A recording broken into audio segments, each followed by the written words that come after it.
Welcome to Narrated Books, where stories come to life, full audiobooks and engaging book summaries.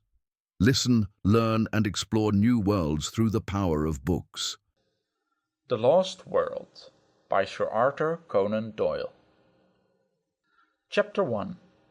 There are heroisms all round us.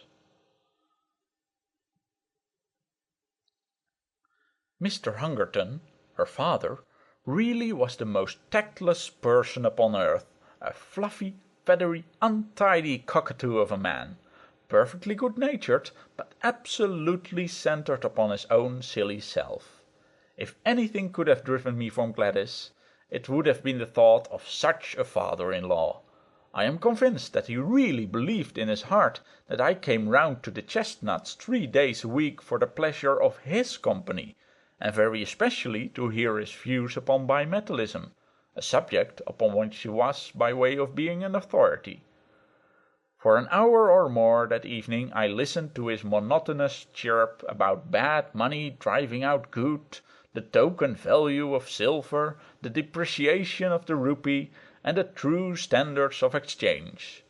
"Suppose," he cried with feeble violence, "that all the debts in the world were called up simultaneously, and immediate payment insisted upon. What, under our present conditions, would happen then?" I gave the self-evident answer that I should be a ruined man, upon which he jumped from his chair, reproved me for my habitual levity, which made it impossible for him to discuss any reasonable subject in my presence, and bounced off out of the room to dress for a Masonic meeting. At last I was alone with Gladys, and the moment of fate had come. All that evening I had felt like the soldier who awaits the signal which will send him on a forlorn hope, hope of victory and fear of repulse alternating in his mind. She sat with that proud, delicate profile of hers outlined against the red curtain. How beautiful she was, and yet how aloof.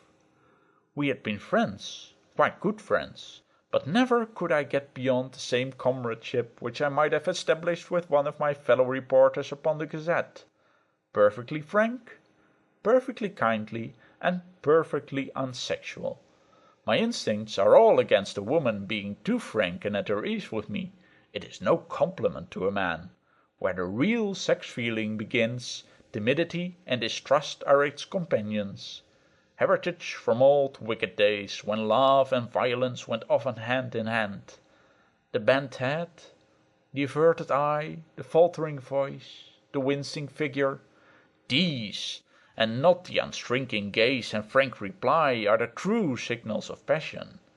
Even in my short life I had learned as much as that, or had inherited it in the race memory which we call instinct. Gladys was full of every womanly quality. Some judged her to be cold and hard, but such a thought was treason. That delicately bronzed skin, almost oriental in its coloring, that raven hair, the large liquid eyes, the full but exquisite lips, all the stigmata of passion were there. But I was sadly conscious that up to now I had never found the secret of drawing it forth. However, come what might, I should have done with suspense and bring matters to a head tonight. She could but refuse me, and better be a repulsed lover than an accepted brother. So far my thoughts had carried me, and I was about to break the long and uneasy silence when 2 critical dark eyes looked round at me, and the proud head was shaken in smiling reproof. "I have a presentiment that you are going to propose, Ned. I too wish you wouldn't, for things are so much nicer as they are." I drew my chair a little nearer. "Now, how did you know that I was going to propose?" I asked in genuine wonder. "Don't women always know? Do you suppose any woman in the world was ever taken unawares? But, oh Ned, our friendship has been so good and so pleasant. What a pity to spoil it. Don't you feel how splendid it is that a young man and a young woman should be able to talk face to face as we have talked?" "I don't know, Gladys. You see, I can talk face to face with a station master. I can't imagine how that official came into the matter, but in he trotted and set us both laughing. "That does not satisfy me in the least. I want my arms round you, and your head on my breast, and oh, Gladys, I want—" She had sprung from her chair as she saw signs that I proposed to demonstrate some of my wants. "You've spoiled everything, Ned," she said. "It's all so beautiful and natural until this kind of thing comes in. It's such a pity. Why can't you control yourself?" "I didn't invent it," I pleaded. "It's nature. It's love." "Well, perhaps if both love it may be different. I have never felt it." "But you must. You, with your beauty, with your soul. Oh, Gladys, you were made for love. You must love." "One must wait till it comes." "But why can't you love me, Gladys? Is it my appearance or what?" She did unbend a little. She put forward a hand. Such a gracious, stooping attitude it was, and she pressed back my head. Then she looked into my upturned face with a very wistful smile. "No, it isn't that," she said at last. "You are not a conceited boy by nature, and so I can safely tell you that it is not that. It's deeper." "My character?" She nodded severely. "What can I do to mend it? Do sit down and talk it over. No, really, I won't, if you only sit down." She looked at me with a wondering distrust, which was much more to my mind than her whole-hearted confidence. How primitive and bestial it looks when you put it down in black and white. And perhaps, after all, it is only a feeling peculiar to myself. Anyhow, she sat down. "Now tell me what's amiss with me." "I'm in love with somebody else," said she. It was my turn to jump out of my chair. "It's nobody in particular," she explained, laughing at the expression of my face. "Only an ideal. I've never met the kind of man I mean." "Tell me about him. What does he look like?" "Oh, he might look very much like you." "How dear of you to say that." "Well, what is it that he does that I don't do? Just say the word. Teetotal, vegetarian, aeronaut, theosophist, Superman. I'll have a try at it, Gladys, if you will only give me an idea what would please you." She laughed at the elasticity of my character. "Well, in the first place, I don't think my ideal would speak like that," said she. "He would be a harder, sterner man, not so ready to adapt himself to a silly girl's whim. But above all, he must be a man who could do, who could act, who could look death in the face and have no fear of him. A man of great deeds and strange experiences. It is never a man that I should love, but always the glories he won, for they would be reflected upon me. Think of Richard Burton. When I read his wife's life of him, I could so understand her love. And Lady Stanley, did you ever read the wonderful last chapter of that book about her husband? These are the sort of men that a woman could worship with all her soul, and yet be the greater, not the less, on account of her love, honored by all the world as the inspirer of noble deeds." She looked so beautiful in her enthusiasm that I nearly brought down the whole level of the interview.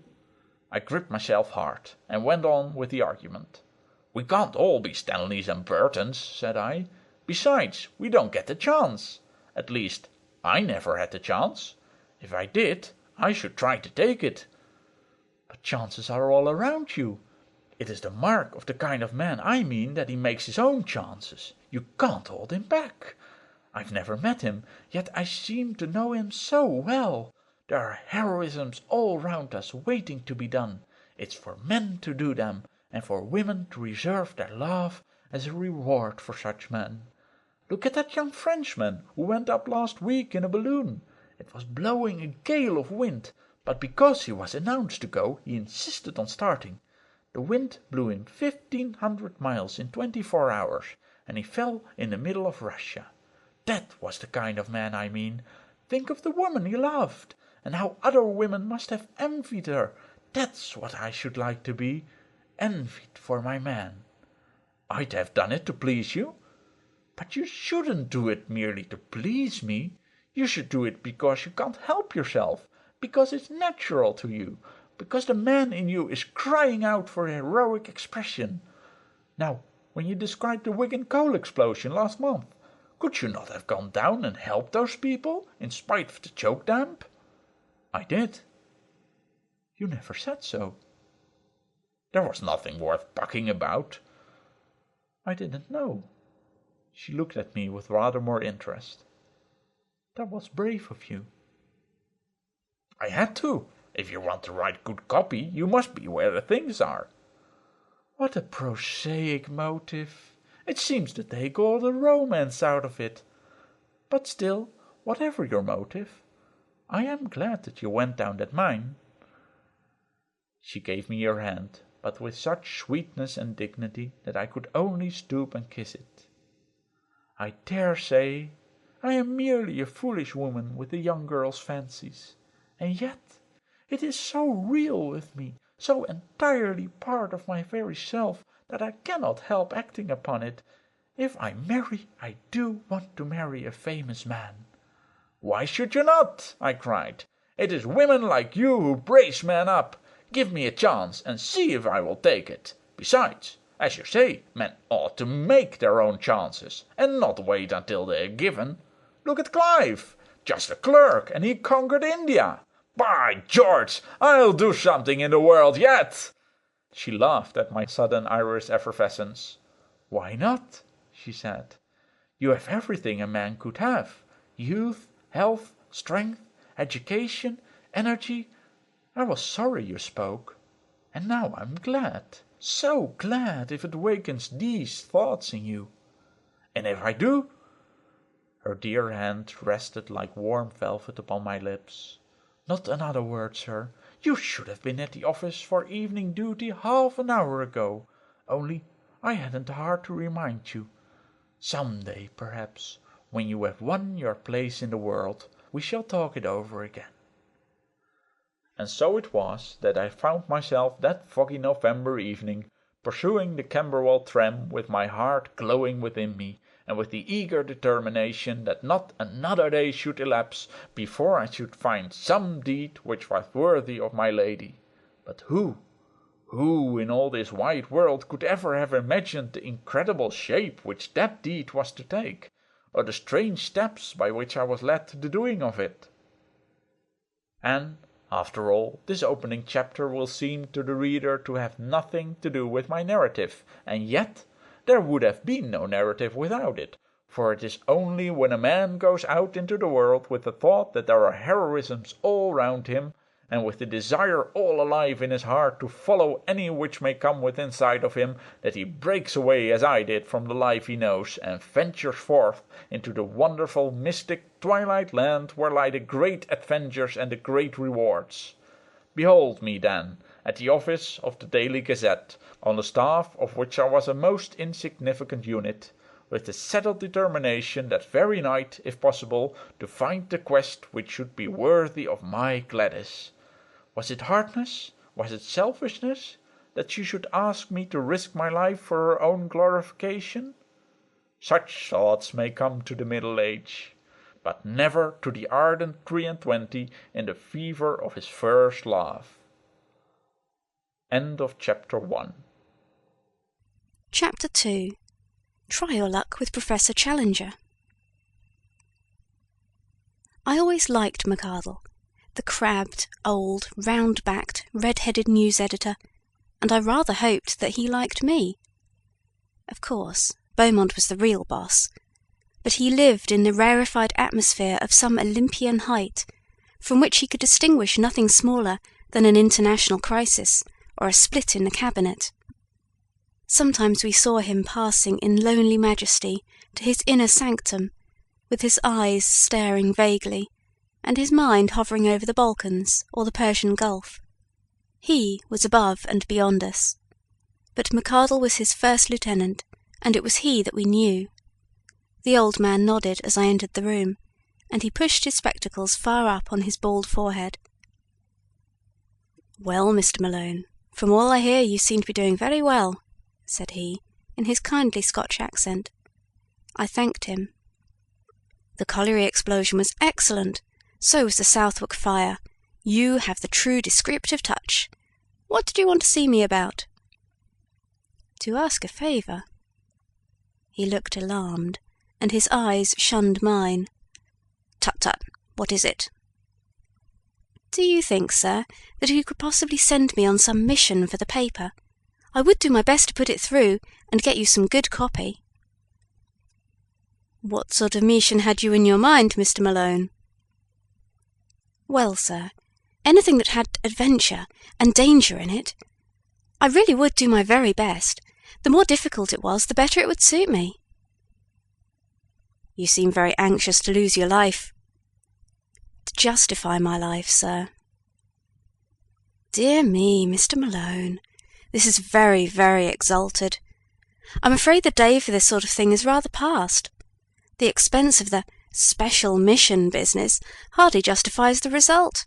And of course, in any case, it would only be an experienced man with a name that would command public confidence who would get such an order. The big blank spaces in the map are all being filled in, and there's no room for romance anywhere. Wait a bit, though, he added, with a sudden smile on his face. Talking of the blank spaces of the map gives me an idea. What about exposing a fraud, a modern Munchausen, and making him ridiculous? You could show him up as the liar that he is. Man, it would be fine. How does it appeal to you? Anything, anywhere. I care nothing. McArdle was plunged in thought for some minutes. I wonder whether you could get on friendly, or at least on talking terms with a fellow, he said at last. You seem to have a sort of genius for establishing relations with people. Sympathy, I suppose, or animal magnetism, or youthful vitality, or something. I'm conscious of it myself. You are very good, sir.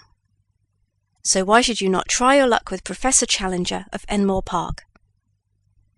I dare say I looked a little startled. Challenger? I cried. Professor Challenger, the famous zoologist? Wasn't he the man who broke the skull of Blundell of the Telegraph? The news editor smiled grimly. Do you mind? Didn't you say it was adventures you were after? It is all in the way of business, sir, I answered. Exactly. I don't suppose he can always be so violent as that. I'm thinking that Blundell got him at the wrong moment, maybe, or in the wrong fashion. You may have some better luck, or more tact in handling him. There's something in your line there, I am sure, and the Gazette should work it. I really know nothing about him, said I. I only remember his name in connection with the court proceedings for striking Blundell. I have a few notes for your guidance, Mr. Malone. I've had my eye on the Professor for some little time. He took a paper from a drawer. Here is a summary of his record. I give it to you briefly. Challenger George Edward, born Largs, N.B., 1863. Education, Largs Academy, Edinburgh University. British Museum Assistant, 1892. Assistant Keeper of Comparative Anthropology Department, 1893. Resigned after acrimonious correspondence, same year. Winner of Crayston Medal for Zoological Research. Foreign member of, well, quite a lot of things, about 2 inches of small type. Société Belge, American Academy of Sciences, La Plata, etc., etc.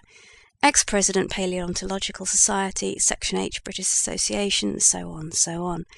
Publications: some observations upon a series of Kalmuck skulls, outlines of vertebrate evolution, and numerous papers, including The Underlying Fallacy of Weismannism, which caused heated discussion at the Zoological Congress of Vienna. Recreations: walking, alpine climbing. Address: Enmore Park, Kensington, West. There, take it with you. I've nothing more for you tonight. I pocketed the slip of paper. One moment, sir, I said, as I realised that it was a pink bald head and not a red face which was fronting me. I'm not very clear yet why I'm to interview this gentleman. What has he done? The face flashed back again. Went to South America on a solitary expedition 2 years ago. Came back last year. Had undoubtedly been to South America, but refused to say exactly where. Began to tell his adventures in a vague way, but somebody started to pick holes and he just shut up like an oyster. something wonderful happened.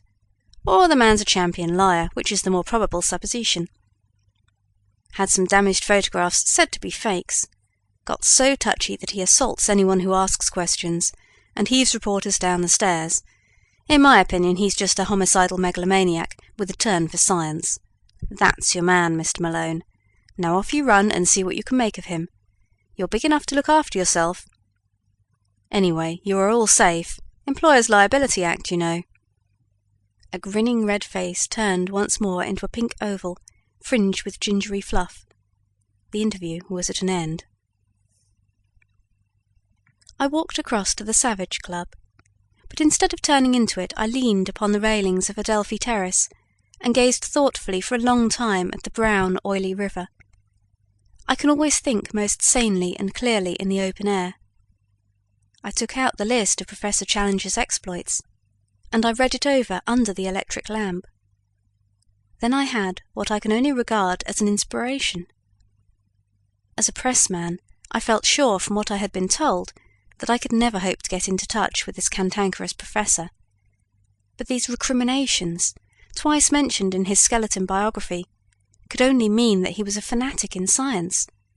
Was there not an exposed margin there upon which he might be accessible? I would try. I entered the club. It was just after 11, and the big room was fairly full, though the rush had not yet set in. I noticed a tall, thin, angular man seated in an armchair by the fire. He turned as I drew my chair up to him. It was the man of all others whom I should have chosen, Tarp Henry, of the staff of Nature, a thin, dry, leathery creature, who was full, to those who knew him, of kindly humanity. I plunged instantly into my subject. What do you know of Professor Challenger? Challenger? He gathered his brows in scientific disapproval. Challenger was the man who came with some cock-and-bull story from South America. What story? Oh, it was rank nonsense about some queer animals he had discovered. I believe he has retracted since. Anyhow, he has suppressed it all. He gave an interview to Reuters, and there was such a howl that he saw it wouldn't do. It was discreditable business.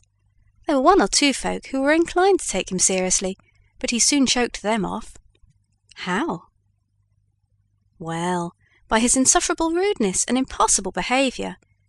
There was poor old Wadley, of the Zoological Institute. Wadley sent a message. The president of the Zoological Institute presents his compliments to Professor Challenger, and would take it as a personal favour if he would do them the honour to come to their next meeting. The answer was unprintable. You don't say. Well, a bolderized version of it would run, Professor Challenger presents his compliments to the president of the Zoological Institute, and would take it as a personal favour if he would go to the devil. Good Lord! Yes, I expect that's what old Wadley said. I remember his wail at the meeting, which began, "In 50 years' experience of scientific intercourse." It quite broke the old man up. Anything more about Challenger? Well, I'm a bacteriologist, you know. I live in a 900 diameter microscope. I can hardly claim to take serious notice of anything that I can see with my naked eye. I'm a frontiersman from the extreme edge of the knowable, and I feel quite out of place when I leave my study and come into touch with all you great, rough, hulking creatures. I'm too detached to talk scandal. And yet, at scientific conversationes, I have heard something of Challenger, for he is one of those men whom nobody can ignore. He's as clever as they make them, a full-charged battery of force and vitality, but a quarrelsome, ill-conditioned faddist, and unscrupulous at that. He had gone the length of faking some photographs over the South American business. You say he is a faddist. What is his particular fad? He has 1,000, but the latest is something about Weissman and evolution. He had a fearful row about it in Vienna, I believe. Can't you tell me the point? Not at the moment, but a translation of the proceedings exists. We have it filed at the office. Would you care to come? It's just what I need. I have to interview the fellow, and I need some lead-up to him. It's really awfully good for you to give me a lift. I'll go with you now if it is not too late.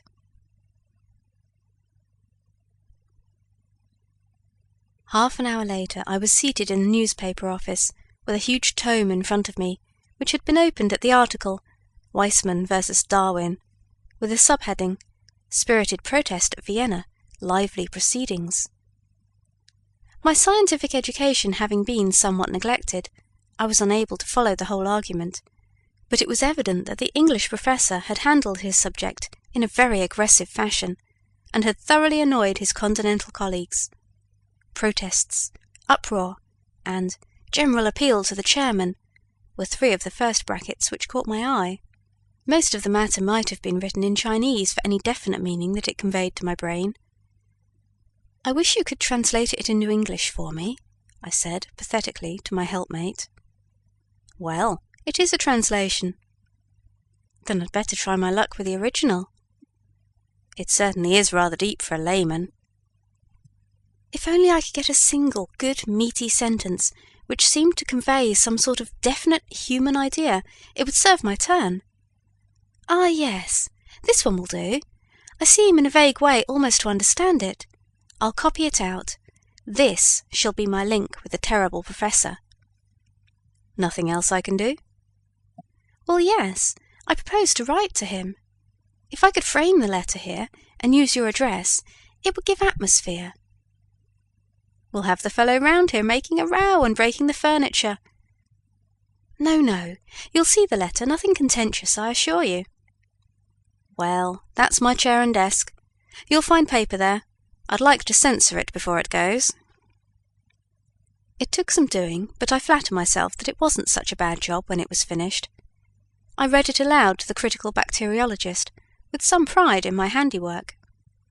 "Dear Professor Challenger," it said, "as a humble student of nature, I have always taken the most profound interest in your speculations as to the differences between Darwin and Weismann. I have recently had occasion to refresh my memory by rereading—" "You infernal liar," murmured Tarp Henry. "By rereading your masterly address at Vienna. That lucid and admirable statement seems to be the last word in the matter.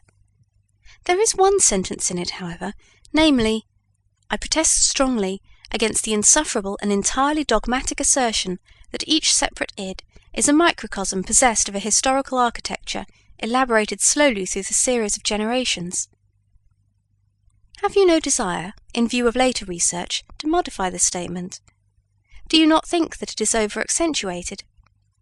With your permission, I would ask the favour of an interview, as I feel strongly on the subject, and have certain suggestions which I could only elaborate in a personal conversation.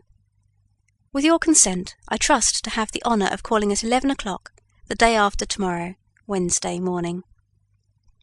I remain, sir, with assurances of profound respect, yours very truly, Edward D. Malone."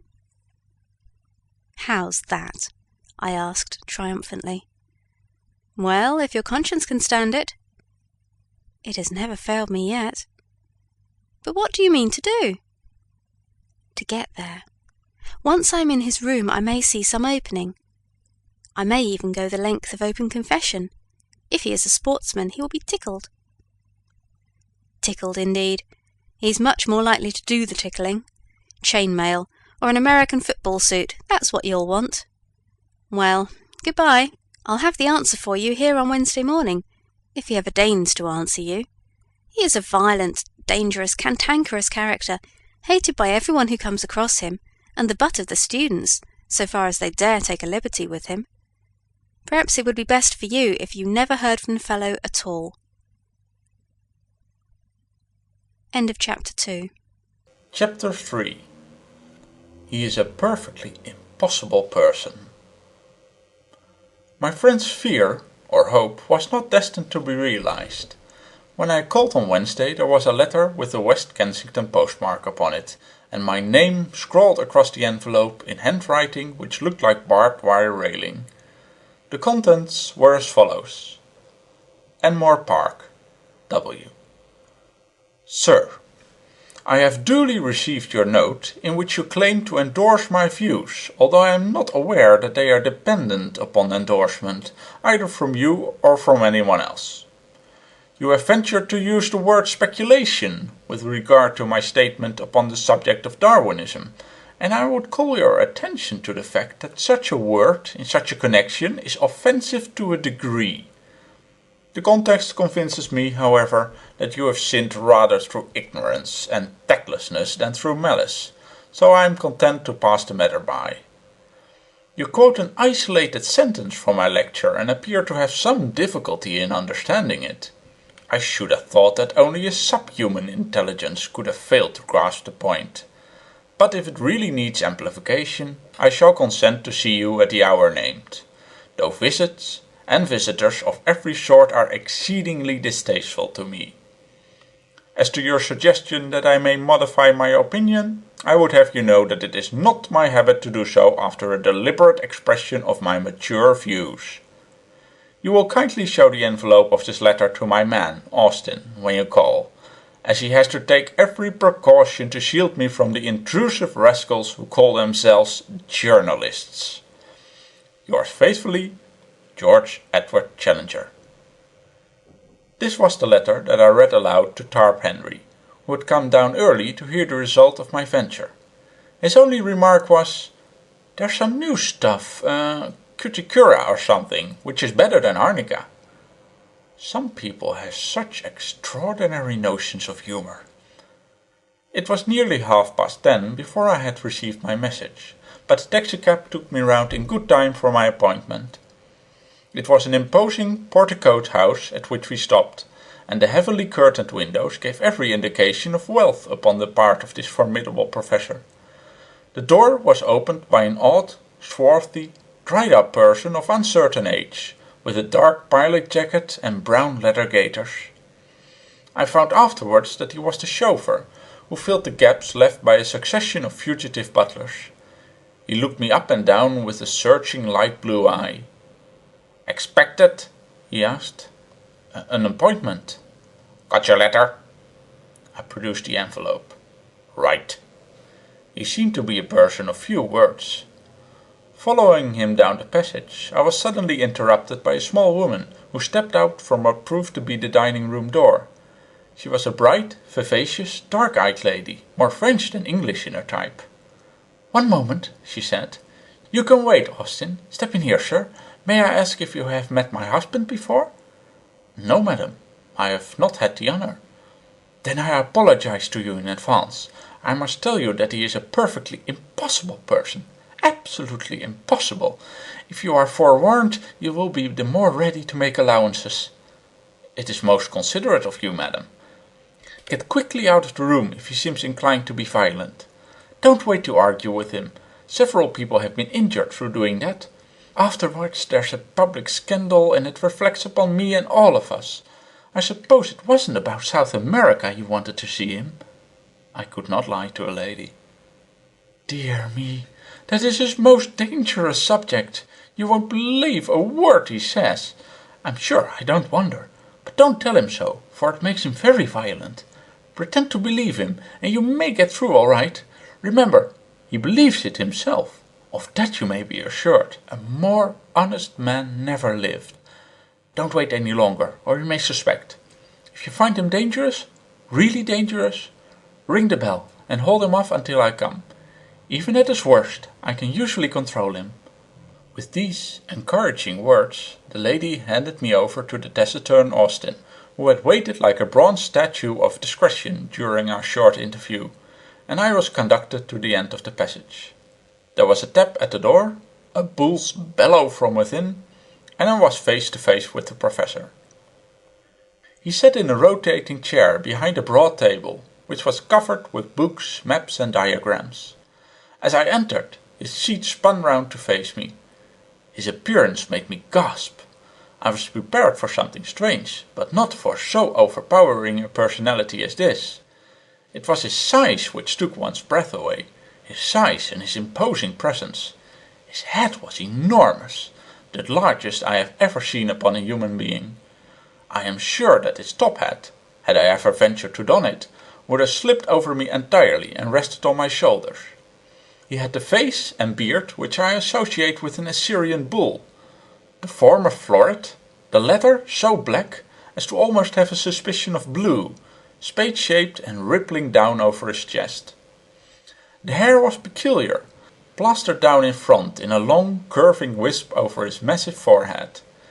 The eyes were blue-grey under great black tufts, very clear, very critical, and very masterful. A huge spread of shoulders and a chest like a barrel were the other parts of him which appeared above the table, save for two enormous hands covered with long black hair. This and a bellowing, roaring, rumbling voice made up my first impression of the notorious Professor Challenger.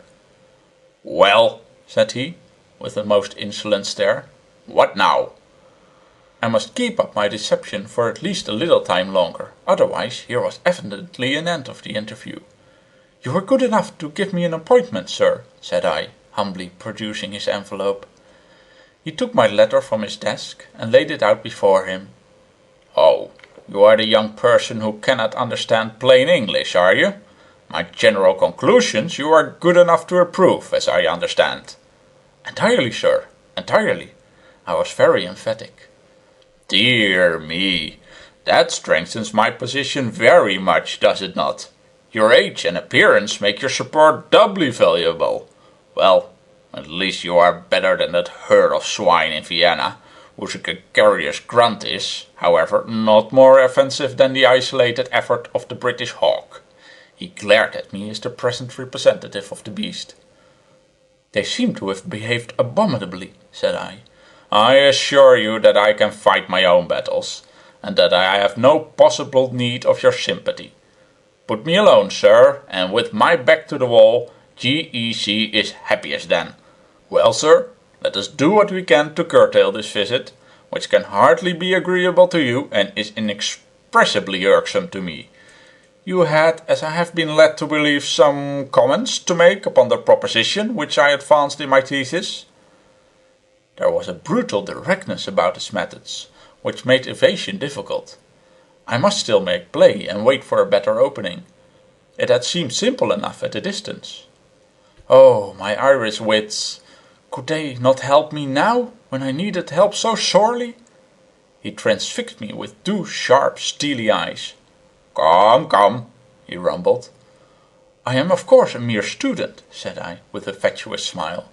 "Hardly more, I might say, than an earnest acquirer. At the same time, it seemed to me that you were a little severe upon wise men in this matter. Has not the general evidence since that day tended to strengthen his position?"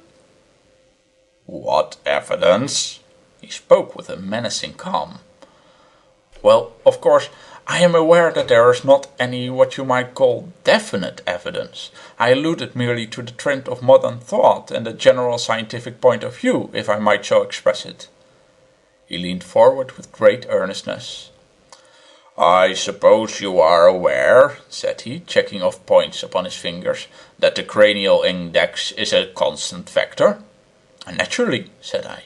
"And that telegony is still sub judice?"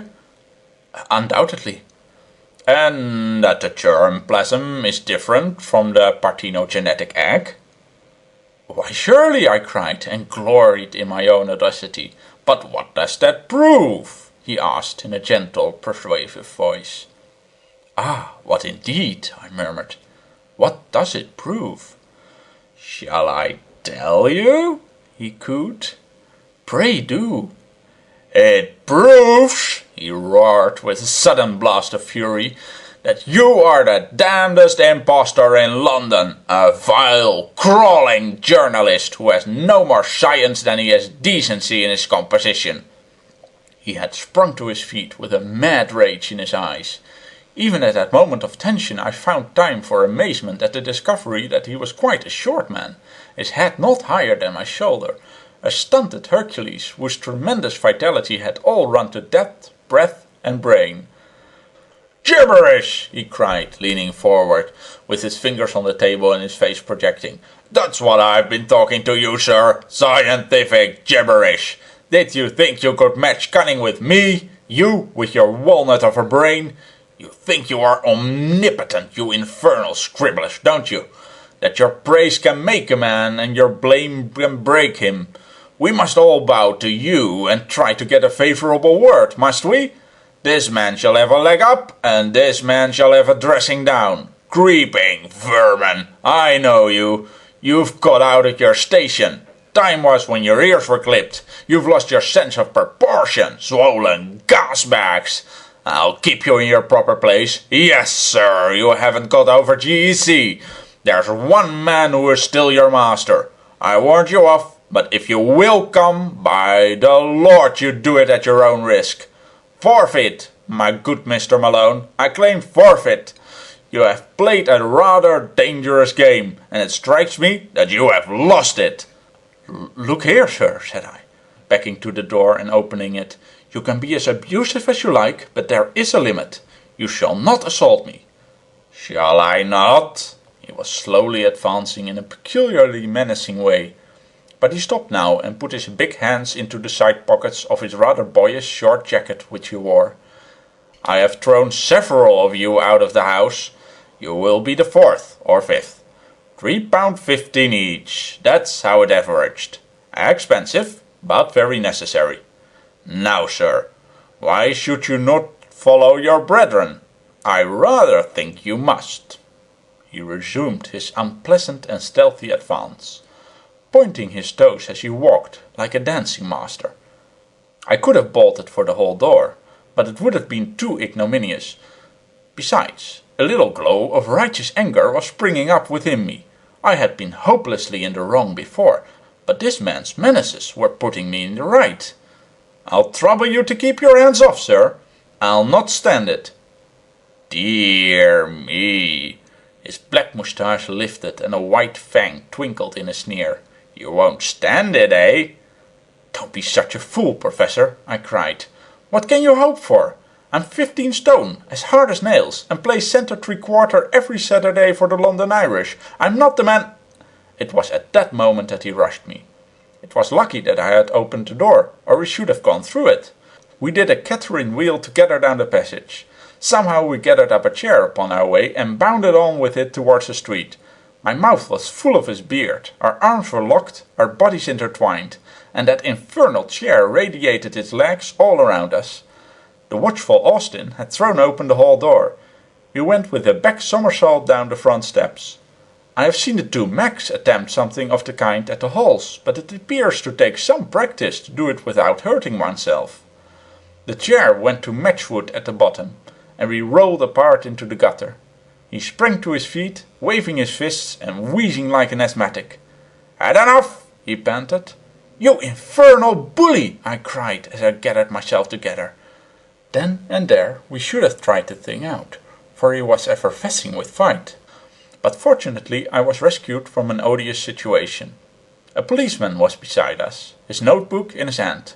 What's all this? You ought to be ashamed, said the policeman. It was the most rational remark which I had heard in Enmore Park. Well, he insisted, turning to me, what is it then? This man attacked me, said I. Did you attack him? Asked the policeman. The professor breathed hard and said nothing. It's not the first time either, said the policeman, severely shaking his head. You were in trouble last month for the same thing. You've blackened this young man's eye. Do you give him charge, sir? I relented. No, said I do not. What's that? Said the policeman. I was to blame myself. I intruded upon him. He gave me fair warning. The policeman snapped up his notebook. Don't let us have any more such goings on, said he. Now then, move on there, move on. This to a butcher's boy, a maid, and one or two loafers who had collected. He clumped heavily down the street, driving his little flock before him. The professor looked at me, and there was something humorous at the back of his eyes. Come in, said he. I've not done with you yet. The speech had a sinister sound, but I followed him nonetheless into the house. The manservant, Austin, like a wooden image, closed the door behind us. End of chapter 3. Chapter 4. It's just the very biggest thing in the world. Hardly was it shut when Mrs. Challenger darted out from the dining room. The small woman was in a furious temper. She barred her husband's way like an enraged chicken in front of a bulldog. It was evident that she had seen my exit, but had not observed my return. "You brute, George!" she screamed. "You've hurt that nice young man!" He jerked backwards with his thumb. "Here he is, safe and sound behind me." She was confused, but not unduly so. "I am so sorry, I didn't see you." "I assure you, madam, that it is all right." "He has marked your poor face. Oh, George, what a brute you are! Nothing but scandals from one end of the week to the other. Everyone hating and making fun of you. You finished my patience. This ends it." "Dirty linen," he rumbled. "It's not a secret," she cried. "Do you suppose that the whole street, the whole of London for that matter— Get away, Austin, we don't want you here. Do you suppose they don't all talk about you? Where is your dignity? You, a man who should have been Regius Professor at a great university with 1,000 students all revering you. Where is your dignity, George?" "How about yours, my dear?" "You try me too much. A ruffian, a common brawling ruffian. That's what you have become." "Be good, Jessie." "A roaring, raging bully." "That's done it. Stool of penance," said he. To my amazement he stooped, picked her up, and placed her sitting upon a high pedestal of black marble in the angle of the hall. It was at least 7 feet high, and so thin that she could hardly balance upon it. A more absurd object than she presented, cocked up there, with her face convulsed with anger, her feet dangling, and her body rigid for fear of an upset, I could not imagine. "Let me down!" she wailed. "Say please." "You brute, George! Let me down this instant!" "Come into the study, Mr. Malone." "Really, sir," said I, looking at the lady. "Here's Mr. Malone pleading for you, Jessie. Say please, and down you come." "Oh, you brute! Please, please!" "You must behave yourself, dear. Mr. Malone is a pressman. He will have it all in his rag tomorrow, and sell an extra dozen among our neighbors. Strange story of high life. You felt fairly high on that pedestal, did you not? Then a subtitle. Glimpse of a singular menage. He's a fowl feeder, is Mr. Malone, a carrion eater, like all of his kind. Porcus ex grege diaboli, a swine from the devil's herd. That's it, Malone, what?" "You are really intolerable," said I, hotly. He bellowed with laughter. "We shall have a coalition presently," he boomed, looking from his wife to me and puffing out his enormous chest. Then, suddenly altering his tone, "Excuse this frivolous family badinage, Mr. Malone. I called you back for some more serious purpose than to mix you up with our little domestic pleasantries. Run away, little woman, and don't fret." He placed a huge hand upon each of her shoulders. "All that you say is perfectly true. I should be a better man if I did what you advise, but I shouldn't be quite George Edward Challenger. There are plenty of better men, my dear, but only one GEC, so make the best of him." He suddenly gave her a resounding kiss, which embarrassed me even more than his violence had done. "Now, Mr. Malone," he continued, with a great accession of dignity, "this way, if you please." We re-entered the room which we had left so tumultuously 10 minutes before. The professor closed the door carefully behind us, motioned me into an armchair, and pushed the cigar box under my nose. "Real San Juan Colorado," he said. "Excitable people like you are the better for narcotics. Heavens, don't bite it. Cut, and cut with reverence. Now lean back, and listen attentively to whatever I may care to say to you. If any remark should occur to you, you can reserve it for some more opportune time. First of all, as to your return to my house after your most justifiable expulsion." He protruded his beard and stared at me as one who challenges and invites contradiction. After, as I say, your well-merited expulsion, the reason lay in your answer to that most officious policeman, in which I seemed to discern some glimmering of good feeling upon your part, more, at any rate, than I am accustomed to associate with your profession. In admitting that the fault of the incident lay with you, you gave some evidence of a certain mental detachment and breadth of view which attracted my favourable notice. The subspecies of the human race, to which you unfortunately belong, has always been below my mental horizon. Your words brought you suddenly above it. You swam up into my serious notice. For this reason I asked you to return with me, as I was minded to make your further acquaintance. You will kindly deposit your ash in the small Japanese tray on the bamboo table which stands at your left elbow. All this he boomed forth like a professor addressing his class. He had swung round his revolving chair so as to face me, and he sat all puffed out like an enormous bullfrog, his head laid back and his eyes half covered by supercilious lids. Now he suddenly turned himself sideways, and all I could see of him was tangled hair with a red protruding ear. He was scratching about among the litter of papers upon his desk. He faced me presently with what looked like a very tattered sketch-book in his hand. "I am going to talk to you about South America," said he. "No comments, if you please. First of all, I wish you to understand that nothing I tell you now is to be repeated in any public way, unless you have my express permission. That permission will, in all human probability, never be given. Is that clear?" "It is very hard," said I. "Surely a judicious account—" He replaced the notebook upon the table. "That ends it," said he. "I wish you a very good morning." "No, no," I cried. "I submit to any conditions. So far as I can see, I have no choice." "None in the world," said he. "Well then, I promise." "Word of honor?" "Word of honor." He looked at me with doubt in his insolent eyes. "After all, what do I know about your honor?" said he.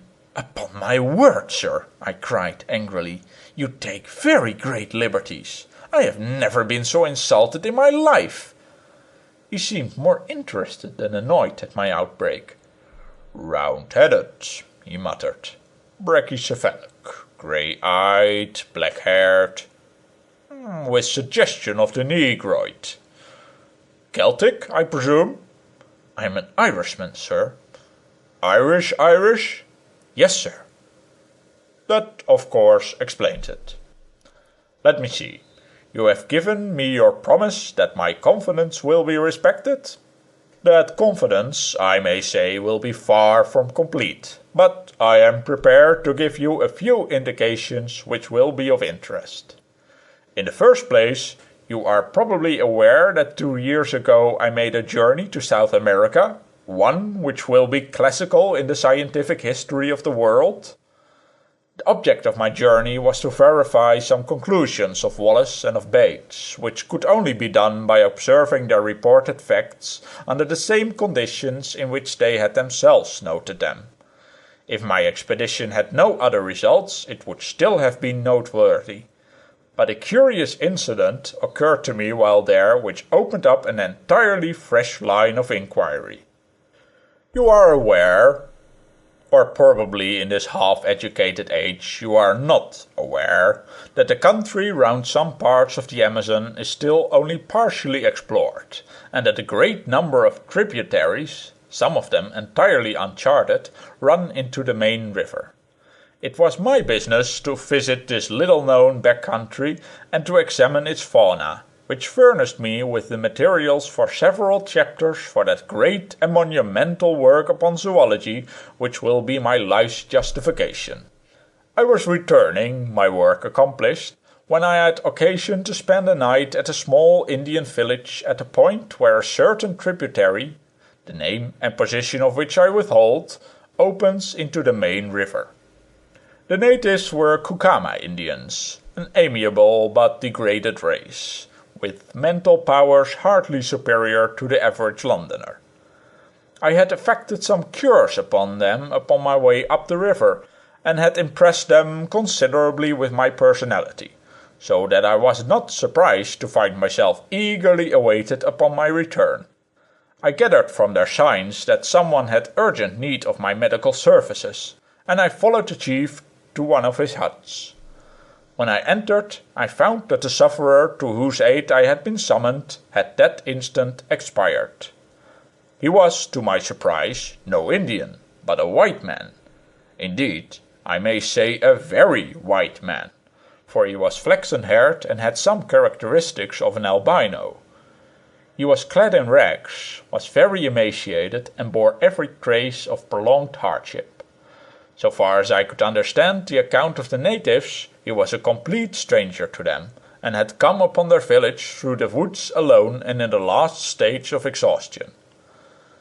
The man's knapsack lay beside the couch, and I examined the contents. His name was written upon a tab within it: Maple White, Lake Avenue, Detroit, Michigan. It is a name to which I am prepared always to lift my hat.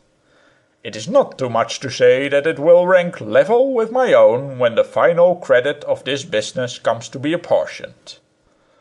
From the contents of the knapsack it was evident that this man had been an artist and poet in search of effects. There were scraps of verse. I do not profess to be a judge of such things, but they appear to me to be singularly wanting in merit.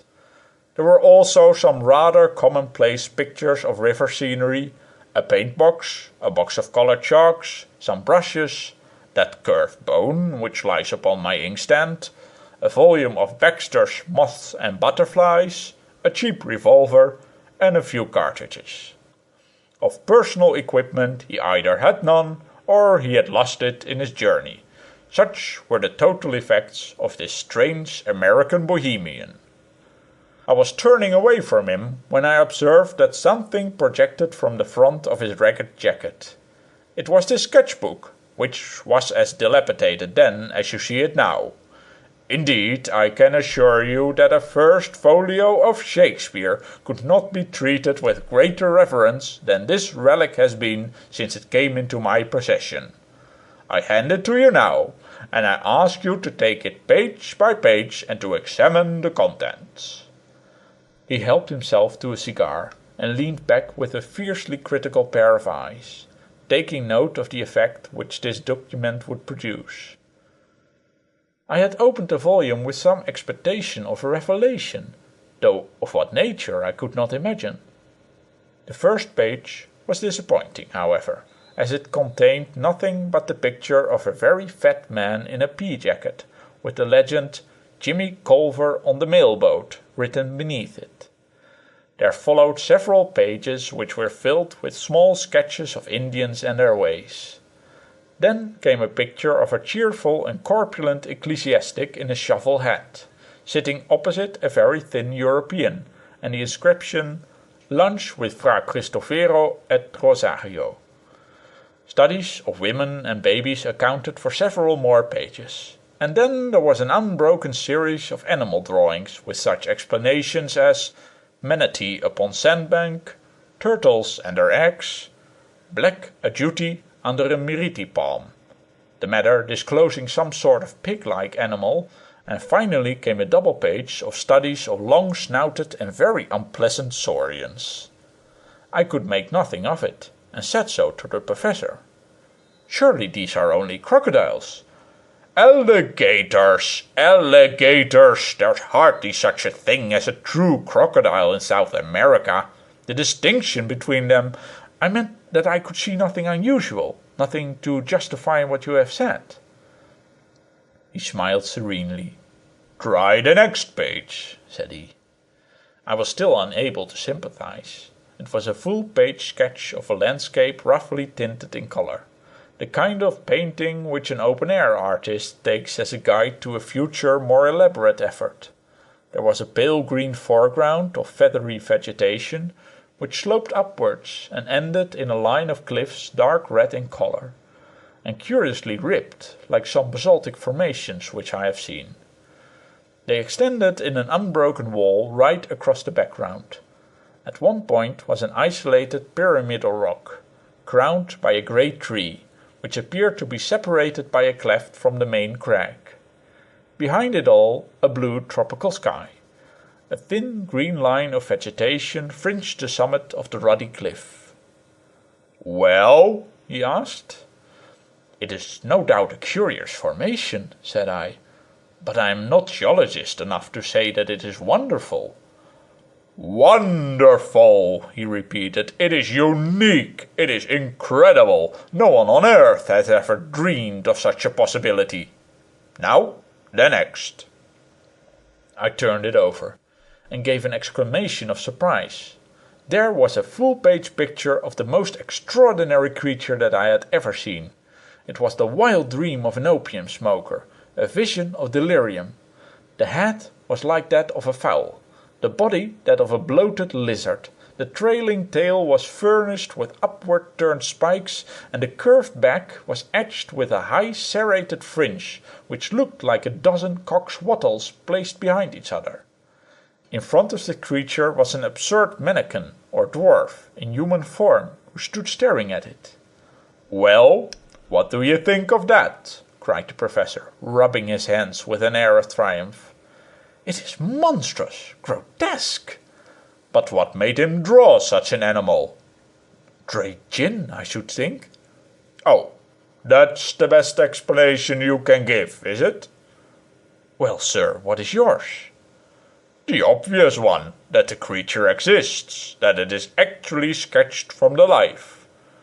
I should have laughed, only that I had a vision of our doing another Catherine wheel down the passage. "No doubt," said I, "no doubt," as one humours an imbecile. "I confess, however," I added, "that this tiny human figure puzzles me. If it were an Indian we could set it down as evidence of some pygmy race in America. But it appears to be a European in a sun hat." The Professor snorted like an angry buffalo. "You really touch the limit," said he. "You enlarge my view of the possible. Cerebral paresis, mental inertia. Wonderful!" He was too absurd to make me angry. Indeed, it was a waste of energy, for if you were going to be angry with this man you would be angry all the time. I contented myself with smiling wearily. "It struck me that the man was small," said I. "Look here," he cried, leaning forward and dabbing a great hairy sausage of a finger onto the picture. "You see that plant behind the animal? I suppose you thought it was a dandelion or a Brussels sprout, what? Well, it is a vegetable ivory palm, and they run to about 50 or 60 feet. Don't you see that the man is put in for a purpose? He couldn't really have stood in front of that brute and lived to draw it. He sketched himself in to give a scale of heights. He was, we will say, over 5 feet high. The tree is 10 times bigger, which is what one would expect." "Good heavens!" I cried. "Then you think the beast was... Why, Charing Cross Station would hardly make a kennel for such a brute." "Apart from exaggeration, he is certainly a well-grown specimen," said the Professor complacently. "But," I cried, "surely the whole experience of the human race is not to be set aside on account of a single sketch." I had turned over the leaves and ascertained that there was nothing more in the book. A single sketch by a wandering American artist who may have done it under hashish, or in the delirium of fever, or simply in order to gratify your freakish imagination. You can't, as a man of science, defend such a position as that." For answer the Professor took a book down from a shelf. "This is an excellent monograph by my gifted friend Ray Lancaster," said he. "There is an illustration here which would interest you. Ah, yes, here it is. The inscription beneath it runs, 'Probable appearance in life of the Jurassic dinosaur Stegosaurus. The hind leg alone is twice as tall as a full-grown man.' Well, what do you make of that?" He handed me the open book. I started as I looked at the picture. In this reconstructed animal of a dead world there was certainly a very great resemblance to the sketch of the unknown artist. "That is certainly remarkable," said I. "But you won't admit that it is final?" "Surely it might be coincidence, or this American may have seen a picture of the kind and carried it in his memory. It would be likely to recur to a man in a delirium." "Very good," said the Professor indulgently. "We leave it at that. I will now ask you to look at this bone." He handed over the one which he had already described as part of the dead man's possessions. It was about 6 inches long and thicker than my thumb, with some indications of dried cartilage at one end of it. "To what known creature does that bone belong?" asked the Professor. I examined it with care and tried to recall some half-forgotten knowledge. "It might be a very thick human collarbone," said I. My companion waved his hand in contemptuous deprecation. "The human collarbone is curved. This is straight. There's a groove upon its surface showing that a great tendon played across it, which could not be the case with the clavicle." "Then I must confess that I don't know what it is." "You need not be ashamed to expose your ignorance, for I don't suppose the whole South Kensington staff could give a name to it." He took a little bone the size of a bean out of a pillbox. "So far as I am a judge, this human bone is the analogue of the one which you hold in your hand.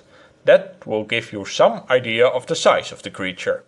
You will observe from the cartilage that this is no fossil specimen, but recent. What do you say to that?"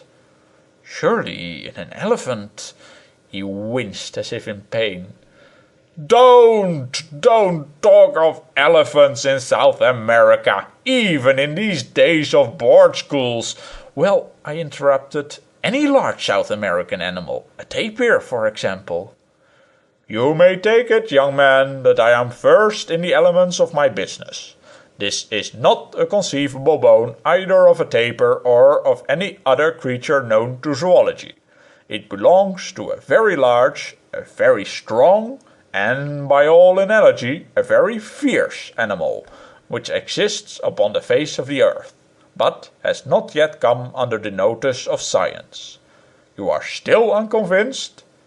"I am at least deeply interested." "Then your case is not hopeless. I feel that there is reason lurking in you somewhere, so we will patiently grope round for it.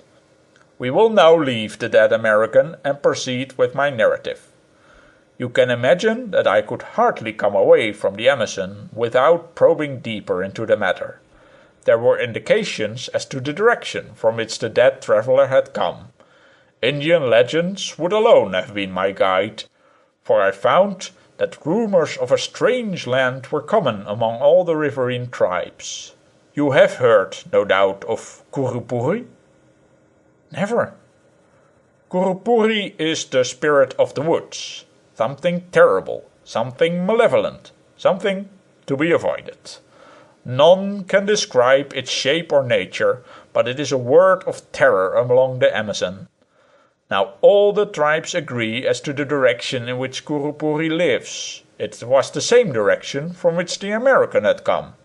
Something terrible lay that way. It was my business to find out what it was." "What did you do?" My flippancy was all gone. This massive man compelled one's attention and respect. "I overcame the extreme reluctance of the natives, a reluctance which extends even to talk upon the subject, and by judicious persuasion and gifts, aided, I will admit, by some threats of coercion, I got 2 of them to act as guides. After many adventures, which I need not describe, and after travelling a distance which I will not mention, in a direction which I withhold, we came at last to a tract of country which has never been described, nor, indeed, visited save by my unfortunate predecessor. Would you kindly look at this?" He handed me a photograph, half plate size. "The unsatisfactory appearance of it is due to the fact," said he, "that on descending the river the boat was upset, and the case which contained the undeveloped films was broken, with disastrous results. Nearly all of them were totally ruined, An irreparable loss. This is one of the few which partially escaped.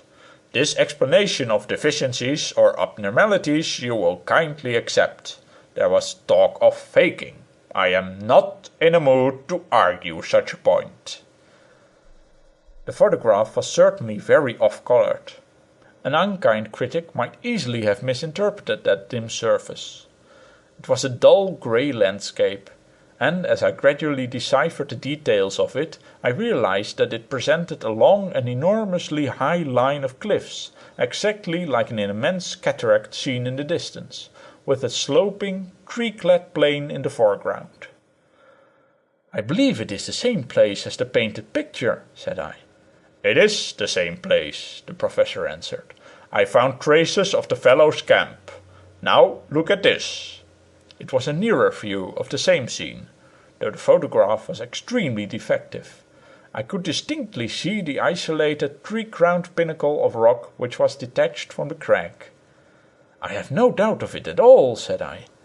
"Well, that is something gained," said he. "We progress, do we not? Now, will you please look at the top of that rocky pinnacle? Do you observe something there?" "An enormous tree." "But on the tree?" "A large bird," said I. He handed me a lens. "Yes," I said, peering through it. "A large bird stands on the tree. It appears to have a considerable beak. I should say it was a pelican." "I cannot congratulate you upon your eyesight," said the professor. "It is not a pelican, nor, indeed, is it a bird. It may interest you to know that I succeeded in shooting that particular specimen. It was the only absolute proof of my experiences which I was able to bring away with me." "You have it then? Here at last was tangible corroboration." "I had it. It was unfortunately lost with so much else in the same boat accident which ruined my photographs. I clutched at it as it disappeared in the swirl of the rapids, and part of its wing was left in my hand. I was insensible when washed ashore, but the miserable remnant of my superb specimen was still intact. I now lay it before you." From a drawer he produced what seemed to me to be the upper portion of the wing of a large bat. It was at least 2 feet in length, a curved bone with a membranous veil beneath it. "A monstrous bat," I suggested. "Nothing of the sort," said the professor severely. "Living, as I do, in an educated and scientific atmosphere, I could not have conceived that the first principles of zoology were so little known.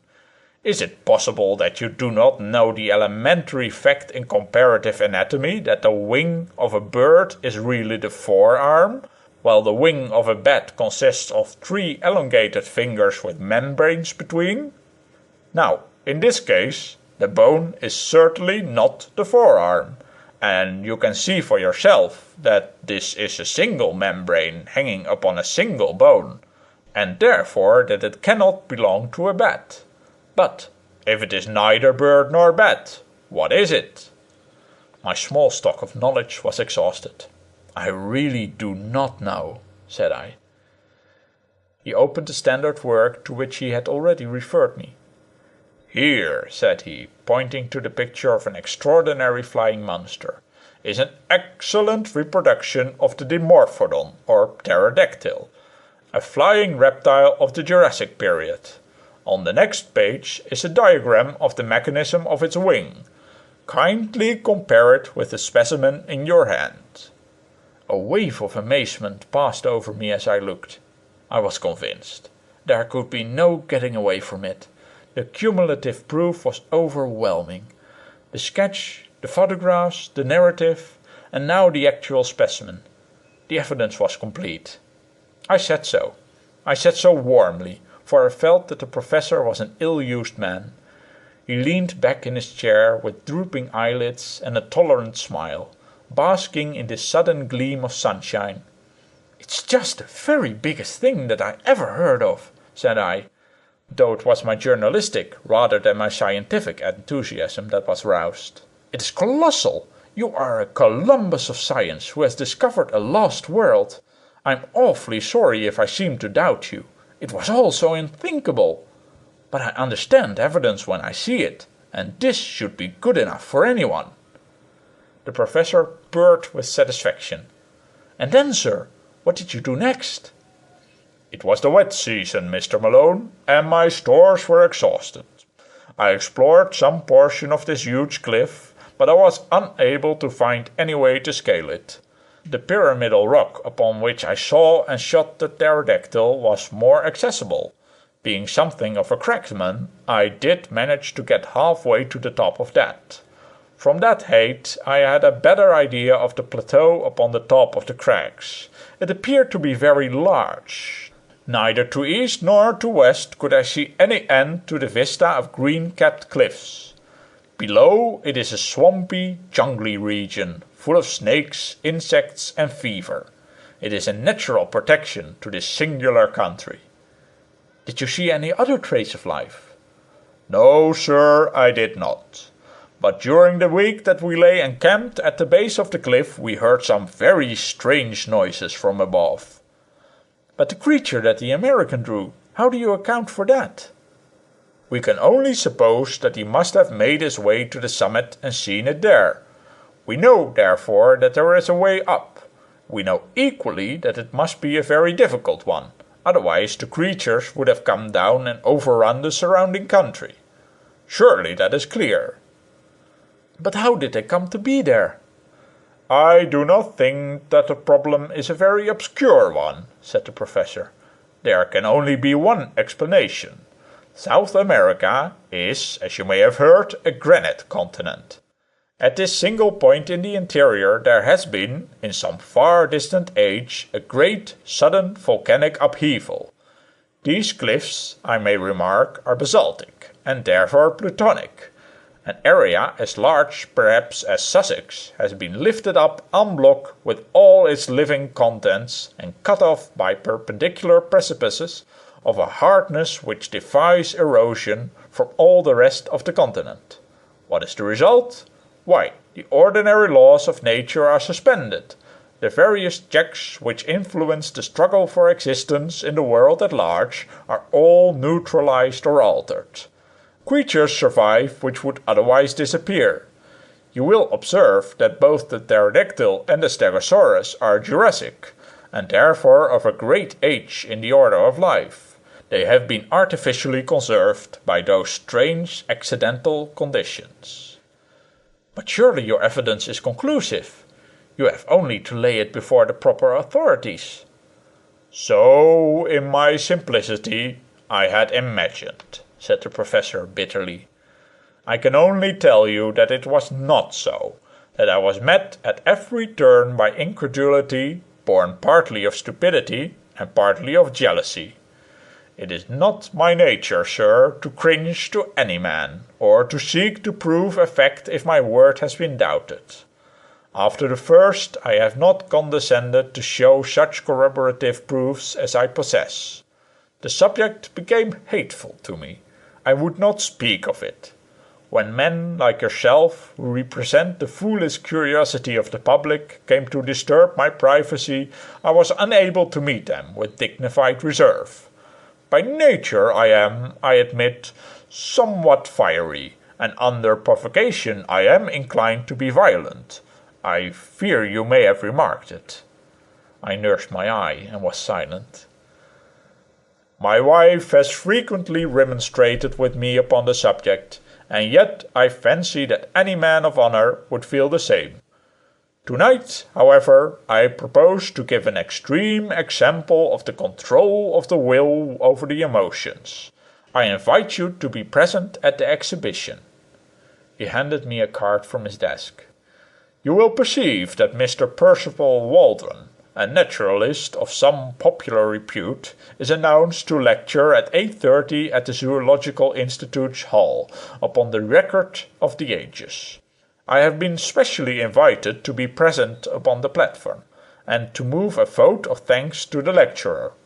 While doing so, I shall make it my business, with infinite tact and delicacy, to throw out a few remarks which may arouse the interest of the audience and cause some of them to desire to go more deeply into the matter. Nothing contentious, you understand, but only an indication that there are greater deeps beyond. I shall hold myself strongly in leash, see whether by this self-restraint I attain a more favourable result. And I may come? I asked eagerly. Why, surely, he answered cordially. He had an enormously massive, genial manner, which was almost as overpowering as his violence. His smile of benevolence was a wonderful thing, when his cheeks would suddenly bunch into red apples, between his half-closed eyes and his great black beard. By all means, come. It will be a comfort to me to know that I have one ally in the hall, however inefficient and ignorant of the subject he may be. I fancy there will be a large audience, for Waldron, though an absolute charlatan, has a considerable popular following. Now, Mr. Malone, I have given you rather more of my time than I had intended. The individual must not monopolize what is meant for the world. I shall be pleased to see you at the lecture tonight. In the meantime, you will understand that no public use is to be made of any of the material that I have given you. But Mr. McArdle, my news editor, will want to know what I have done. Tell him what you like. You can say, among other things, that if he sends anyone else to intrude upon me, I shall call upon him with a riding whip. But I leave it to you that nothing of all this appears in print. Very good. Then the Zoological Institute's hall at 8:30 tonight.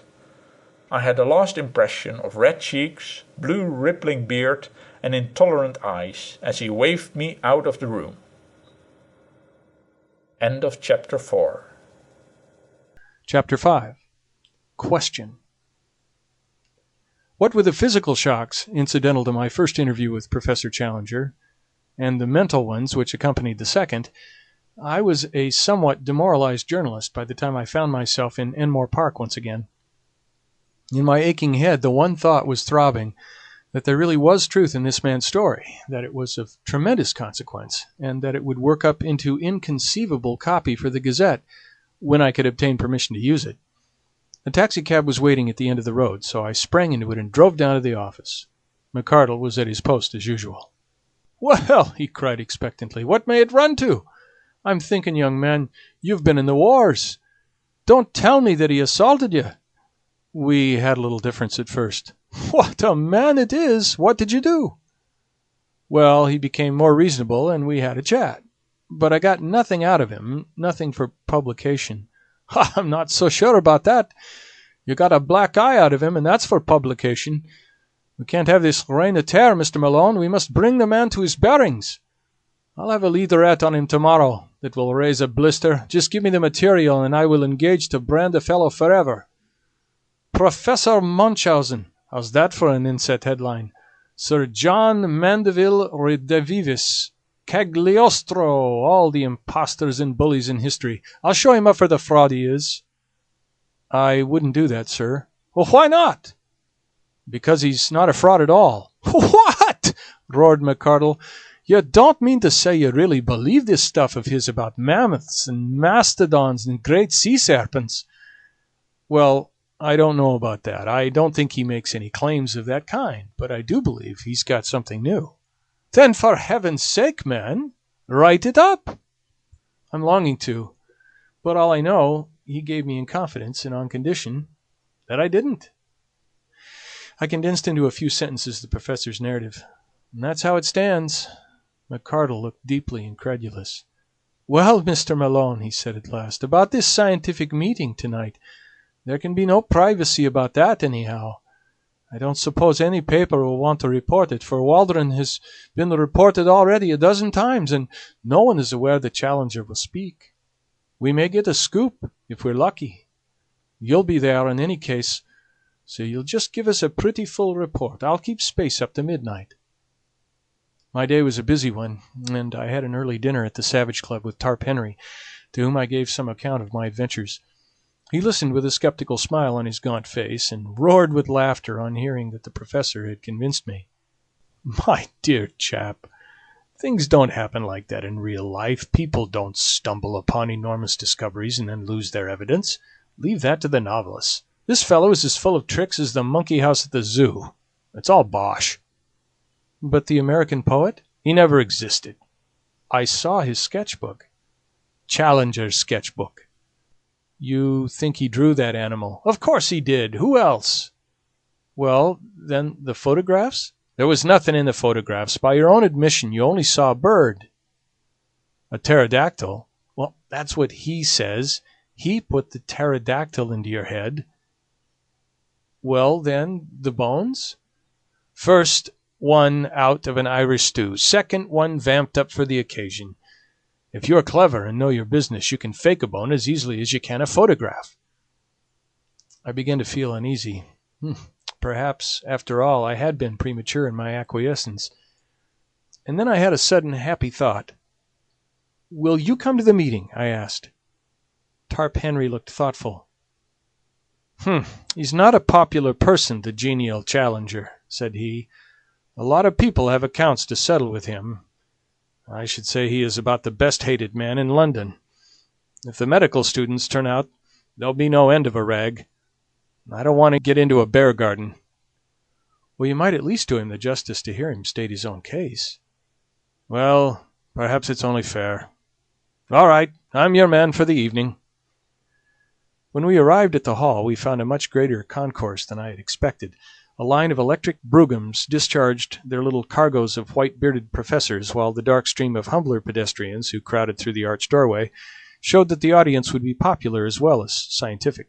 Indeed, it became evident to us as soon as we had taken our seats that a youthful and even boyish spirit was abroad in the gallery and the back portions of the hall.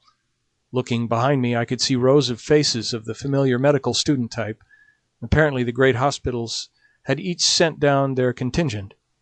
The behavior of the audience at present was good-humored, but mischievous. Scraps of popular songs were chorused with an enthusiasm which was a strange prelude to a scientific lecture, and there was already a tendency to personal chaff which promised a jovial evening to others, however embarrassing it might be to the recipients of these dubious honors. Thus, when old Dr. Meldrum, with his well-known curly-brimmed opera hat, appeared on the platform, there was such a universal query of "Where did you get that tile?" that he hurriedly removed it and concealed it furtively under his chair. When gouty Professor Wadley limped down to his seat, there were general affectionate inquiries from all parts of the hall as to the exact state of his poor toe, which caused him obvious embarrassment. The greatest demonstration of all, however, was at the entrance of my new acquaintance, Professor Challenger, when he passed down to take his place at the extreme end of the front row of the platform. Such a yell of welcome broke forth when his black beard first protruded round the corner that I began to suspect Tarp Henry was right in his surmise, and that this assemblage was there not merely for the sake of the lecture, but because it had got rumored abroad that the famous professor would take part in the proceedings. There was some sympathetic laughter on his entrance among the front benches of well-dressed spectators, as though the demonstration of the students in this instance was not unwelcome to them. That greeting was indeed a frightful outburst of sound, the uproar of the carnivora cage when the step of the bucket-bearing keeper is heard in the distance. There was an offensive tone in it, perhaps, and yet in the main it struck me as mere riotous outcry, the noisy reception of one who amused and interested them rather than of one they disliked or despised. Challenger smiled with weary and tolerant contempt, as a kindly man would meet the yapping of a litter of puppies. He sat slowly down, blew out his chest, passed his hand caressingly down his beard, and looked with drooping eyelids and supercilious eyes at the crowded hall before him. The uproar of his advent had not yet died away when Professor Ronald Murray, the chairman, and Mr. Waldron, the lecturer, threaded their way to the front, and the proceedings began. Professor Murray will, I'm sure, excuse me if I say that he has the common fault of most Englishmen of being inaudible. Why on earth people who have something to say which is worth hearing should not take the slight trouble to learn how to make it heard is one of the strange mysteries of modern life. Their methods are as reasonable as to try to pour some precious stuff from the spring to the reservoir through a non-conducting pipe which could by the least effort be opened. Professor Murray made several profound remarks to his white tie and to the water carafe upon the table, with a humorous twinkling aside to the silver candlestick upon his right. And then he sat down, and Mr. Waldron, the famous popular lecturer, rose amid a general murmur of applause. He was a stern, gaunt man with a harsh voice and an aggressive manner, but he had the merit of knowing how to assimilate the ideas of other men and to pass them on in a way which was intelligible and even interesting to the lay public, with a happy knack of being funny about the most unlikely objects, so that the precession of the equinox or the formation of a vertebrate became a highly humorous process as treated by him. It was a bird's-eye view of creation, as interpreted by science, which, in language always clear and sometimes picturesque, he unfolded before us. He told us of the globe, a huge mass of flaming gas flaring through the heavens. Then he pictured the solidification, the cooling, the wrinkling which formed the mountains, the steam which turned to water, the slow preparation of the stage upon which was to be played the inexplicable drama of life. On the origin of life itself he was discreetly vague. That the germs of it could hardly have survived the original roasting was, he declared, fairly certain. Therefore it had come later. Had it built itself out of the cooling inorganic elements of the globe? Very likely. Had the germs of it arrived from outside upon a meteor? It was hardly conceivable. On the whole, the wisest man was the least dogmatic upon the point. We could not, or at least we had not succeeded up to date in making organic life in our laboratories out of inorganic materials. The gulf between the dead and the living was something which our chemistry could not as yet bridge. But there was a higher and subtler chemistry of nature which, working with great forces over long epochs, might well produce results which were impossible for us. There the matter must be left. This brought the lecturer to the great ladder of animal life, beginning low down in mollusks and feeble sea creatures, then up rung by rung through reptiles and fishes, till at last we came to the kangaroo rat, a creature which brought forth its young alive, the direct ancestor of all mammals, and presumably therefore of everyone in the audience. "No, no!" from a skeptical student in the back row. If the young gentleman in the red tie who cried "No, no," and who presumably claimed to have been hatched out of an egg, would wait upon him after the lecture, he would be glad to see such a curiosity. Laughter. It was strange to think that the climax of all the age-long process of nature had been the creation of that gentleman in the red tie. But had the process stopped? Was this gentleman to be taken as the final type, the be-all and end-all of development? He hoped that he would not hurt the feelings of the gentleman in the red dye if he maintained that, whatever virtues that gentleman might possess in private life, still the vast processes of the universe were not fully justified if they were to end entirely in his production. Evolution was not a spent force, but one still working, and even greater achievements were in store. Having thus, amid a general titter, played very prettily with his interrupter, the lecturer went back to his picture of the past, the drying of the seas, the emergence of the sandbank, the sluggish, viscous life which lay upon their margins, the overcrowded lagoons, the tendency of the sea creatures to take refuge upon the mudflats, the abundance of food awaiting them, their consequent enormous growth. "Hence, ladies and gentlemen," he added, "that frightful brood of saurians which still affright our eyes when seen in the Wealden or in the Solnhofen slates, but which were fortunately extinct long before the first appearance of mankind upon this planet." "Question!" boomed a voice from the platform. Mr. Waldron was a strict disciplinarian with a gift of acid humor, as exemplified upon the gentleman with the red tie, which made it perilous to interrupt him. But this interjection appeared to him so absurd that he was at a loss how to deal with it. So looks the Shakespearean who is confronted by a ransomed Baconian, or the astronomer who is assailed by a flat earth fanatic. He paused for a moment, and then, raising his voice, repeated slowly the words, which were extinct before the coming of man. Question! Boomed the voice once more. Waldron looked with amazement along the line of professors upon the platform until his eyes fell upon the figure of Challenger, who leaned back in his chair with closed eyes and an amused expression as if he were smiling in his sleep. "I see," said Waldron with a shrug. "It is my friend Professor Challenger." And amid laughter he renewed his lecture as if this was a final explanation and no more need be said. But the incident was far from being closed. Whatever path the lecturer took amid the wilds of the past seemed invariably to lead him to some assertion as to extinct or prehistoric life, which instantly brought the same bull's bellow from the professor. The audience began to anticipate it and to roar with delight when it came. The packed benches of students joined in, and every time Challenger's beard opened, before any sound could come forth, there was a yell of "Question!" from 100 voices, and an answering counter-cry of "Order!" and "Shame!" from as many more. Waldron, though a hardened lecturer and a strong man, became rattled. He hesitated, stammered, repeated himself, got snarled in a long sentence, and finally turned furiously upon the cause of his troubles.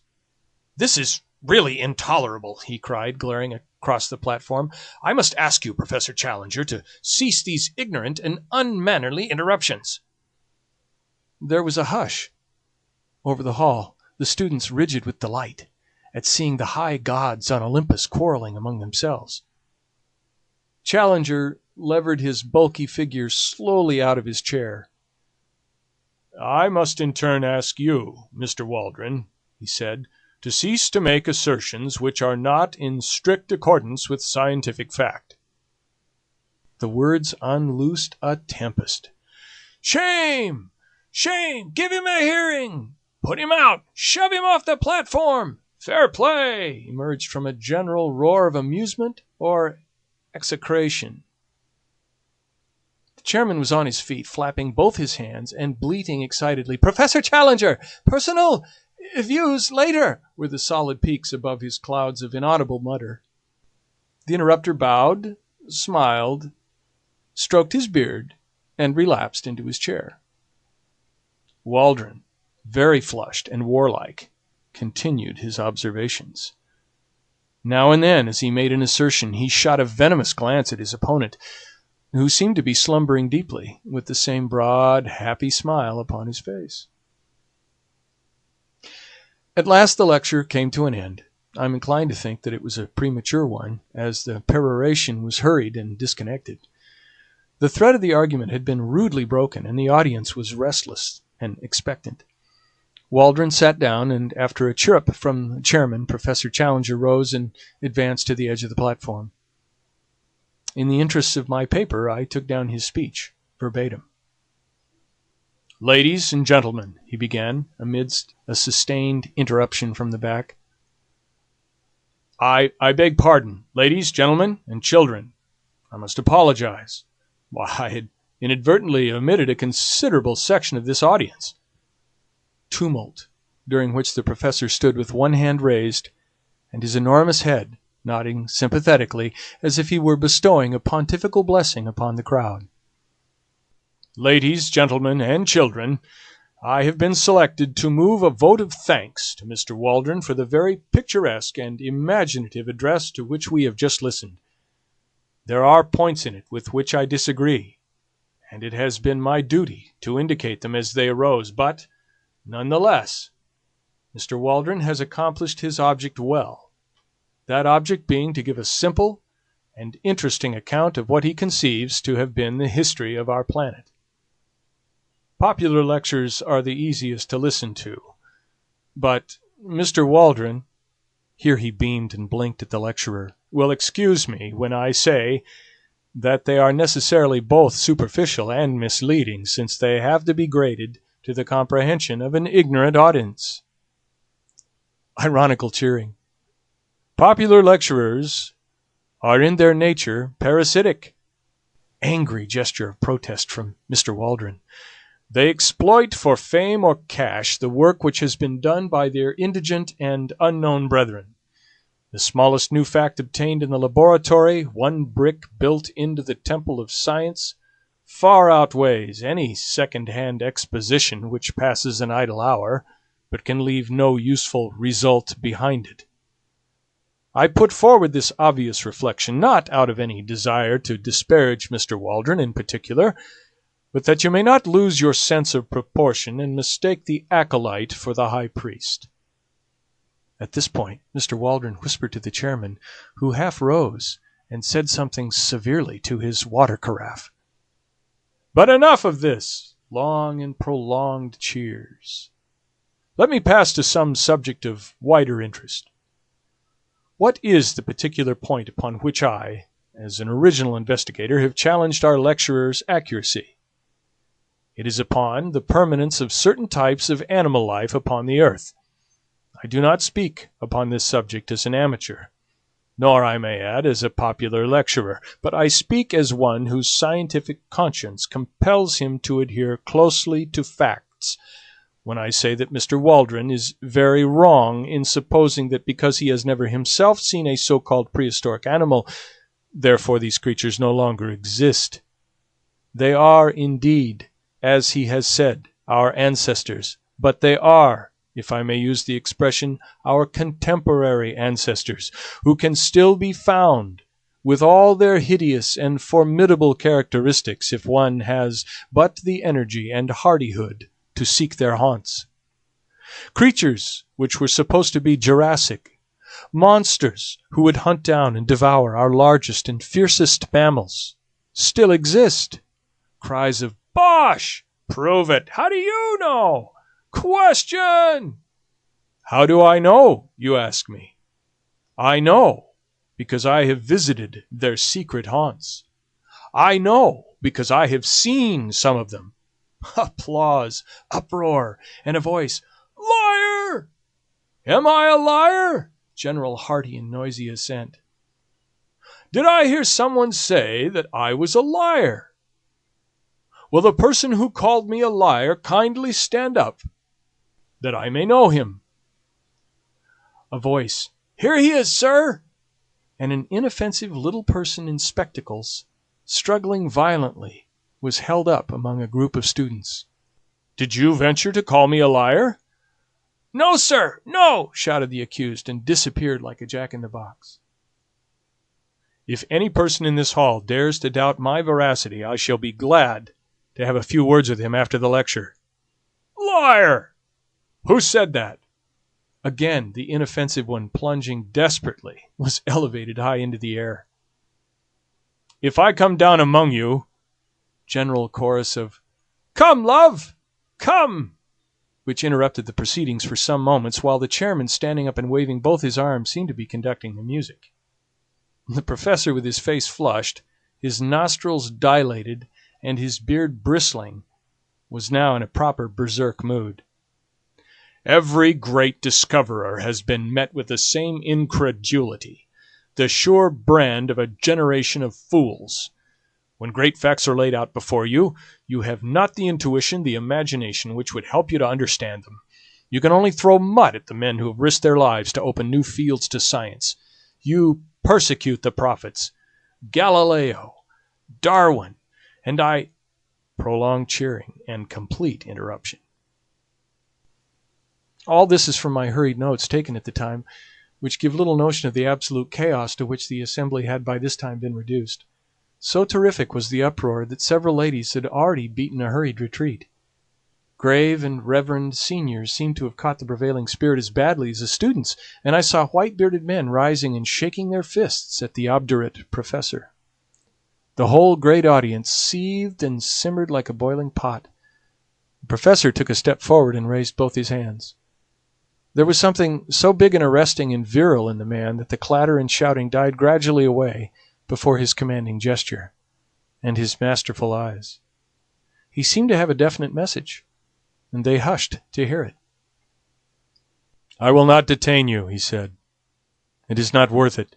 Truth is truth, and the noise of a number of foolish young men, and I fear I must add of their equally foolish seniors, cannot affect the matter. I claim that I have opened a new field of science. You dispute it. Cheers.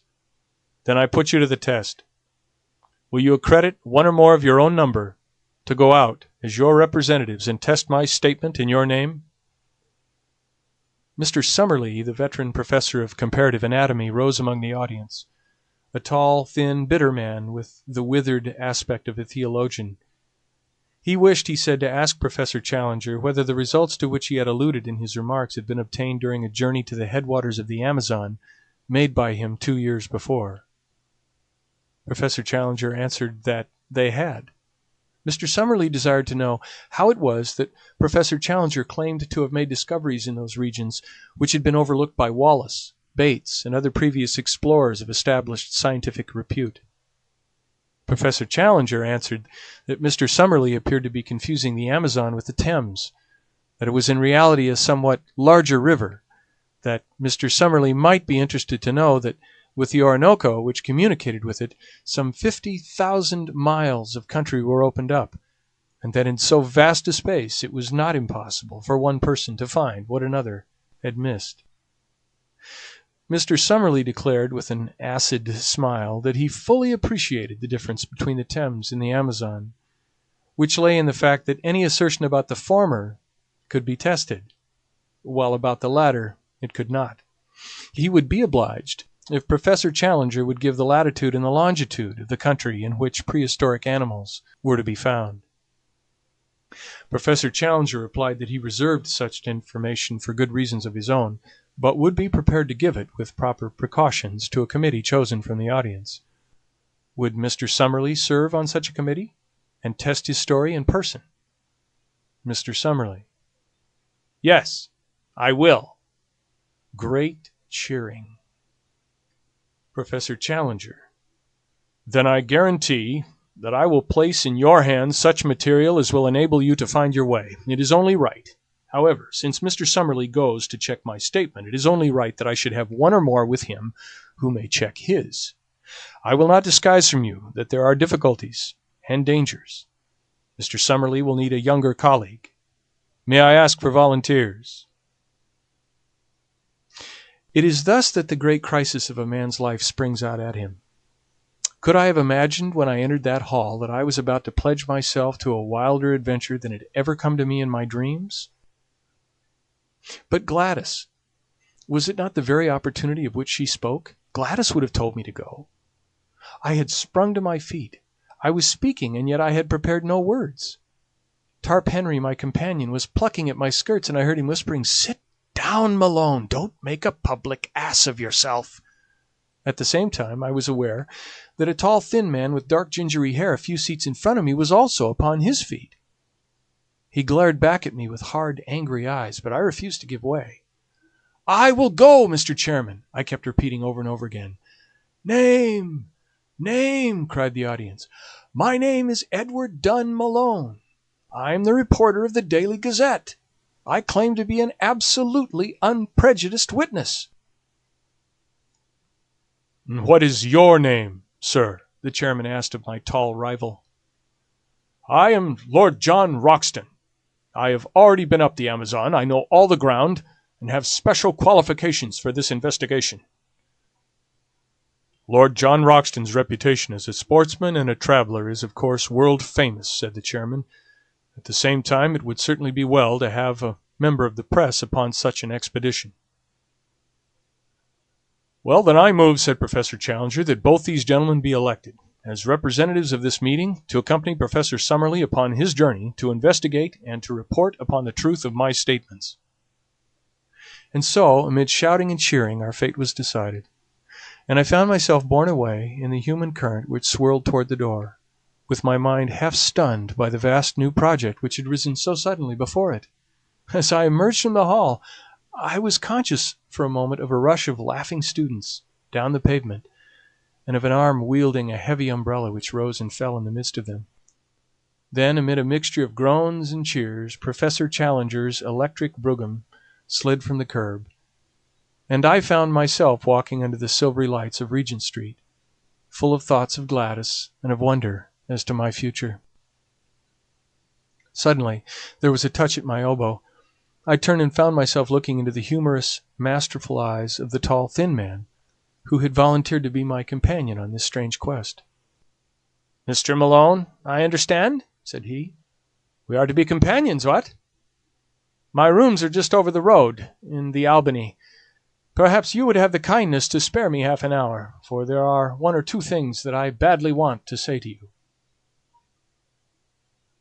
End of Chapter 5. Chapter 6. I was the flail of the Lord. Lord John Roxton and I turned down Vigo Street together, and through the dingy portals of the famous aristocratic rookery. At the end of a long drab passage my new acquaintance pushed open a door and turned on an electric switch. A number of lamps shining through tinted shades bathed the whole great room before us in a ruddy radiance. Standing in the doorway and glancing round me, I had a general impression of extraordinary comfort and elegance, combined with an atmosphere of masculine virility. Everywhere there were mingled the luxury of the wealthy man of taste and the careless untidiness of the bachelor. Rich furs and strange iridescent mats from some oriental bazaar were scattered upon the floor. Pictures and prints, which even my unpractised eyes could recognize as being of great price and rarity, hung thick upon the walls. Sketches of boxers, of ballet girls, and of racehorses alternated with a sensuous Fragonard, a martial Girardet, and a dreamy Turner. But amid these varied ornaments there were scattered the trophies which brought back strongly to my recollection the fact that Lord John Roxton was one of the great all-round sportsmen and athletes of his day. A dark blue oar, crossed with a cherry-pink one above his mantelpiece, spoke of the old Oxonian and Leander man, while the foils and boxing gloves above and below them were the tools of a man who had won supremacy with each. Like a dado round the room was the jutting line of splendid heavy game heads, the best of their sort from every quarter of the world, with the rare white rhinoceros of the Lado enclave drooping its supercilious lip above them all. In the centre of the rich red carpet was a black and gold Louis XV table, a lovely antique, now sacrilegiously desecrated with marks of glasses and the scars of cigar stumps. On it stood a silver tray of smokables and a burnished spirit stand, from which, and an adjacent siphon, my silent host proceeded to charge 2 high glasses. Having indicated an armchair to me, and placed my refreshment near it, he handed me a long, smooth Havana. Then, seating himself opposite to me, he looked at me long and fixedly with his strange, twinkling, reckless eyes of a cold, light blue, the color of a glacier lake. Through the thin haze of my cigar smoke, I noted the details of a face which was already familiar to me from many photographs: the strongly curved nose, the hollow, worn cheeks, the dark, ruddy hair, thin at the top, the crisp, virile mustaches, the small, aggressive tuft upon his projecting chin. Something there was of Napoleon III, something of Don Quixote, and yet again something which was the essence of the English country gentleman, the keen, alert, open-air lover of dogs and of horses. His skin was of a rich flower-pot red from sun and wind. His eyebrows were tufted and overhanging, which gave those naturally cold eyes an almost ferocious aspect, an impression which was increased by his strong and furrowed brow. In figure he was spare, but very strongly built. Indeed, he had often proved that there were few men in England capable of such sustained exertions. His height was a little over 6 feet, but he seemed shorter on account of a peculiar rounding of the shoulders. Such was the famous Lord John Roxton, as he sat opposite to me, biting hard upon his cigar and watching me steadily in a long and embarrassing silence. "Well," said he, at last, "we've gone and done it, young fellow, my lad." This curious phrase he pronounced as if it were all one word, young fellow, me lad. "Yes, we've taken a jump, you and me. I suppose now, when you went into that room, there was no such notion in your head, what?" "No thought of it." "The same here. No thought of it. And here we are, up to our necks in the tureen. Why, I've only been back 3 weeks from Uganda, and taken a place in Scotland and signed the lease and all. Pretty goings-on, what? How does it hit you? Well, it is all in the main light of my business. I'm a journalist on the Gazette. Oh, of course. You said so when you took it on. By the way, I've got a small job for you if you'll help me. With pleasure. Don't mind taking a risk, do you? What is the risk? Well, it's Ballinger. He's the risk. You've heard of him? No. Why, young fellow, where have you lived? Sir John Ballinger is the best gentleman jock in the North Country. I could hold him on the flat at my best, but over jumps, he's my master. Well, it's an open secret that when he's out of training, he drinks hard. Striking an average, he calls it. He got delirium on Tuesday, and has been raging like a devil ever since. His room is above this. The doctors say that it is all up with the old dear unless some food has got into him, but as he lies in bed with a revolver on his coverlet, and swears he will put 6 of the best through anyone that comes near him, there's been a bit of a strike among the serving men. He's a hard nail, is Jack, and a dead shot, too. But you can't leave a Grand National winner to die like that, what? What do you mean to do, then? I asked. Well, my idea was that you and I could rush him. He may be dozing, and at the worst, he can only wing one of us, and the other should have him. If we can get his bolster cover round his arms and then phone up a stomach pump, we'll give the old dear the supper of his life. It was a rather desperate business to come suddenly into one's daily work. I don't think that I am a particularly brave man. I have an Irish imagination which makes the unknown and the untried more terrible than they are. On the other hand, I was brought up with a horror of cowardice and with the terror of such a stigma. I dare say that I could throw myself over a precipice, like the Hun in the history books, if my courage to do it were questioned, and yet it would surely be pride and fear rather than courage which would be my inspiration. Therefore, although every nerve in my body shrank from the whiskey-maddened figure which I pictured in the room above, I still answered, in as careless a voice as I could command, that I was ready to go. Some further remark of Lord Roxton's about the danger only made me irritable. Talking won't make it any better, said I.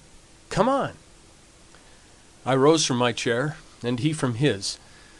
Then, with a little confidential chuckle of laughter, he patted me 2 or 3 times on the chest, finally pushing me back into my chair.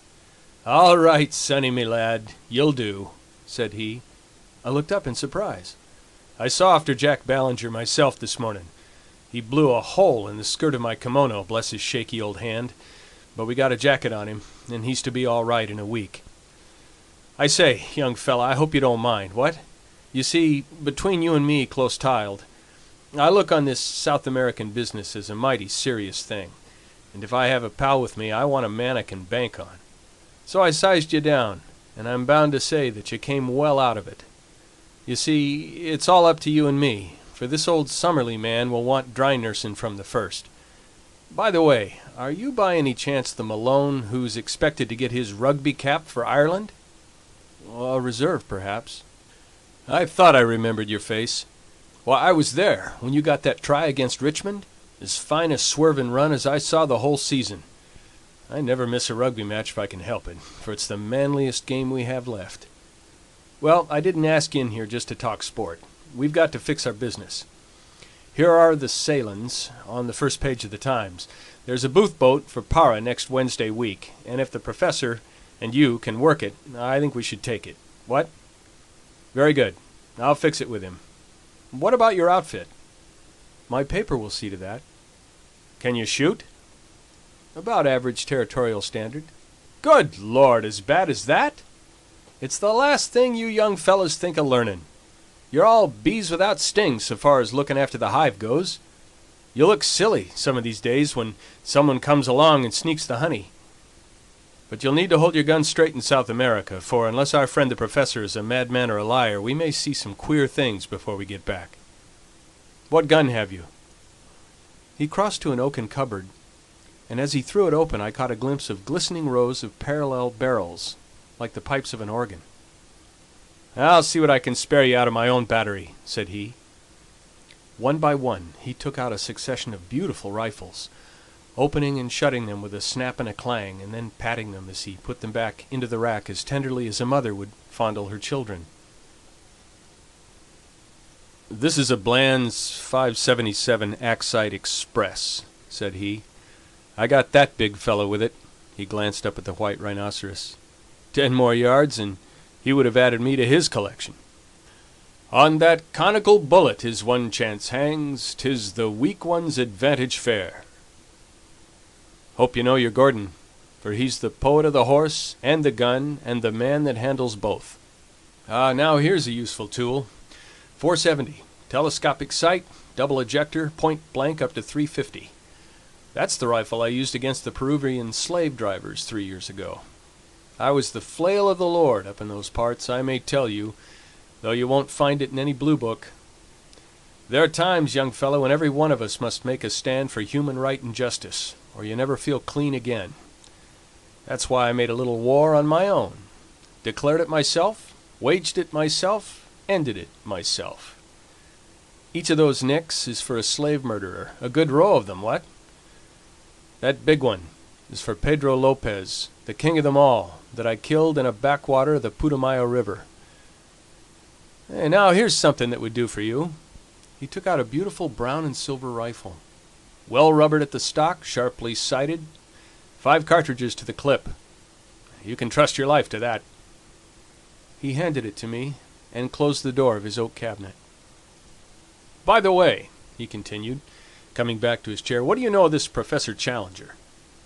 "I never saw him till today." "Well, neither did I. It's funny how we should both sail under sealed orders from a man we don't know. He seemed an uppish old bird. His brothers of science don't seem too fond of him either. How came you to take an interest in the affair?" I told him shortly my experiences of the morning, and he listened intently. Then he drew out a map of South America and laid it on the table. "I believe every single word he said to you was a truth," said he, earnestly, "and mind you, I have something to go on when I speak like that. South America is a place I love, and I think, if you take it right through from Darien to Fuego, it's the grandest, richest, most wonderful bit of earth upon this planet. People don't know it yet, and don't realize what it may become. I've been up and down it from end to end, and had 2 dry seasons in those very parts, as I told you when I spoke of the war I made on the slave dealers. Well, when I was up there I heard some yarns of the same kind, traditions of Indians and the like, but with something behind 'em, no doubt. The more you knew of that country, young fellow, the more you would understand that anything was possible. Anything. There are just some narrow water lanes along which folk travel, and outside that it is all darkness.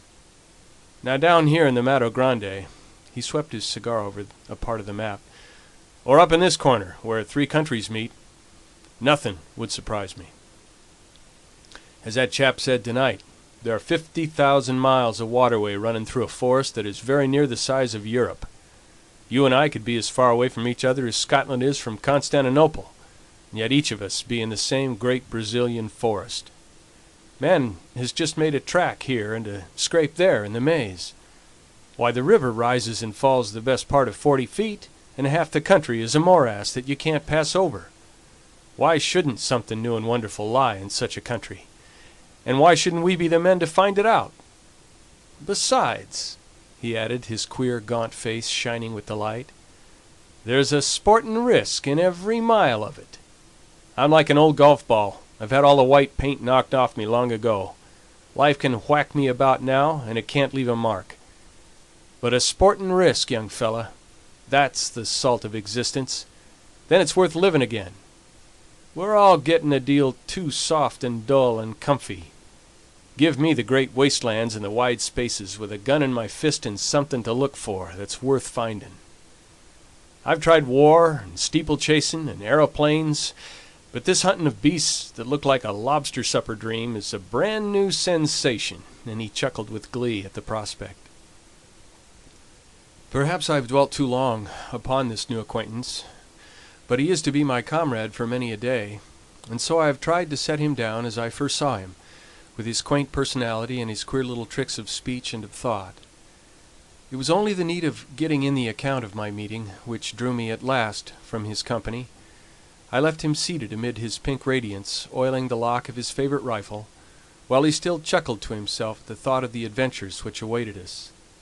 It was very clear to me that if dangers lay before us, I could not in all England have found a cooler head or a braver spirit with which to share them. That night, wearied as I was after the wonderful happenings of the day, I sat late with McArdle, the news editor, explaining to him the whole situation, which he thought important enough to bring next morning before the notice of Sir George Beaumont, the chief. It was agreed that I should write home full accounts of my adventures in the shape of successive letters to McArdle, and that these should either be edited for the Gazette as they arrived, or held back to be published later according to the wishes of Professor Challenger, since we could not yet know what conditions he might attach to those directions which should guide us to the unknown land. In response to a telephone inquiry, we received nothing more definite than a fulmination against the press, ending up with a remark that if we would notify our boat, he would hand us any directions which he might think it proper to give us at the moment of starting. A second question from us failed to elicit any answer at all, save a plaintive bleat from his wife to the effect that her husband was in a very violent temper already, and that she hoped we would do nothing to make it worse. A third attempt, later in the day, provoked a terrific crash, and a subsequent message from the Central Exchange that Professor Challenger's receiver had been shattered. After that, we abandoned all attempt at communication. And now, my patient readers, I can address you directly no longer. From now onwards, if indeed any continuation of this narrative should ever reach you, it can only be through the paper which I represent. In the hands of the editor I leave this account of the events which have led up to one of the most remarkable expeditions of all time, so that if I never return to England, there shall be some record as to how the affair came about. I am writing these last lines in the saloon of the Booth liner Francisca, and they will go back by the pilot to the keeping of Mr. McArdle. Let me draw one last picture before I close the notebook, a picture which is the last memory of the old country which I bear away with me. It is a wet, foggy morning in the late spring. A thin, cold rain is falling. 3 shining mackintoshed figures are walking down the quay, making for the gangplank of the great liner from which the Blue Peter is flying. In front of them a porter pushes a trolley piled high with trunks, wraps, and gun cases. Professor Summerlee, a long, melancholy figure, walks with dragging steps and drooping head, as one who is already profoundly sorry for himself. Lord John Roxton steps briskly, and his thin, eager face beams forth between his hunting cap and his muffler. As for myself, I am glad to have got the bustling days of preparation and the pangs of leave-taking behind me, and I have no doubt that I show it in my bearing. Suddenly, just as we reach the vessel, there is a shout behind us. It is Professor Challenger, who had promised to see us off. He runs after us, a puffing, red-faced, irascible figure. "No, thank you," says he. "I should much prefer not to go aboard. I have only a few words to say to you, and they can very well be said where we are. I beg you not to imagine that I am in any way indebted to you for making this journey. I would have you to understand that it is a matter of perfect indifference to me, and I refuse to entertain the most remote sense of personal obligation. Truth is truth, and nothing which you can report can affect it in any way, though it may excite the emotions and allay the curiosity of a number of very ineffectual people. My directions for your instruction and guidance are in this sealed envelope. You will open it when you reach a town upon the Amazon which is called Manaos, but not until the date and hour which is marked upon the outside. Have I made myself clear? I leave the strict observance of my conditions entirely to your honor. No, Mr. Malone, I will place no restriction upon your correspondence, since the ventilation of the facts is the object of your journey.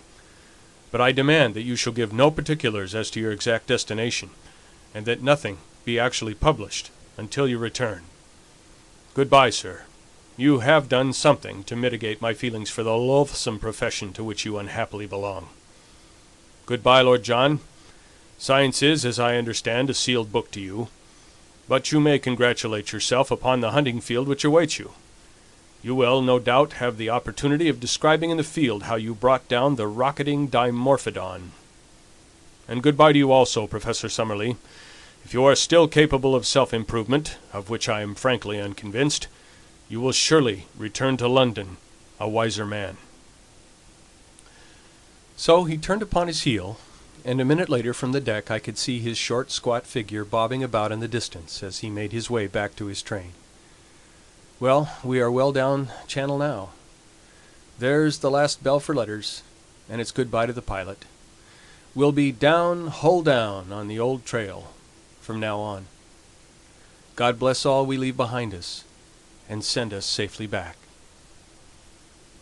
End of Chapter 6. Chapter 7.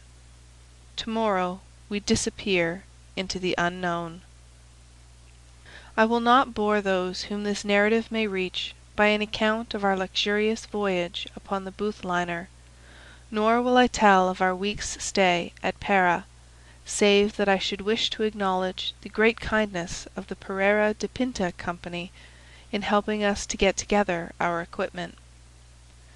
I will also allude very briefly to our river journey up a wide, slow-moving, clay-tinted stream in a steamer which was little smaller than that which had carried us across the Atlantic.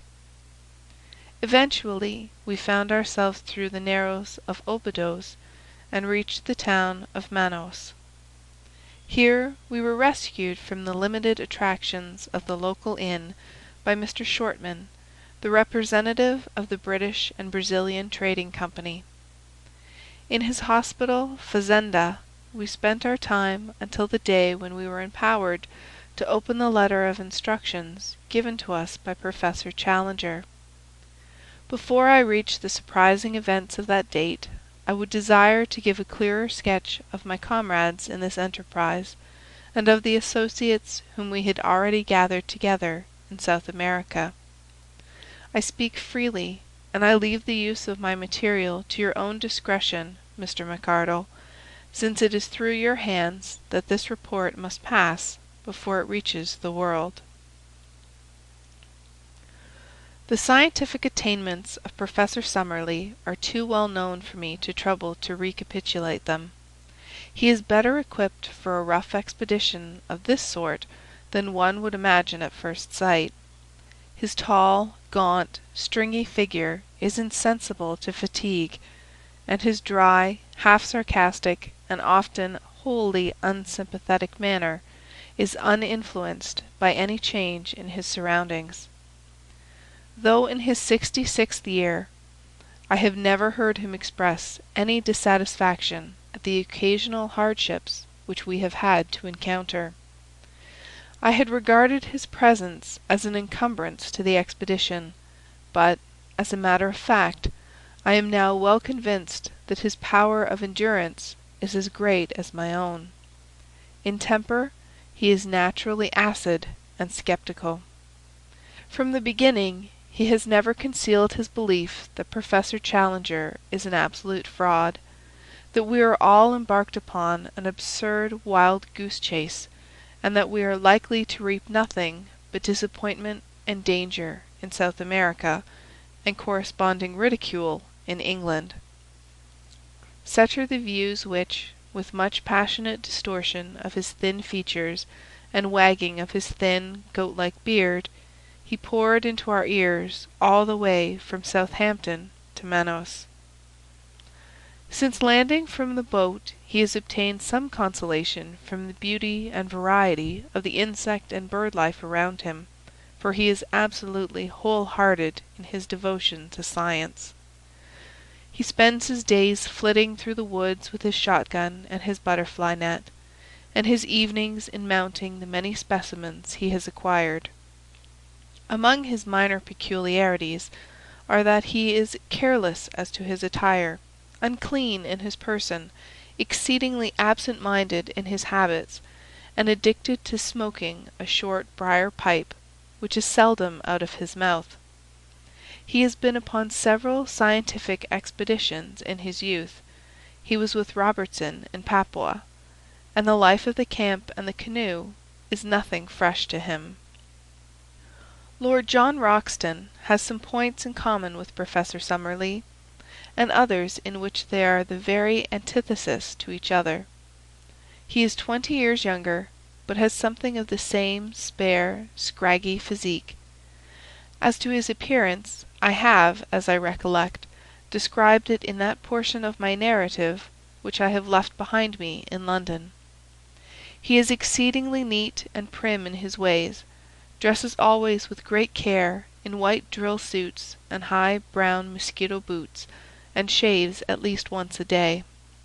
Like most men of action, he is laconic in speech, and sinks readily into his own thoughts, but he is always quick to answer a question or join in a conversation, talking in a queer, jerky, half-humorous fashion.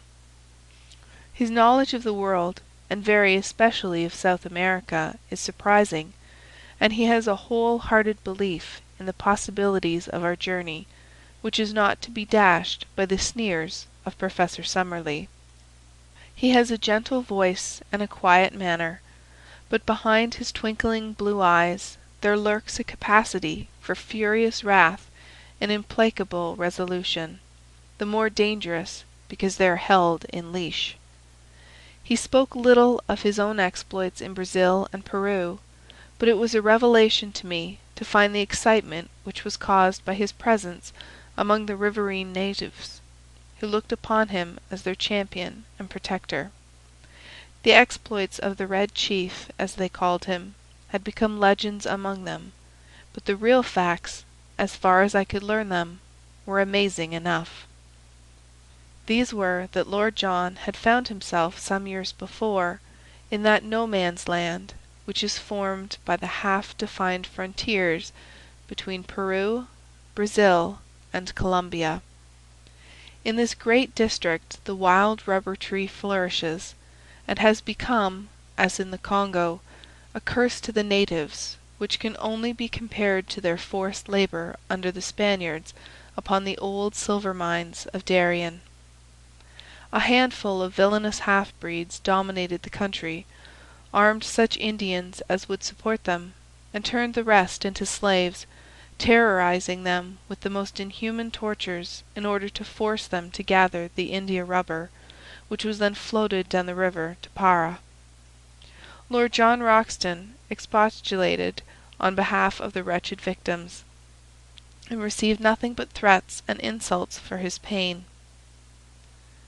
He then formally declared war against Pedro Lopez, the leader of the slave-drivers, enrolled a band of runaway slaves in his service, armed them, and conducted a campaign, which ended by his killing with his own hands the notorious half-breed, and breaking down the system which he represented. No wonder that the ginger-headed man with the silky voice and the free and easy manners was now looked upon with deep interest upon the banks of the great South American river, though the feelings he inspired were naturally mixed, since the gratitude of the natives was equalled by the resentment of those who desired to exploit them. One useful result of his former experiences was that he could talk fluently in the lingua geral, which is the peculiar talk, 1/3 Portuguese and 2/3 Indian, which is current all over Brazil. I have said before that Lord John Roxton was a South America maniac. He could not speak of that great country without ardour, and this ardour was infectious, for, ignorant as I was, he fixed my attention and stimulated my curiosity. How I wish I could reproduce the glamour of his discourses, the peculiar mixture of accurate knowledge and of racy imagination which gave them their fascination, until even the Professor's cynical and sceptical smile would gradually vanish from his thin face as he listened. He would tell the history of the mighty river so rapidly explored, for some of the first conquerors of Peru actually crossed the entire continent upon its waters, and yet so unknown in regard to all that lay behind its ever-changing banks. "What is there?" he would cry, pointing to the north. "Wood and marsh and unpenetrated jungle. Who knows what it may shelter? And there to the south? A wilderness of swampy forest, where no white man has ever been. The unknown is up against us on every side. Outside the narrow lines of the rivers, what does anyone know? Who will say what is possible in such a country? Why should Old Man Challenger not be right?" At which direct defiance the stubborn sneer would reappear on Professor Summerlee's face, and he would sit, shaking his sardonic head in unsympathetic silence behind the cloud of his briar-root pipe. So much for the moment for my two white companions, whose characters and limitations will be further exposed as surely as my own, as this narrative proceeds. But already we have enrolled certain retainers who may play no small part in what is to come. The first is a gigantic negro named Zambo, who is a black Hercules, as willing as any horse, and about as intelligent. Him we enlisted at Para, on the recommendation of the steamship company, on whose vessels he had learned to speak a halting English. It was at Para also that we engaged Gomez and Manuel, two half-breeds from up the river, just come down with a cargo of redwood. They were swarthy fellows, bearded and fierce, as active and wiry as panthers. Both of them had spent their lives in those upper waters of the Amazon which we were about to explore, and it was this recommendation which had caused Lord John to engage them. One of them, Gomez, had the further advantage that he could speak excellent English. These men were willing to act as our personal servants, to cook, to row, or to make themselves useful in any way at a payment of $15 a month. Besides these, we had engaged 3 Mojo Indians from Bolivia, who are the most skilful at fishing and boat work of all the river tribes. The chief of these we called Mojo, after his tribe, and the others are known as Jose and Fernando. 3 white men, then, 2 half-breeds, 1 negro, and 3 Indians made up the personnel of the little expedition which lay waiting for its instructions at Manaos before starting upon its singular quest. At last, after a weary week, the day had come, and the hour. I ask you to picture the shaded sitting-room of the Fazenda Sant' Ignacio, 2 miles inland from the town of Manaos. Outside lay the yellow, brassy glare of the sunshine, with the shadows of the palm trees as black and definite as the trees themselves. The air was calm, full of the eternal hum of insects, a tropical chorus of many octaves, from the deep drone of the bee to the high, keen pipe of the mosquito. Beyond the veranda was a small, cleared garden, bounded with cactus hedges and adorned with clumps of flowering shrubs, round which the great blue butterflies and the tiny humming-birds fluttered and darted in crescents of sparkling light. Within, we were seated round the cane table, on which lay a sealed envelope. Inscribed upon it, in the jagged handwriting of Professor Challenger, were the words, "Instructions to Lord John Roxton and party, to be opened at Manaos upon July 15th at 12 o'clock precisely." Lord John had placed his watch upon the table beside him. "We have 7 more minutes," said he. "The old dear is very precise." Professor Summerlee gave an acid smile as he picked up the envelope in his gaunt hand. "What can it possibly matter whether we open it now or in 7 minutes?" said he. "It is all part and parcel of the same system of quackery and nonsense, for which I regret to say that the writer is notorious."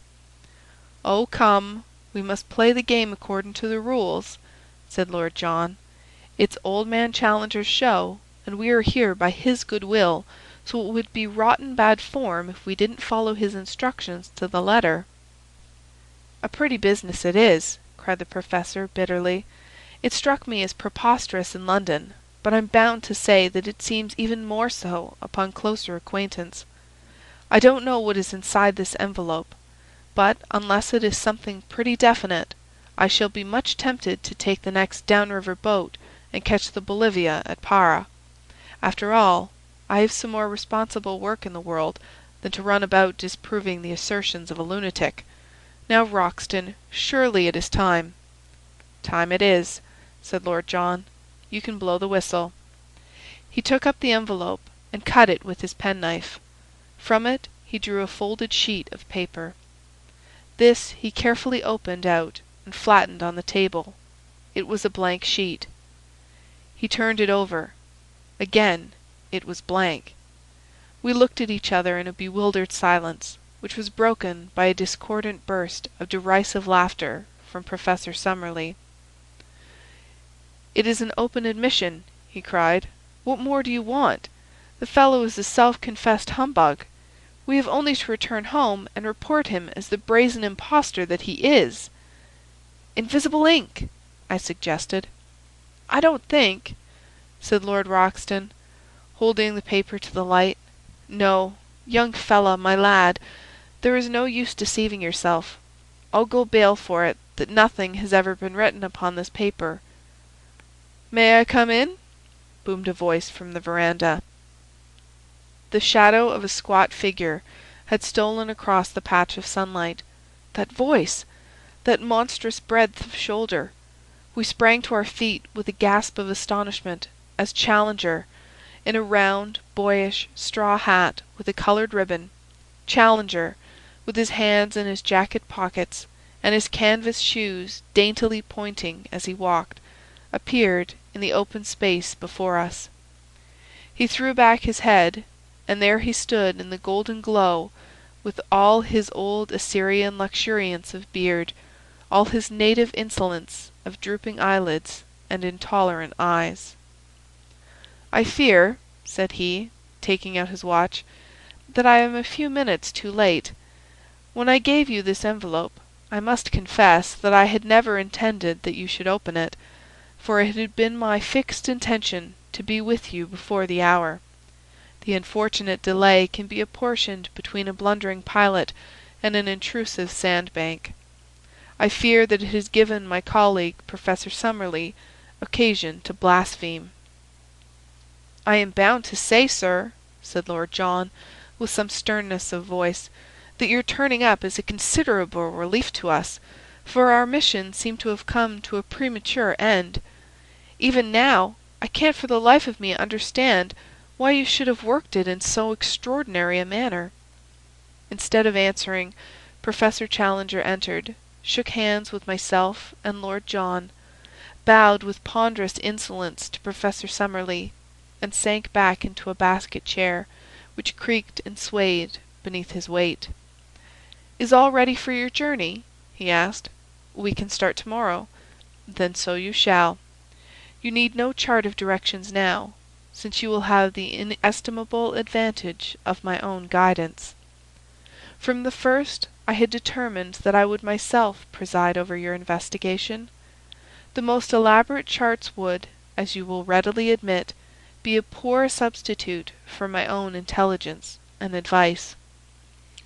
As to the small ruse which I played upon you in the matter of the envelope, it is clear that had I told you all my intentions, I should have been forced to resist unwelcome pressure to travel out with you."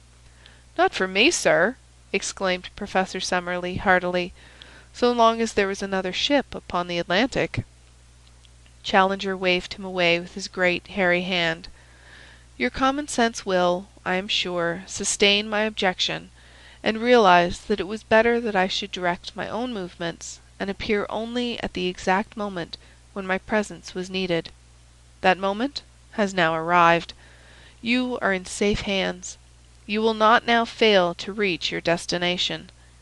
From henceforth I take command of this expedition, and I must ask you to complete your preparations tonight, so that we may be able to make an early start in the morning. My time is of value, and the same thing may be said, no doubt, in a lesser degree, of your own. I propose, therefore, that we push on as rapidly as possible, until I have demonstrated what you have come to see." Lord John Roxton has chartered a large steam launch, the Esmeralda, which was to carry us up the river. So far as climate goes, it was immaterial what time we chose for our expedition, as the temperature ranges from 75 to 90 degrees both summer and winter, with no appreciable difference in heat. In moisture, however, it is otherwise. From December to May is the period of the rains, and during this time the river slowly rises until it attains a height of nearly 40 feet above its low water mark. It floods the banks, extends in great lagoons over a monstrous waste of country, and forms a huge district called locally the Gapo, which is for the most part too marshy for foot travel and too shallow for boating. About June the waters begin to fall, and are at their lowest at October or November. Thus our expedition was at the time of the dry season, when the great river and its tributaries were more or less in a normal condition. The current of the river is a slight one, the drop being not greater than 8 inches in a mile. No stream could be more convenient for navigation, since the prevailing wind is southeast, and sailing boats may make a continuous progress to the Peruvian frontier, dropping down again with the current. In our own case, the excellent engines of the Esmeralda could disregard the sluggish flow of the stream, and we made as rapid progress as if we were navigating a stagnant lake. For 3 days we steamed northwestwards upon a stream which even here, 1,000 miles from its mouth, was still so enormous that from its centre the 2 banks were mere shadows upon the distant skyline. On the 4th day after leaving Manos, we turned into a tributary which at its mouth was little smaller than the main stream. It narrowed rapidly, however, and after 2 more days' steaming we reached an Indian village, where the professor insisted that we should land, and that the Esmeralda should be sent back to Manos. We should soon come upon rapids, he explained, which would make its further use impossible. He added privately that we were now approaching the door of the unknown country, and that the fewer whom we took into our confidence, the better it would be.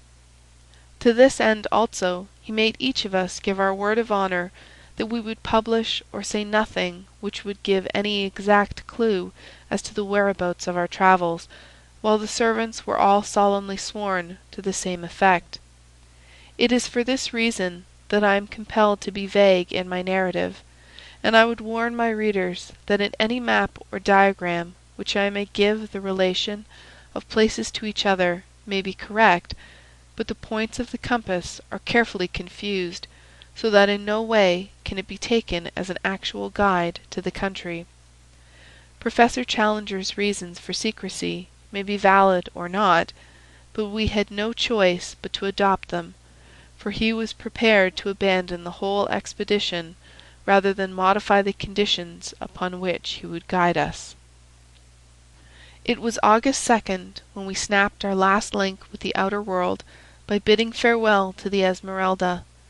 Since then 4 days have passed, during which we have engaged 2 large canoes from the Indians, made of so light a material, skins over a bamboo framework, that we should be able to carry them round any obstacle. These we have loaded with all our effects, and have engaged 2 additional Indians to help us in the navigation. I understand that they are the very 2, Attica and Ipitu by name, who accompanied Professor Challenger upon his previous journey. They appeared to be terrified at the prospect of repeating it, but the chief has patriarchal powers in these countries, and if the bargain is good in his eyes, the clansman has little choice in the matter. So tomorrow we disappear into the unknown. This account I am transmitting down the river by canoe, and it may be our last word to those who are interested in our fate. I have, according to our arrangement, addressed it to you, my dear Mr. McArdle, and I leave it to your discretion to delete, alter, or do what you like with it. From the assurance of Professor Challenger's manner, and in spite of the continued skepticism of Professor Summerlee, I have no doubt that our leader will make good his statement, and that we are really on the eve of some most remarkable experiences.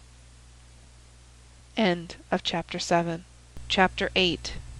The Outlying Pickets of the New World. Our friends at home may well rejoice with us, for we are at our goal, and up to a point at least, we have shown that the statement of Professor Challenger can be verified. We have not, it is true, ascended the plateau, but it lies before us, and even Professor Summerlee is in a more chastened mood. Not that he will for an instant admit that his rival could be right, but he is less persistent in his incessant objections, and has sunk, for the most part, into an observant silence. I must hark back, however, and continue my narrative from where I dropped it. We are sending home one of our local Indians who is injured, and I am committing this letter to his charge, with considerable doubts in my mind as to whether it will ever come to hand. When I wrote last, we were about to leave the Indian village where we had been deposited by the Esmeralda. I have to begin my report by bad news, for the first serious personal trouble (I pass over the incessant bickerings between the professors) occurred this evening, and might have had a tragic ending. I have spoken of our English-speaking half-breed, Gomez, a fine worker and a willing fellow, but afflicted, I fancy, with the vice of curiosity, which is common enough among such men. On the last evening he seems to have hid himself near the hut in which we were discussing our plans, and, being observed by our huge negro Zombo, who is as faithful as a dog, and has the hatred which all his race bear to the half-breeds, he was dragged out and carried into our presence. Gomez whipped out his knife, however, and but for the huge strength of his captor, which enabled him to disarm him with one hand, he would certainly have stabbed him. The matter has ended in reprimands, the opponents have been compelled to shake hands, and there is every hope that all will be well. As to the feuds of the two learned men, they are continuous and bitter. It must be admitted that Challenger is provocative in the last degree, but Summerlee has an acid tongue, which makes matters worse. Last night Challenger said that he never cared to walk on the Thames embankment and look up the river, as it was always sad to see one's own eventual goal. He is convinced, of course, that he is destined for Westminster Abbey. Summerlee rejoined, however, with a sour smile, by saying that he understood that Millbank Prison had been pulled down. Challenger's conceit is too colossal to allow him to be really annoyed. He only smiled in his beard, and repeated, "Really? Really?" in the pitying tone one would use to a child. Indeed, they are children both, the one wizened and cantankerous, the other formidable and overbearing, yet each with a brain which has put him in the front rank of his scientific age. Brain, character, soul, only as one sees more of life does one understand how distinct is each. The very next day we did actually make our start upon this remarkable expedition.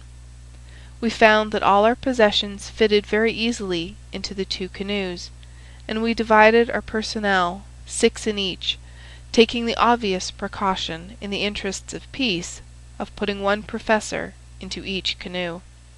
Personally, I was with Challenger, who was in a beatific humour, moving about as one in a silent ecstasy, and beaming benevolence from every feature. I have had some experience of him in other moods, however, and shall be the less surprised when the thunderstorms suddenly come up amidst the sunshine. If it is impossible to be at your ease, it is equally impossible to be dull in his company, for one is always in a state of half tremulous doubt as to what sudden turn his formidable temper may take. For 2 days we made our way up a good-sized river some hundreds of yards broad, and dark in color, but transparent, so that one could usually see the bottom. The affluents of the Amazon are, half of them, of this nature, while the other half are whitish and opaque, the difference depending upon the class of country through which they have flowed. The dark indicate vegetable decay, while the others point to clay soil. Twice we came across rapids, and in each case made a portage of half a mile or so to avoid them. The woods on either side were primeval, which are more easily penetrated than woods of the second growth, and we had no great difficulty in carrying our canoes through them. How shall I ever forget the solemn mystery of it? The height of the trees and the thickness of the boles exceeded anything which I in my town-bred life could have imagined, shooting upwards in magnificent columns, until at an enormous distance above our heads we could dimly discern the spot where they threw out their side branches into Gothic upward curves which coalesced to form one great matted roof of verdure, through which only an occasional golden ray of sunshine shot downwards to trace a thin, dazzling line of light amidst the majestic obscurity. As we walked noiselessly amid the thick, soft carpet of decaying vegetation, the hush fell upon our souls which comes upon us in the twilight of the Abbey, and even Professor Challenger's full-chested notes sank into a whisper. Alone, I should have been ignorant of the names of these giant growths, but our men of science pointed out the cedars, the great silk-cotton trees, and the redwood trees, with all that profusion of various plants, which has made this continent the chief supplier to the human race of those gifts of nature which depend upon the vegetable world, while it is the most backward in those products which come from animal life. Vivid orchards and wonderful coloured lichens smouldered upon the swarthy tree trunks, and where a wandering shaft of light fell full upon the golden alamanda, the scarlet star clusters of the tacsonia, or the rich deep blue of Upomea, the effect was as a dream of fairyland. In these great wastes of forest, life which abhors darkness struggles ever upwards to the light. Every plant, even the smaller ones, curls and writhes to the green surface, twining itself round its stronger and taller brethren in the effort. Climbing plants are monstrous and luxuriant, but others which have never been known to climb elsewhere learn the art as an escape from that sombre shadow, so that the common nettle, the jasmine, and even the jassatara palm tree can be seen circling the stems of the cedars and striving to reach their crowns. Of animal life there was no movement amid the majestic vaulted aisles which stretched from us as we walked, but a constant movement far above our heads told of that multitudinous world of snake and monkey, bird and sloth, which lived in the sunshine, and looked down in wonder at our tiny, dark, stumbling figures in the obscure depths immeasurably below them.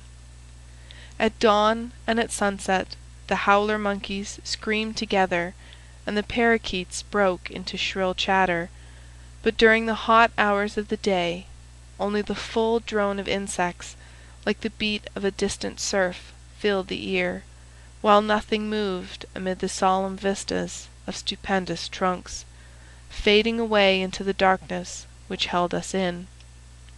Once some bandy-legged lurching creature, an ant-eater or a bear, scuttled clumsily amid the shadows. It was the only sign of earth life which I saw in this great Amazonian forest. And yet there were indications that even human life itself was not far from us in those mysterious recesses. On the third day out we were aware of a singular deep throbbing in the air, rhythmic and solemn, coming and going fitfully throughout the morning. The two boats were paddling within a few yards of each other when first we heard it, and our Indians remained motionless, as if they had been turned to bronze, listening intently with expressions of terror upon their faces. "What is it, then?" I asked. "Drums," said Lord John carelessly. "War drums. I have heard them before." "Yes, sir, war drums," said Gomez the half-breed. "Wild Indians, bravos, not mansos. They watch us every mile of the way. Kill us if they can." "How can they watch us?" I asked, gazing into the dark, motionless void. The half-breed shrugged his broad shoulders. "The Indians know. They have their own way. They watch us. They talk the drum talk to each other. Kill us if they can." By the afternoon of that day my pocket diary shows me that it was Tuesday, August 18th. At least 6 or 7 drums were throbbing from various points. Sometimes they beat quickly, sometimes slowly, sometimes in obvious question and answer, one far to the east breaking out in a high staccato rattle, and being followed after a pause by a deep roll from the north. There was something indescribably nerve-shaking and menacing in that constant mutter, which seemed to shape itself into the very syllables of the half-breed, endlessly repeated. "We will kill you if we can. We will kill you if we can." No one ever moved in the silent woods. All the peace and soothing of quiet nature lay in that dark curtain of vegetation, but away from behind there came ever the one message from our fellow man. "We will kill you if we can," said the men in the east. "We will kill you if we can," said the men in the north. All day the drums rumbled and whispered, while their menace reflected itself in the faces of our colored companions. Even the hardy, swaggering half-breed seemed cowed. I learned, however, that day, once and for all, that both Summerlee and Challenger possessed that highest type of bravery, the bravery of the scientific mind. Theirs was the spirit which upheld Darwin among the gauchos of the Argentine, or Wallace among the head-hunters of Malaya. It is decreed by a merciful nature that the human brain cannot think of two things simultaneously, so that if it be steeped in curiosity as to science, it has no room for merely personal considerations. All day amid that incessant and mysterious menace, our two professors watched every bird upon the wing, and every shrub upon the bank, with many a sharp, wordy contention, when the snarl of Summerlee came quick upon the deep growl of Challenger, but with no more sense of danger, and no more reference to drum-beating Indians, than if they were seated together in the smoking-room of the Royal Society's Club in St. James's Street. Only once did they condescend to discuss them. "Marana, or Amadraku cannibals," said Challenger, jerking his thumb towards the reverberating wood. "No doubt, sir," Summerlee answered. "Like all such tribes, I shall expect to find them of polysynthetic speech and of Mongolian type." "Polysynthetic, certainly," said Challenger indulgently. "I am not aware that any other type of language exists in this continent, and I have notes of more than 100. The Mongolian theory I regard with deep suspicion."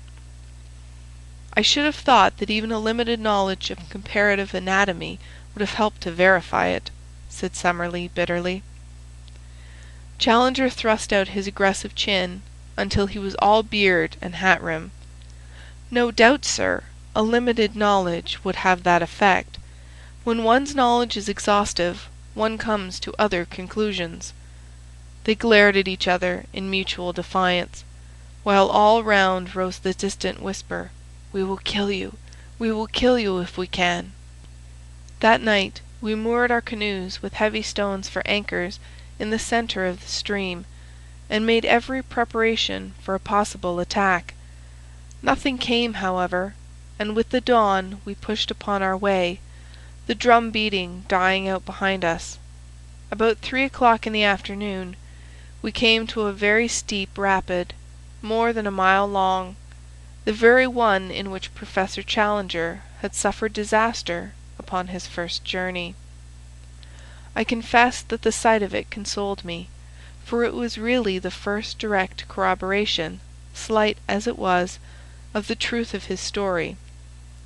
The Indians carried first our canoes and then our stores through the brushwood, which is very thick at this point, while we 4 whites, our rifles on our shoulders, walked between them and any danger coming from the woods.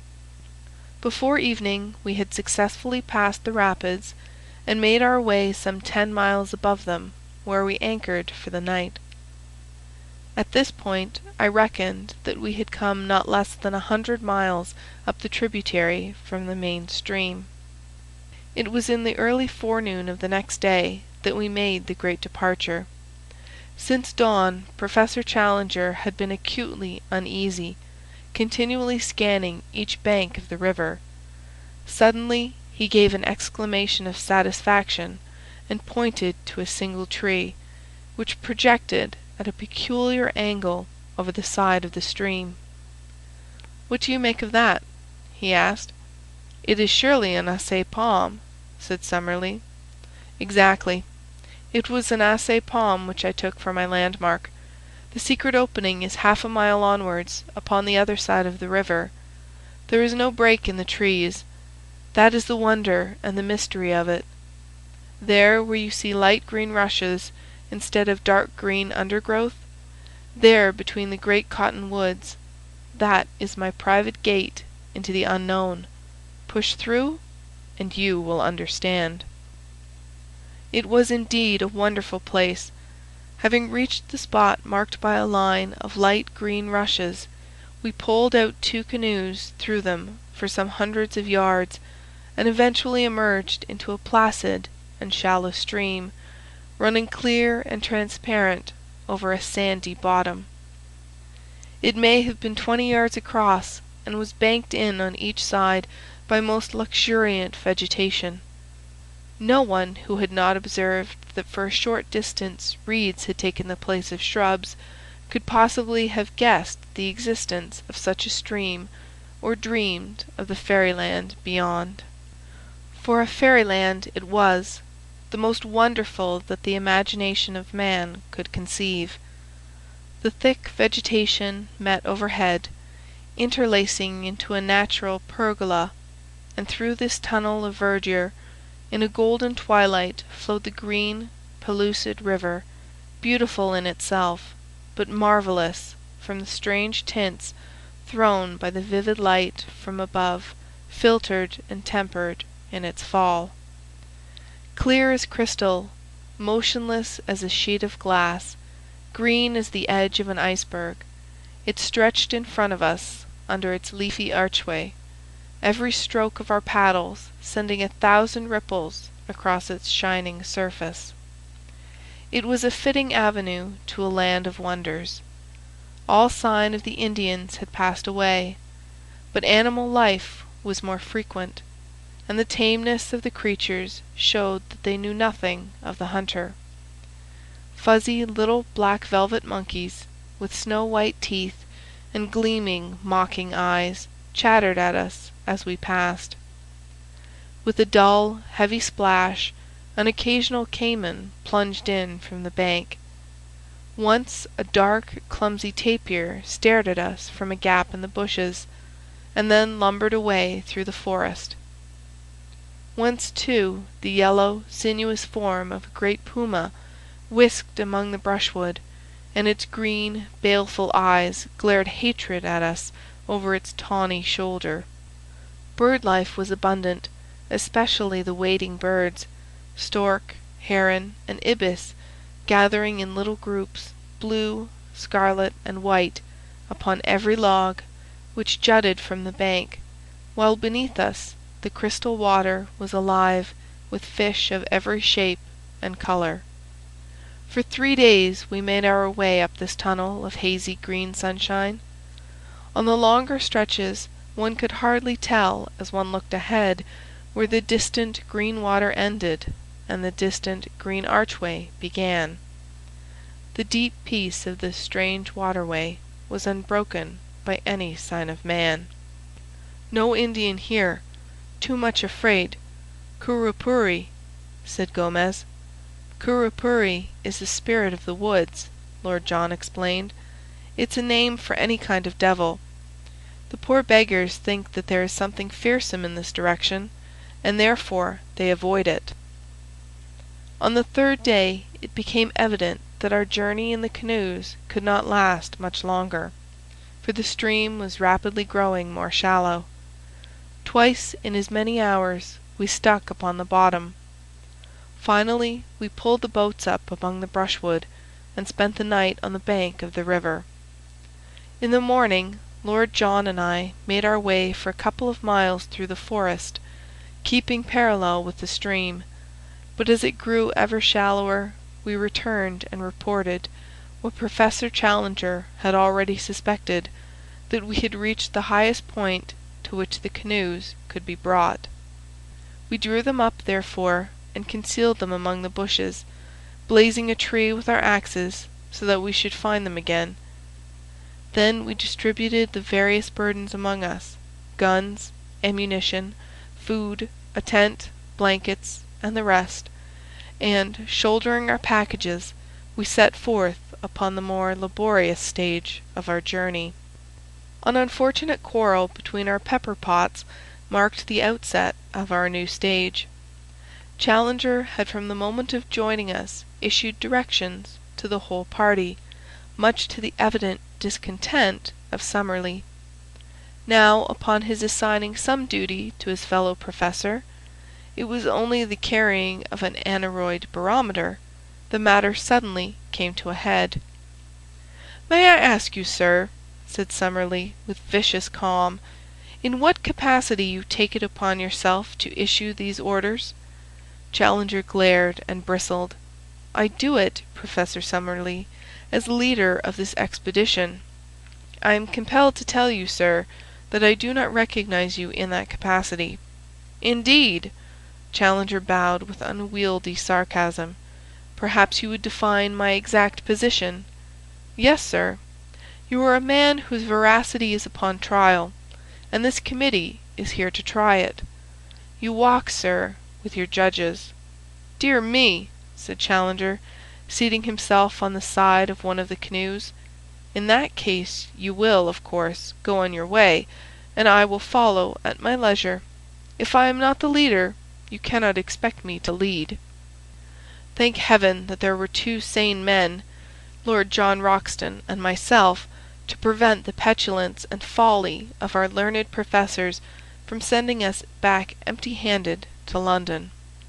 Such arguing and pleading and explaining before we could get them mollified! Then at last Summerlee with his sneer and his pipe would move forwards, and Challenger would come rolling and grumbling after. By some good fortune we discovered about this time that both our savants had the very poorest opinion of Dr. Illingworth of Edinburgh. Thenceforward that was our one safety, and every strained situation was relieved by our introducing the name of the Scotch zoologist, when both our professors would form a temporary alliance and friendship in their detestation and abuse of this common rival. Advancing in single file along the bank of the stream, we soon found that it narrowed down to a mere brook, and finally that it lost itself in a great green morass of sponge-like mosses into which we sank up to our knees. The place was horribly haunted by clouds of mosquitoes and every form of flying pest, so we were glad to find solid ground again, and to make a circuit among the trees, which enabled us to outflank this pestilent morass, which droned like an organ in the distance, so loud was it with insect life. On the second day after leaving our canoes, we found that the whole character of the country changed. Our road was persistently upwards, and as we ascended the woods became thinner and lost their tropical luxuriance. The huge trees of the alluvial Amazonian plain gave place to the phoenix and cocoa palms, growing in scattered clumps, with thick brushwood between. In the damper hollows the Mauritia palms threw out their graceful drooping fronds. We travelled entirely by compass, and once or twice there were differences of opinion between Challenger and the two Indians, when, to quote the Professor's indignant words, the whole party agreed to trust the fallacious instincts of undeveloped savages rather than the highest product of modern European culture. That we were justified in doing so was shown upon the third day, when Challenger admitted that he recognized several landmarks of his former journey, and in one spot we actually came upon 4 fire-blackened stones which must have marked a camping place. The road still ascended, and we crossed a rock-studded slope which took 2 days to traverse. The vegetation had again changed, and only the vegetable ivory tree remained, with a great profusion of wonderful orchids, among which I learned to recognize the rare Nottonia vexillaria and the glorious pink and scarlet blossoms of Cattleya and Odontoglossum. Occasional brooks with pebbly bottoms and fern-draped banks gurgled down the shallow gorges in the hill, and offered good camping grounds every evening on the banks of some rock-studded pool, where swamps of little blue-backed fish, about the size and shape of English trout, gave us a delicious supper. On the 9th day after leaving the canoes, having done, as I reckon, about 120 miles, we began to emerge from the trees, which had grown smaller until they were mere shrubs. Their place was taken by an immense wilderness of bamboo, which grew so thickly that we could only penetrate it by cutting a pathway with the machetes and bill-hooks of the Indians. It took us a long day, travelling from 7 in the morning till 8 at night, with only 2 breaks of 1 hour each to get through this obstacle. Anything more monotonous and wearying could not be imagined, for, even at the most open places, I could not see more than 10 or 12 yards, while usually my vision was limited to the back of Lord John's cotton jacket in front of me, and to the yellow wall within a foot of me on either side. From above came one thin knife-edge of sunshine, and 15 feet over our heads one saw the tops of the reeds swaying against the deep blue sky. I do not know what kind of creatures inhabit such a thicket, but several times we heard the plunging of large, heavy animals quite close to us.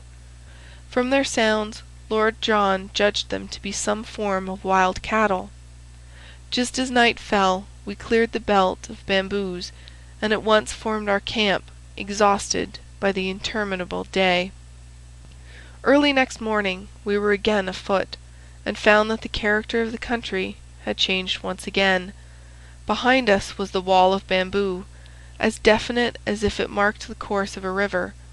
In front was an open plain, sloping slightly upwards and dotted with clumps of tree ferns, the whole curving before us until it was ended in a long, whale-backed ridge. This we reached about midday, only to find a shallow valley beyond, rising once again into a gentle incline which led to a low, rounded skyline. It was here, while we crossed the first of these hills, that an incident occurred which may or may not have been important. Professor Challenger, who with the 2 local Indians was in the van of the party, stopped suddenly and pointed excitedly to the right. As he did so, we saw, at the distance of a mile or so, something which appeared to be a huge grey bird flap slowly from the ground and skim smoothly off, flying very low and straight, until it was lost among the tree ferns. "Did you see it?" cried Challenger in exultation. "Summerlee, did you see it?" His colleague was staring at the spot where the creature had disappeared. "What do you claim that it was?" he asked. "To the best of my belief, a pterodactyl." Summerlee burst into derisive laughter. "A tear fiddlestick!" said he. "It was a stork, if ever I saw one." Challenger was too furious to speak. He simply swung his pack upon his back and continued upon his march. Lord John came abreast of me, however, and his face was more grave than was his wont. He had his Zeiss glasses in his hand. "I focused it before it got over the trees," said he. "I won't undertake to say what it was, but I'll risk my reputation as a sportsman that it wasn't any bird that I ever clapped eyes on in my life." So there the matter stands. Are we really just at the edge of the unknown, encountering the outlying pickets of this lost world of which our leader speaks? I give you the incident as it occurred, and you will know as much as I do. It stands alone, for we saw nothing more which could be called remarkable. And now, my readers, if ever I have any, I have brought you up the broad river, and through the screen of rushes, and down the green tunnel, and up the long slope of palm trees, and through the bamboo brake, and across the plain of tree ferns. At last our destination lay in full sight of us. When we had crossed the second ridge, we saw before us an irregular, palm-studded plain, and then the line of high red cliffs which I have seen in the picture. There it lies, even as I write, and there can be no question that it is the same. At the nearest point it is about 7 miles from our present camp, and it curves away, stretching as far as I can see. Challenger struts about like a prize peacock, and Summerlee is silent, but still skeptical. Another day should bring some of our doubts to an end. Meanwhile, as José, whose arm was pierced by a broken bamboo, insists upon returning, I send this letter back in his charge, and only hope that it may eventually come to hand. I will write again as the occasion serves. I have enclosed with this a rough chart of our journey, which may have the effect of making the account rather easier to understand. End of Chapter 8. Chapter 9. Who could have foreseen it? A dreadful thing has happened to us. Who could have foreseen it? I cannot foresee any end to our troubles. It may be that we are condemned to spend our whole lives in this strange inaccessible place. I am still so confused that I can hardly think clearly of the facts of the present or of the chances of the future. To my astounded senses, the one seems most terrible, and the other as black as night. No men have ever found themselves in a worse position, nor is there any use in disclosing to you our exact geographical situation and asking our friends for a relief party. Even if they could send one, our fate will, in all human probability, be decided long before it could arrive in South America. We are, in truth, as far from any human aid as if we were in the moon. If we are to win through, it is only our own qualities which can save us. I have as companions 3 remarkable men, men of great brain power and of unshaken courage. In their lives our one and only hope. It is only when I look upon the untroubled faces of my comrades that I see some glimmer through the darkness. Outwardly, I trust that I appear as unconcerned as they. Inwardly, I am filled with apprehension. Let me give you, with as much detail as I can, the sequence of events which have led us to this catastrophe. When I finished my last letter, I stated that we were within 7 miles from an enormous line of ruddy cliffs, which encircled beyond all doubt the plateau of which Professor Challenger spoke. Their height, as we approached them, seemed to me in some places to be greater than he had stated, running up in parts to at least 1,000 feet, and they were curiously striated, in a manner which is, I believe, characteristic of basaltic upheavals. Something of the sort is to be seen in Salisbury Crags at Edinburgh. The summit showed every sign of a luxuriant vegetation, with bushes near the edge, and farther back many high trees. There was no indication of any life that we could see. That night we pitched our camp immediately under the cliff, a most wild and desolate spot, The crags above us were not merely perpendicular, but curved outwards at the top, so that the ascent was out of the question. Close to us was the high, thin pinnacle of rock, which I believe I mentioned earlier in this narrative. It is like a broad red church spire, the top of it being level with the plateau, but a great chasm gaping beneath. On the summit of it there grew one high tree. Both pinnacle and cliff were comparatively low, some 500 or 600 feet, I should think. "It was on that," said Professor Challenger, pointing to this tree, "that the pterodactyl was perched. I climbed halfway up the rock before I shot the pterodactyl.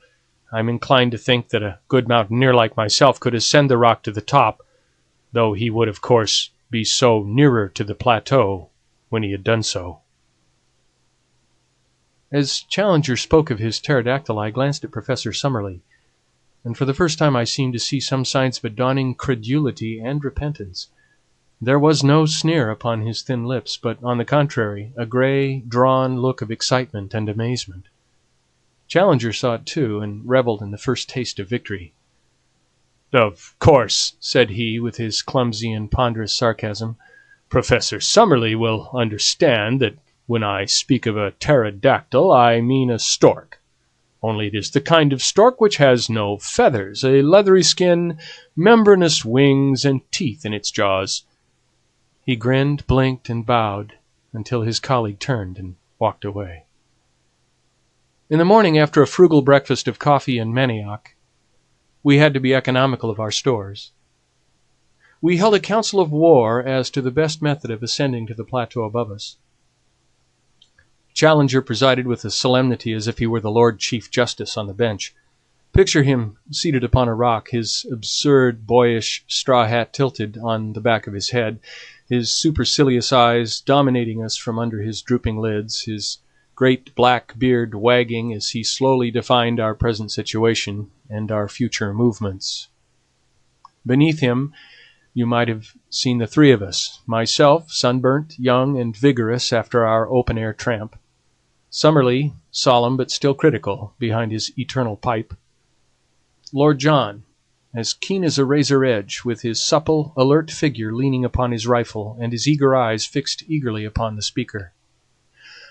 Behind us were grouped the two swarthy half-breeds and the little knot of Indians, while in front and above us towered those huge ruddy ribs of rocks which kept us from our goal. "I need not say," said our leader, "that on the occasion of my last visit I exhausted every means of climbing the cliff, and where I failed I do not think that anyone else is likely to succeed, for I am something of a mountaineer. I had none of the appliances of a rock climber with me, but I have taken the precaution to bring them now. With their aid, I am positive I could climb that detached pinnacle to the summit, but so long as the main cliff overhangs, it is vain to attempt ascending that. I was hurried upon my last visit by the approach of the rainy season and by the exhaustion of my supplies. These considerations limited my time, and I can only claim that I have surveyed about 6 miles of the cliff to the east of us, finding no possible way up. What, then, shall we do now?" "Well, there seems to be only one reasonable course," said Professor Summerlee. "If you have explored the east, we should travel along the base of the cliff to the west, and seek for a practical point for our ascent." "That's it," said Lord John. "The odds are that this plateau is of no great size, and we shall travel round it until we either find an easy way up it, or come back to the point from which we started." "I have already explained to our young friend here," said Challenger, he has a way of alluding to me as if I were a school child 10 years old, "that it is quite impossible that there should be an easy way up anywhere, for the simple reason that if there were the summit would not be isolated, and those conditions would not obtain which have effected so singular an interference with the general laws of survival. Yet I admit that there may very well be places where an expert human climber may reach the summit, and yet a cumbrous and heavy animal be unable to descend. It is certain that there is a point where an ascent is possible." "How do you know that, sir?" asked Summerlee sharply. "Because my predecessor, the American Maple White, actually made such an ascent. How otherwise could he have seen the monster which he sketched in his notebook? "Well, there you reason somewhat ahead of the proved facts," said the stubborn Summerlee. "I admit your plateau, because I have seen it, but I have not as yet satisfied myself that it contains any form of life whatever." "What you admit, sir, or what you do not admit, is really of inconceivably small importance. I am glad to perceive that the plateau itself has actually obtruded itself upon your intelligence." He glanced up at it, and then, to our amazement, he sprang from his rock, and seizing Summerlee by the neck, he tilted his face into the air. "Now, sir," he shouted, hoarse with excitement, "do I help you to realize that the plateau contains some animal life?" I have said that a thick fringe of green overhung the edge of the cliff. Out of this there had emerged a black and glistening object. As it came slowly forth and overhung the chasm, we saw that it was a very large snake with a peculiar flat spade-like head. It wavered and quivered above us for a minute, the morning sun gleaming upon its sleek, sinuous coils. And then it slowly drew inwards and disappeared. Summerlee had been so interested that he had stood unresisting while Challenger tilted his head into the air. Now he shook his colleague off and came back to his dignity. "I should be glad, Professor Challenger," said he, "if you could see your way to make any remarks which may occur to you without seizing me by the chin. Even the appearance of a very ordinary rock python does not appear to justify such a liberty." "But there is life upon the plateau all the same," his colleague replied in triumph.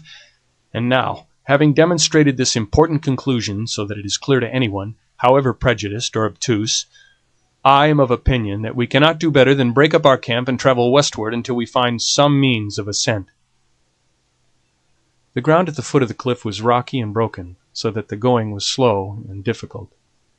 Suddenly we came, however, upon something which cheered our hearts.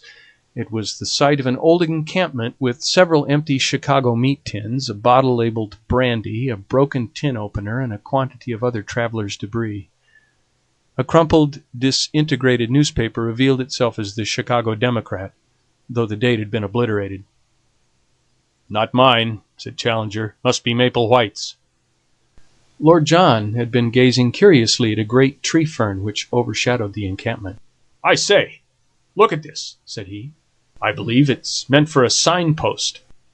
A slip of hard wood had been nailed to the tree in such a way as to point to the westward. "Most certainly a signpost," said Challenger. "What else?"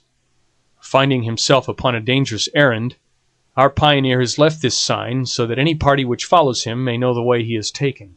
Perhaps we shall come upon some other indications as we proceed. We did indeed, but they were of a terrible and most unexpected nature. Immediately beneath the cliff there grew a considerable patch of high bamboo, like that which we had traversed on our journey. Many of these stems were 20 feet high, with sharp, strong tops, so that even as they stood they made formidable spears. We were passing along the edge of this cover when my eye was caught by the gleam of something white within it. Thrusting in my head between the stems, I found myself gazing at a fleshless skull. The whole skeleton was there, but the skull had detached itself and lay some feet nearer to the open. With a few blows from the machetes of our Indians, we cleared the spot, and were able to study the details of this old tragedy. Only a few shreds of clothes could still be distinguished, but there were the remains of boots upon the bony feet, and it was very clear that the dead man was a European. A gold watch by Hudson of New York, and a chain which held a stylographic pen, lay among the bones. There was also a silver cigarette case with J.C. from AES upon the lid. The state of the metal seemed to show that the catastrophe had occurred no great time before. "Who can he be?" asked Lord John. "Poor devil, every bone in his body seems to be broken." "And the bamboo grows through his smashed ribs," said Summerlee. "It's a fast-growing plant, but it is surely inconceivable that this body could have been here while the canes grew to be 20 feet in length." "As to the man's identity," said Professor Challenger, "I have no doubt whatever upon that point. As I made my way up the river before I reached you at the fazenda, I instituted a very peculiar inquiries about Maple White. At Para they knew nothing. Fortunately, I had a definite clue, for there was a particular picture in his sketch-book which showed him taking lunch with a certain ecclesiastic at Rosario. This priest I was able to find, and though he proved a very argumentative fellow, who took it absurdly amiss that I should point out to him the corrosive effect which modern science must have upon his beliefs, he none the less gave me some positive information. Maple White passed Rosario 4 years ago, or 2 years before I saw his dead body.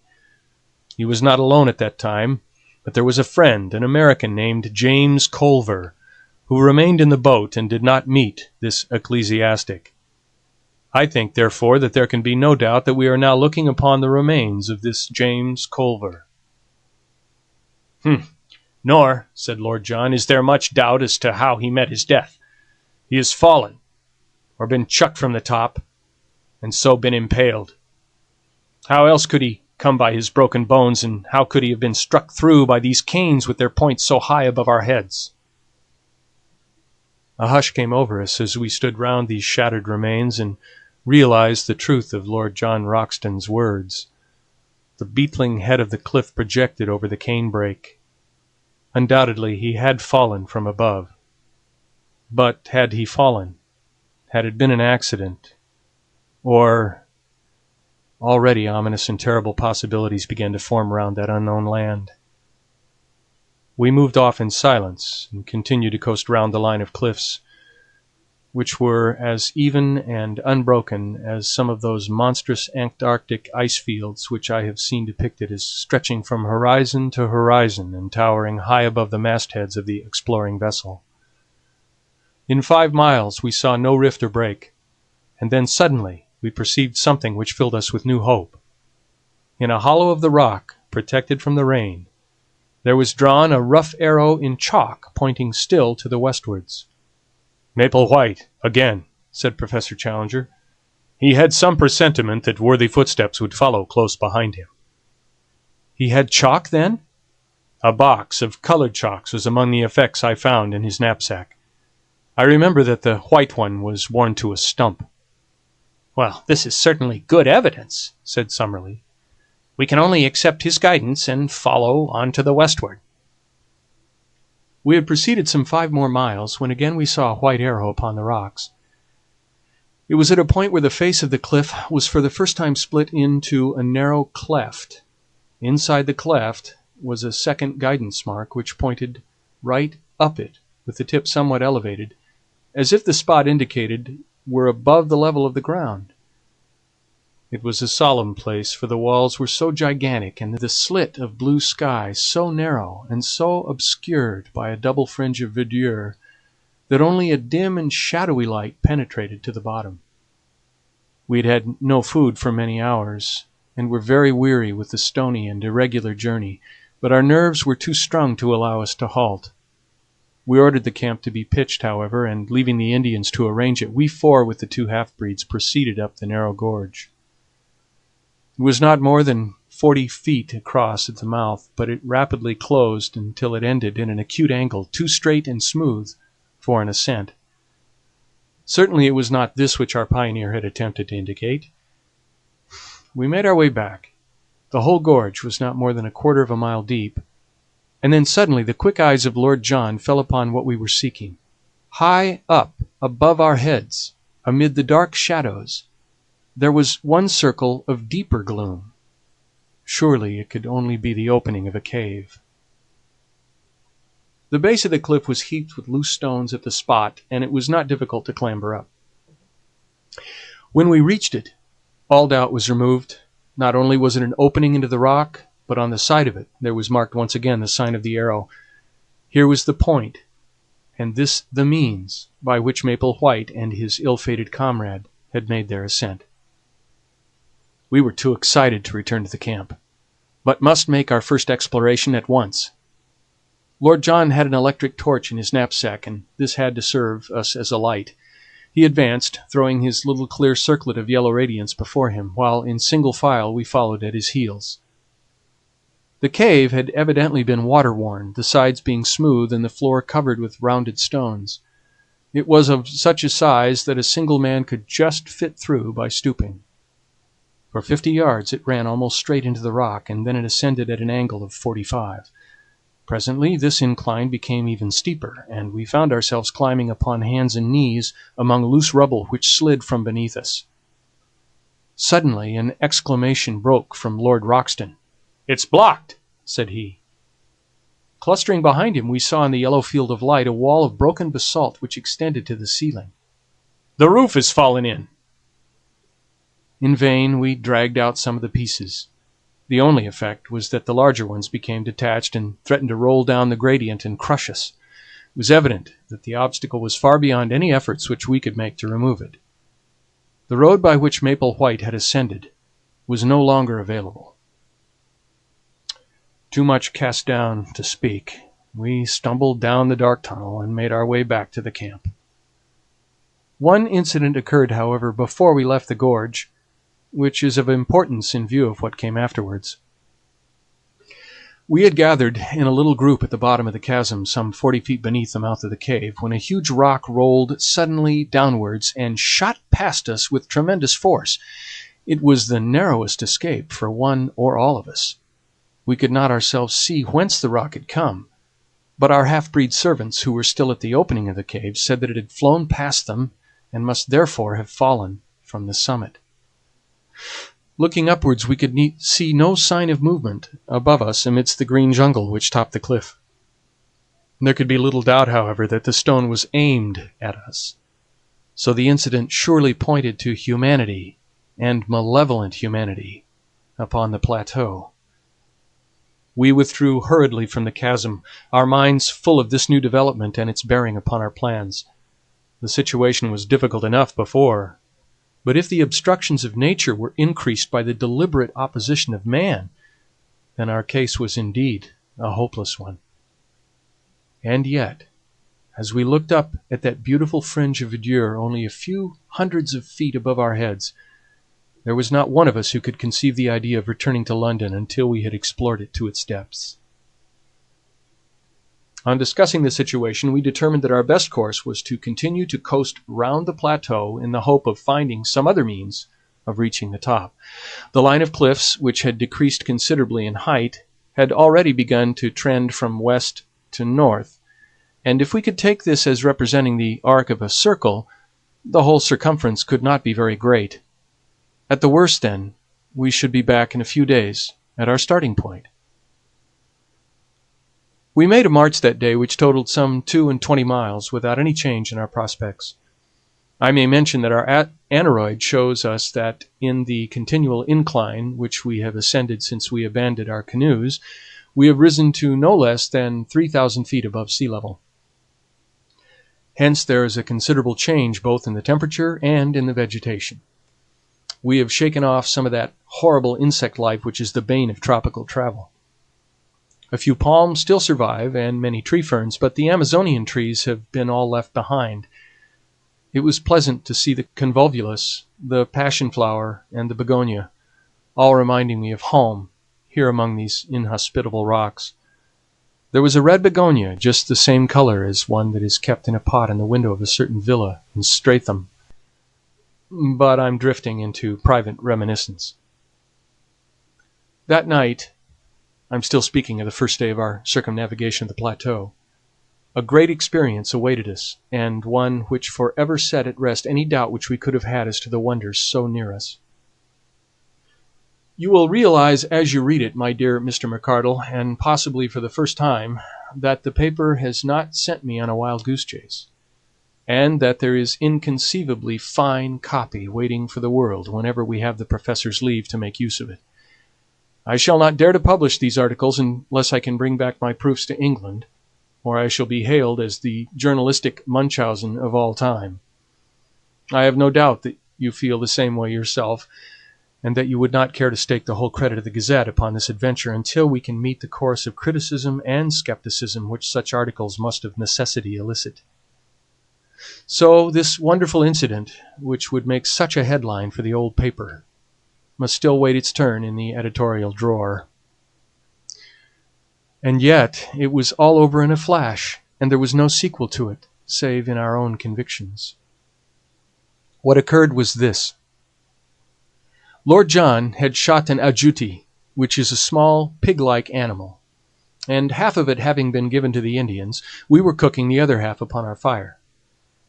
There is a chill in the air after dark, and we had all drawn close to the blaze. The night was moonless, but there were some stars, and one could see for a little distance across the plain. Well, suddenly out of the darkness, out of the night, there swooped something with a swish like an aeroplane. The whole group of us were covered for an instant by a canopy of leathery wings, and I had a momentary vision of a long, snake-like neck, a fierce, red, greedy eye, and a great snapping beak filled, to my amazement, with little gleaming teeth. The next instant it was gone, and so was our dinner. A huge black shadow 20 feet across skimmed up into the air. For an instant the monster wings blotted out the stars, and then it vanished over the brow of the cliff above us. We all sat in amazed silence round the fire, like the heroes of Virgil when the Harpies came down upon them. It was Summerlee who was the first to speak. "Professor Challenger," said he in a solemn voice which quavered with emotion, "I owe you an apology. Sir, I'm very much in the wrong, and I beg that you will forget what is past." It was handsomely said, and the two men for the first time shook hands. So much we have gained by this clear vision of our first pterodactyl. It was worth a stolen supper to bring two such men together. But if prehistoric life existed upon the plateau, it was not superabundant, for we had no further glimpse of it during the next 3 days. During this time we traversed a barren and forbidding country, which alternated between stony desert and desolate marshes full of many wild fowl upon the north and east of the cliffs. From that direction the place is really inaccessible, and were it not for a hardish ledge which runs at the very base of the precipice, we should have had to turn back. Many times we were up to our waists in the slime and blubber of an old semi-tropical swamp. To make matters worse, the place seemed to be a favorite breeding place of the Jaracaca snake, the most venomous and aggressive in South America. Again and again these horrible creatures came writhing and springing towards us across the surface of this putrid bog, and it was only by keeping our shotguns forever ready that we could feel safe from them. One funnel-shaped depression in the morass, of a livid green in color from some lichen which festered in it, will always remain as a nightmare memory in my mind. It seems to have been a special nest of these vermins, and the slopes were alive with them, all writhing in our direction. For it is a peculiarity of the Jaracaca that he will always attack man at first sight. There were too many for us to shoot, so we fairly took to our heels and ran until we were exhausted. I shall always remember, as we looked back, how far behind we could see the heads and necks of our horrible pursuers rising and falling amid the reeds. Jaracaca Swamp, we named it in the map which we are constructing. The cliffs upon the farther side had lost their ruddy tint, being chocolate brown in color. The vegetation was more scattered along the top of them, and they had sunk to 300 or 400 feet in height, but in no place did we find any point where they could be ascended. If anything, they were more impossible than at the first point where we had met them. Their absolute steepness is indicated in the photograph which I took over the stony desert. "Surely," said I, as we discussed the situation, "the rain must find its way down somehow. There are bound to be water channels in the rocks." "Our young friend has glimpses of lucidity," said Professor Challenger, patting me upon the shoulder. "Well, the rain must go somewhere," I repeated. "He keeps a firm grip upon actuality. The only drawback is that we have conclusively proved by ocular demonstration that there are no water channels down the rocks." "Well, where then does it go?" I persisted. "I think it may be fairly assumed that if it does not come outwards, it must run inwards." "Then there is a lake in the center." "So I should suppose." "It is more than likely that the lake may be an old crater," said Summerlee. The whole formation is, of course, highly volcanic, but however that may be, I should expect to find the surface of the plateau slope inwards with a considerable sheet of water in the center, which may drain off by subterranean channel into the marshes of the Jaracaca swamp." "Or evaporation might preserve an equilibrium," remarked Challenger, and the two learned men wandered off into one of their usual scientific arguments, which were as comprehensible as Chinese to a layman. On the 6th day we completed our first circuit of the cliffs and found ourselves back at the first camp beside the isolated pinnacle of rock. We were a disconsolate party, for nothing could have been more minute than our investigation, and it was absolutely certain that there was no single point where the most active human being could possibly hope to scale the cliff. The place which Maplewhite's chalk marks had indicated as his own means of access was now entirely impassable. What were we to do now? Our stores of provisions, supplemented by our guns, were holding out well, but the day must come when they would need replenishment. In a couple of months the rains might be expected, and we should be washed out of our camp. The rock was harder than marble, and any attempt at cutting a path for so great a height was more than our time or resources would admit. No wonder that we looked gloomily at each other that night, and sought our blankets with hardly a word exchanged. I remember that as I dropped off to sleep, my last recollection was that Challenger was squatting like a monstrous bullfrog by the fire, his huge head in his hands, sunk apparently in the deepest thought, and entirely oblivious to the good night which I wished him. But it was a very different Challenger who greeted us in the morning, a Challenger with contentment and self-congratulation shining from his whole person. He faced us as we assembled for breakfast with a deprecating false modesty in his eyes, as who should say, "I know that I deserve all that you can say, but I pray you to spare my blushes by not saying it." His beard bristled exultantly, his chest was thrown out, and his hand was thrust into the front of his jacket. So, in his fancy, may he see himself sometimes, gracing the vacant pedestal in Trafalgar Square, and adding one more to the horrors of the London streets. "Eureka!" he cried, his teeth shining through his beard. "Gentlemen, you may congratulate me, and we may congratulate each other. The problem is solved." "You found a way up?" "I venture to think so." "And where?" For answer he pointed to the spire-like pinnacle upon our right. Our faces, or mine at least, fell as we surveyed it. That it could be climbed we had our companion's assurance, but a horrible abyss lay between it and the plateau. "We can never get across," I gasped. "We can at least all reach the summit," said he. "When we are up, I may be able to show you that the resources of an inventive mind are not yet exhausted." After breakfast we unpacked the bundle in which our leader had brought his climbing accessories. From it he took a coil of the strongest and lightest rope, 150 feet in length, with climbing irons, clamps, and other devices. Lord John was an experienced mountaineer, and Summerlee had done some rough climbing at various times, so that I was really the novice at rock work of the party. But my strength and activity may have made up for my want of experience. It was not, in reality, a very stiff task, though there were moments which made my hair bristle upon my head. The first half was perfectly easy, but from there upwards it became continually steeper until, for the last 50 feet, we were literally clinging with our fingers and toes to tiny ledges and crevices in the rock. I could not have accomplished it, nor could Summerlee if Challenger had not gained the summit. It was extraordinary to see such activity in so unwieldy a creature. And there fixed the rope round the trunk of the considerable tree which grew there. With this as our support, we were soon able to scramble up the jagged wall until we found ourselves upon the small grassy platform, some 25 feet each way, which formed the summit. The first impression which I received when I had recovered my breath was of the extraordinary view over the country which we had traversed. The whole Brazilian plain seemed to lie beneath us, extending away and away until it ended in dim blue mists upon the farthest skyline. In the foreground was the long slope, strewn with rocks and dotted with tree ferns. Farther off in the middle distance, looking over the Saddleback Hill, I could just see the yellow and green mass of bamboos through which we had passed, and then, gradually, the vegetation increased until it formed the huge forest which extended as far as the eyes could reach, and for a good 2,000 miles beyond.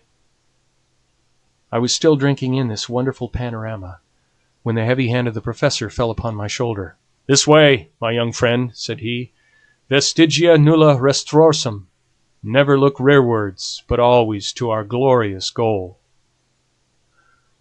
The level of the plateau when I turned was exactly that on which we stood, and the green bank of bushes, with occasional trees, was so near that it was difficult to realize how inaccessible it remained. At a rough guess, the gulf was 40 feet across, but so far as I could see, it might as well have been 40 miles. I placed one arm round the trunk of the tree and leaned over the abyss. Far down were the small dark figures of our servants looking up at us. The wall was absolutely precipitous, as was that which faced me. "This is indeed curious," said the creaking voice of Professor Summerlee. I turned and found that he was examining with great interest the tree to which I clung. That smooth bark and those small ribbed leaves seemed familiar to my eyes. "What!" I cried, "it's a beech!" "Exactly," said Summerlee. "A fellow countryman in a far land." "Not only a fellow countryman, my good sir," said Challenger, "but also, if I may be allowed to enlarge your simile, an ally of the first value. This beech tree will be our savior." "By George!" cried Lord John, "a bridge!" "Exactly, my friends, a bridge. It is not for nothing that I expended an hour last night in focusing my mind upon the situation. I have some recollection of once remarking to our young friend here that GEC is at his best when his back is to the wall. Last night you will admit that all our backs were to the wall, but where willpower and intellect go together, there is always a way out. A drawbridge had to be found which could be dropped across the abyss. Behold it!" It was certainly a brilliant idea. The tree was a good 60 feet in height, and if it only fell the right way, it would easily cross the chasm. Challenger had slung the camp axe over his shoulder when he ascended, and now he handed it to me. "Our young friend here has the thews and sinews," said he. "I think you will be the most useful at this task. I must beg, however, that you will kindly refrain from thinking for yourself, and that you will do exactly what you are told." Under his direction I cut such gashes in the sides of the trees as would ensure that it would fall as we desired. It had already a strong natural tilt in the direction of the plateau, so that the matter was not difficult. Finally I set to work in earnest upon the trunk, taking turn and turn with Lord John.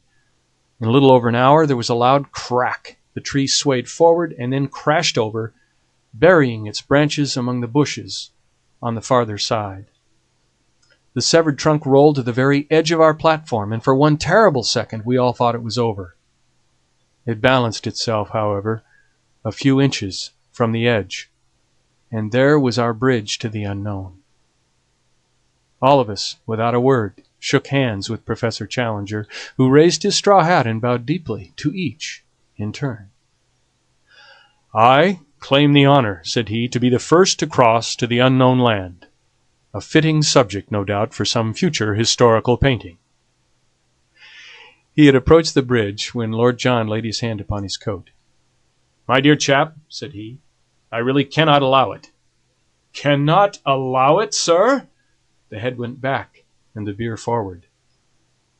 "When it is a matter of science, don't you know, I follow your lead because you are by way of being a man of science. But it's up to you to follow me when you come into my department." "Your department, sir?" "We all have our professions, and soldierin' is mine. We are, according to my ideas, invading a new country, which may or may not be chock full of enemies of sorts. To barge blindly into it for want of a little common sense and patience isn't my notion of management." The remonstrance was too reasonable to be disregarded. Challenger tossed his head and shrugged his heavy shoulders. "Well, sir, what do you propose?" "Well, for all I know, there may be a tribe of cannibals waiting for lunchtime among these very bushes," said Lord John, looking across the bridge. "It's better to learn wisdom before you get into a cooking pot. So we will content ourselves with hoping that there's no trouble waiting for us, and at the same time we will act as if there were.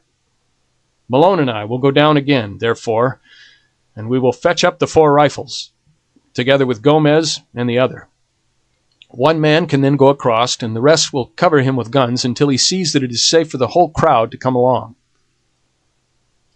Challenger sat down upon the cut stump and groaned his impatience, but Summerlee and I were of one mind that Lord John was our leader when such practical details were in question. The climb was a more simple thing now that the rope dangled down the face of the worst part of the ascent. Within an hour we had brought up the rifles and a shotgun. The half-breeds had ascended also, and under Lord John's orders they had carried up a bale of provisions in case our first exploration should be a long one. We each had bandoliers of cartridges. "Now, Challenger, if you really insist upon being the first man in," said Lord John when every preparation was complete. "I am much indebted to you for your gracious permission," said the angry professor, for never was a man so intolerant of every form of authority. "Since you are good enough to allow it, I shall most certainly take it upon myself to act as pioneer upon this occasion." Seating himself with a leg overhanging the abyss on each side, and his hatchet slung upon his back, Challenger hopped his way across the trunk, and was soon at the other side. He clambered up and waved his arms in the air. "At last!" he cried. "At last!" I gazed anxiously at him, with a vague expectation that some terrible fate would dart at him from the curtain of green behind him. But all was quiet, save that a strange, many-colored bird flew up from under his feet and vanished among the trees. Summerlee was the second. His wiry energy is wonderful in so frail a frame. He insisted upon having 2 rifles slung upon his back, so that both professors were armed when he had made his transit. I came next, and tried hard not to look down into the horrible gulf over which I was passing. Summerlee held out the butt end of his rifle, and an instant later I was able to grasp his hand. As to Lord John, he walked across. Actually walked without support. He must have nerves of iron. And there we were, the 4 of us, upon the dreamland, the lost world of Maple White. To all of us it seemed the moment of our supreme triumph. Who could have guessed that it was the prelude to our supreme disaster? Let me say in a few words how the crushing blow fell upon us.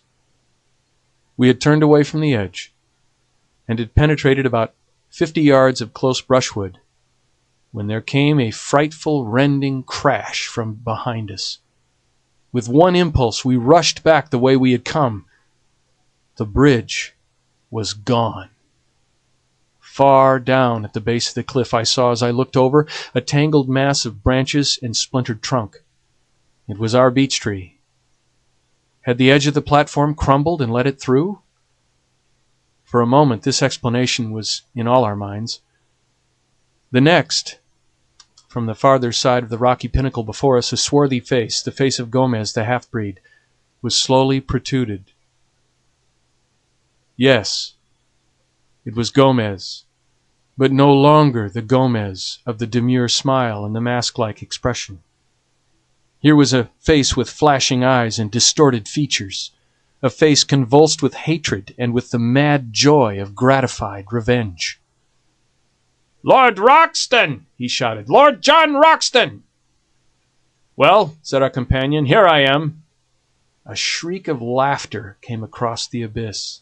"Yes, there you are, you English dog, and there you will remain. I have waited and waited, and now has come my chance. You found it hard to get up. You will find it harder to get down. You cursed fools, you are trapped, every one of you." We were too astounded to speak. We could only stand there, staring in amazement. A great broken bough upon the grass showed whence he had gained his leverage to tilt over our bridge. The face had vanished, but presently it was up again, more frantic than before. "We nearly killed you with a stone at the cave," he cried. "But this is better. This is slower and more terrible. Your bones will whiten up there, and none will know where you lie or come to cover them. As you lie dying, think of Lopez, whom you shot 5 years ago on the Putumayo River. I am his brother, and come what will, I will die happy now, for his memory has been avenged." A furious hand was shaken at us, and then all was quiet. Had the half-breed simply wrought his vengeance and then escaped, all might have been well with him. It was that foolish, irresistible Latin impulse to be dramatic which brought his own downfall.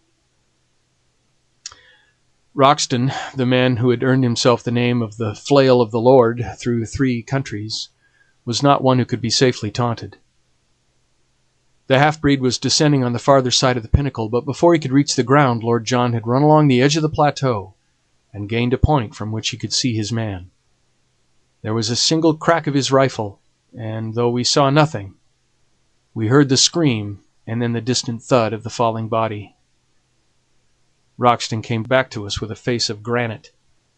"I have been a blind simpleton," he said bitterly. "It's my folly that has brought you all into this trouble. I should have remembered that these people have long memories for blood feuds, and have been more upon my guard." "What about the other one? It took 2 of them to lever that tree over the edge." "I could have shot him, but I let him go. He may have had no part in it. Perhaps it would have been better if I'd killed him, for he must, as you say, have lent a hand." Now that we had the clue to his action, each of us could cast back and remember some sinister act upon the part of the half-breed. His constant desire to know our plans, his arrest outside our tent when he was overhearing them, the furtive looks of hatred which from time to time one or other of us had surprised. We were still discussing it, endeavoring to adjust our minds to these new conditions, when a singular scene in the plain below arrested our attention. A man in white clothes, who could only be the surviving half-breed, was running as one does run when death is the pacemaker. Behind him, only a few yards in his rear, bounded the huge ebony figure of Zambo, our devoted Negro. Even as we looked, he sprang upon the back of the fugitive and flung his arms round his neck. They rolled on the ground together. An instant afterwards Zambo rose, looked at the prostrate man, and then, waving his hand joyously to us, came running in our direction. The white figure lay motionless in the middle of the great plain. Our 2 traders had been destroyed, but the mischief that they had done lived after them. By no possible means could we get back to the pinnacle. We had been natives of the world. Now we were natives of the plateau. The 2 things were separate and apart. There was the plain which led to the canoes. Yonder, beyond the violet, hazy horizon, was the stream which led back to civilization. But the link between was missing. No human ingenuity could suggest a means of bridging the chasm which yawned between ourselves and our past lives. One instant had altered the whole conditions of our existence. It was at such a moment that I learned the stuff of which my 3 comrades were composed. They were grave, it is true, and thoughtful, but of an invincible serenity. For the moment we could only sit among the bushes in patience and wait the coming of Zambo. Presently his honest black face topped the rocks, and his Herculean figure emerged upon the top of the pinnacle. "What I do now?" he cried. "You tell me, and I do it." It was a question which it was easier to ask than to answer. One thing only was clear. He was our one trusty link with the outside world. On no account must he leave us. "No, no," he cried, "I not leave you. Whatever come, you always find me here. But no able to keep Indians. Already they say too much Kurupuri live in this place, and they go home. Now you leave them, me no able to keep them." It was a fact that our Indians had shown in many ways of late that they were weary of their journey and anxious to return. We realized that Zambo spoke the truth, and that it would be impossible for him to keep them. "Make them wait till tomorrow, Zambo," I shouted. "Then I can send letter back by them." "Very good, sir. I promise they wait till tomorrow," said the Negro. "But what I do for you now?" Well, there was plenty for him to do, and admirably the faithful fellow did it. First of all, under our directions, he undid the rope from the tree stump and threw one end of it across to us. It was not thicker than a clothesline, but it was of great strength, and though we could not make a bridge of it, we might well find it invaluable if we had any climbing to do. He then fastened his end of the rope to the package of supplies which had been carried up, and we were able to drag it across. This gave us the means of life for at least a week, even if we found nothing else. Finally, he descended and carried up 2 other packets of mixed goods, a box of ammunition, and a number of other things, all of which we got across by throwing our rope to him and hauling it back. It was evening when he at last climbed down, with a final assurance that he would keep the Indians till next morning. And so it is that I have spent nearly the whole of this our first night upon the plateau, writing up our experiences by the light of a single candle lantern. We supped and camped at the very edge of the cliff, quenching our thirst with 2 bottles of Apollinaris, which were in one of the cases. It is vital to us to find water, but I think even Lord John himself had had adventures enough for one day, and none of us felt inclined to make the first push into the unknown. We forbore to light a fire or to make any unnecessary sound. Tomorrow, or today rather, for it is already dawn as I write, we shall make our first venture into this strange land. When I shall be able to write again, or if I ever shall write again, I know not. Meanwhile, I can see that the Indians are still in their place, and I am sure that the faithful Zambo will be here presently to get my letter. I only trust that it will come to hand. P.S. The more I think, the more desperate does our position seem. I see no possible hope of our return. If there were a high tree near the edge of the plateau, we might drop a return bridge across, but there is none within 50 yards. Our united strength could not carry a trunk which would serve our purpose. The rope, of course, is far too short that we could descend by it. No, our position is hopeless. Hopeless. End of Chapter 9. Chapter 10. The most wonderful things have happened. The most wonderful things have happened and are continually happening to us.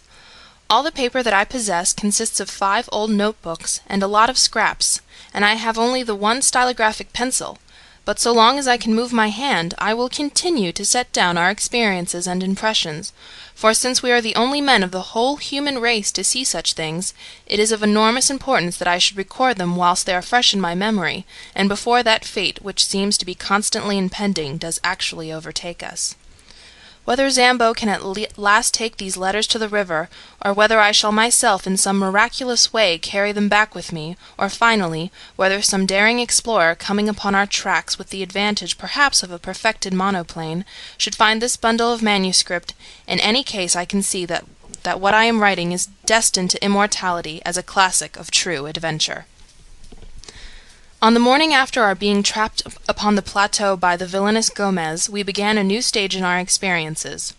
The first incident in it was not such as to give me a very favourable opinion of the place to which we had wandered. As I roused myself from a short nap after day had dawned, my eyes fell upon a most singular appearance upon my own leg. My trouser had slipped up, exposing a few inches of my skin above my sock. On this there rested a large purplish grape. Astonished at the sight, I leaned forward to pick it up, when, to my horror, it burst between my finger and thumb, squirting blood in every direction. My cry of disgust had brought the 2 professors to my side. "Most interesting," said Summerlee, bending over my shin. "An enormous blood ticket, yet, I believe, unclassified." "The first fruits of our labours," said Challenger, in his booming, pedantic fashion. "We cannot do less than call it Exotes Maloney. The very small inconvenience of being bitten, my young friend, cannot, I am sure, weigh with you as against the glorious privilege of having your name inscribed in the deathless roll of zoology. Unhappily you have crushed this fine specimen at the moment of satiation." "Filthy vermin!" I cried. Professor Challenger raised his great eyebrows in protest, and placed a soothing paw upon my shoulder. "You should cultivate the scientific eye and the detached scientific mind," said he. "To a man of philosophic temperament like myself, the blood-tick with its lancet-like proboscis and its distending stomach is as beautiful a work of nature as the peacock, or, for that matter, the aurora borealis. It pains me to hear you speak of it in so unappreciative a fashion. No doubt with due diligence we can secure some other specimen." "There can be no doubt of that," said Summerlee grimly. for one had just disappeared behind your shirt collar. Challenger sprang into the air, bellowing like a bull, and tore frantically at his coat and shirt to get them off. Summerlee and I laughed so we could hardly help him. At last we exposed that monstrous torso, 54 inches by the tailor's tape. His body was all matted with black hair, out of which jungle we picked the wandering tick before it had bitten him, but the bushes round were full of the horrible pest, and it was clear that we must shift our camp. But first of all it was necessary to make our arrangements with the faithful negro, who appeared presently on the pinnacle with a number of tins of cocoa and biscuits, which he tossed over to us. Of the stores which remained below he was ordered to retain as much as would keep him for 2 months. The Indians were to have the remainder as a reward for their services and as payment for taking our letters back to the Amazon. Some hours later we saw them in single file far out upon the plain, each with a bundle on his head, making their way back along the path we had come. Zambo occupied our little tent at the base of the pinnacle, and there he remained, our one link with the world below. And now we had to decide upon our immediate movements. We shifted our position from among the tick-laden bushes until we came to a small clearing thickly surrounded by trees upon all sides. There were some flat slabs of rock in the center, with an excellent well close by, and there we sat in cleanly comfort while we made our first plans for the invasion of this new country.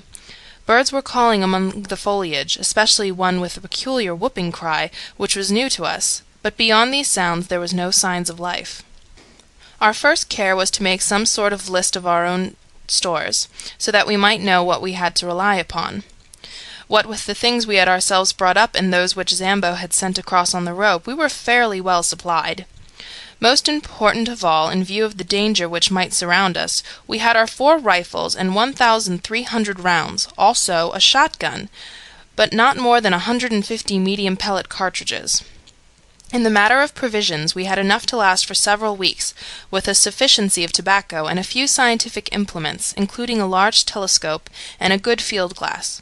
All these things we collected together in the clearing, and as a first precaution we cut down with our hatchet and knives a number of thorny bushes, which we piled around in a circle, some 15 yards in diameter. This was to be our headquarters for the time, our place of refuge against sudden danger, and the guard-house for our stores. Fort Challenger, we called it. It was midday before we had made ourselves secure, but the heat was not oppressive, and the general character of the plateau, both in its temperature and in its vegetation, was almost temperate. The beech, the oak, and even the birch were to be found among the tangle of trees which girt us in. One huge ginkgo tree, topping all the others, shot its great limbs in maidenhair foliage over the fort which we had constructed. In its shade we continued our discussion, while Lord John, who quickly taken command in the hour of action, gave us his views. "So long as neither man nor beast has seen or heard us, we are safe," said he. "From the time they know we are here, our troubles begin. There are no signs that they have found us out as yet. So our game surely is to lie low for a time and spy out the land. We want to have a good look at our neighbors before we go on visiting terms." "But we must advance," I ventured to remark. "By all means, sonny my boy, we will advance, but with common sense. We must never go so far that we can't get back to our base. Above all, we must never, unless it is life or death, fire off our guns." "But you fired yours yesterday," said Summerlee. "Well, it couldn't be helped. However, the wind was strong and blew outwards. It is not likely that the sound could have travelled far into the plateau. By the way, what shall we call this place? I suppose it is up to us to give it a name?" There were several suggestions more or less happy, but Challenger's was final. "It can only have one name," said he. "It is called after the pioneer who discovered it. It is Maple White Land." Maple White Land it became, and so it is named in that chart which has become my special task. So it will, I trust, appear in the atlas of the future. The peaceful penetration of Maple White Land was the pressing subject before us. We had the evidence of our own eyes that the place was inhabited by some unknown creatures, and there was that of Maple White's sketch-book to show that more dreadful and more dangerous monsters might still appear. That there might also prove to be human occupants, and that they were of malevolent character, was suggested by the skeleton impaled upon the bamboos, which could not have gotten there had it not been dropped from above. Our situation, stranded without possibility of escape in such a land, was clearly full of danger, and our reasons endorsed every measure of caution which Lord John's experience could suggest. Yet it was surely impossible that we should halt on the edge of this world of mystery, when our very souls were tingling with impatience to push forward and to pluck the heart from it. We therefore blocked the entrance to our zareba by filling it up with several thorny bushes, and left our camp with the stores entirely surrounded by this protecting hedge. We then slowly and cautiously set forth into the unknown, following the course of the little stream which flowed from our spring, as it should always serve as a guide on our return. Hardly had we started when we came across signs that were indeed wonders awaiting us.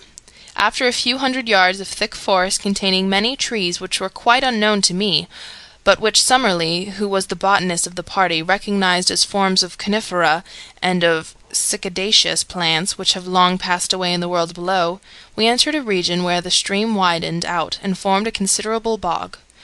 High reeds of a peculiar type grew thickly before us, which were pronounced to be equisitacea, or mare's tail, with tree ferns scattered amongst them, all of them swaying in a brisk wind. Suddenly Lord John, who was walking first, halted with uplifted hand. "Look at this," said he. "By George, this must be the trail of the father of all birds!" An enormous three-toed track was imprinted in the soft mud before us. The creature, whatever it was, had crossed the swamp and had passed on into the forest. We all stopped to examine that monstrous spoor. If it were indeed a bird, and what animal could leave such a mark, its foot was so large that an ostrich that its height upon the same scale must be enormous. Lord John looked eagerly around him and slipped 2 cartridges into his elephant gun. "I'll stake my good name as a shikaree," said he, "that the track is a fresh one. The creature has not passed 10 minutes. Look how the water is still oozing into that deeper print. By Jove! See, here is the mark of a little one." Sure enough, smaller tracks of the same general form were running parallel to the larger ones. "But what do you make of this?" cried Professor Summerlee triumphantly, pointing to what looked like the huge print of a 5-fingered human hand appearing among the 3-toed marks. "Walden!" cried Challenger in ecstasy. "I've seen them in the Walden clay. It is a creature walking erect upon 3-toed feet, and occasionally putting one of its 5-fingered forepaws upon the ground. Not a bird, my dear Roxton, not a bird." "A beast?" "No, a reptile, a dinosaur. Nothing else could have left such a track. They puzzled a worthy Sussex doctor some 90 years ago. But who in the world could have hoped to have seen a sight like that?" His words died away into a whisper, and we all stood in motionless amazement. Following the tracks, we had left the morass and passed through a screen of brushwood and trees. Beyond was an open glade, and in this were 5 of the most extraordinary creatures that I have ever seen.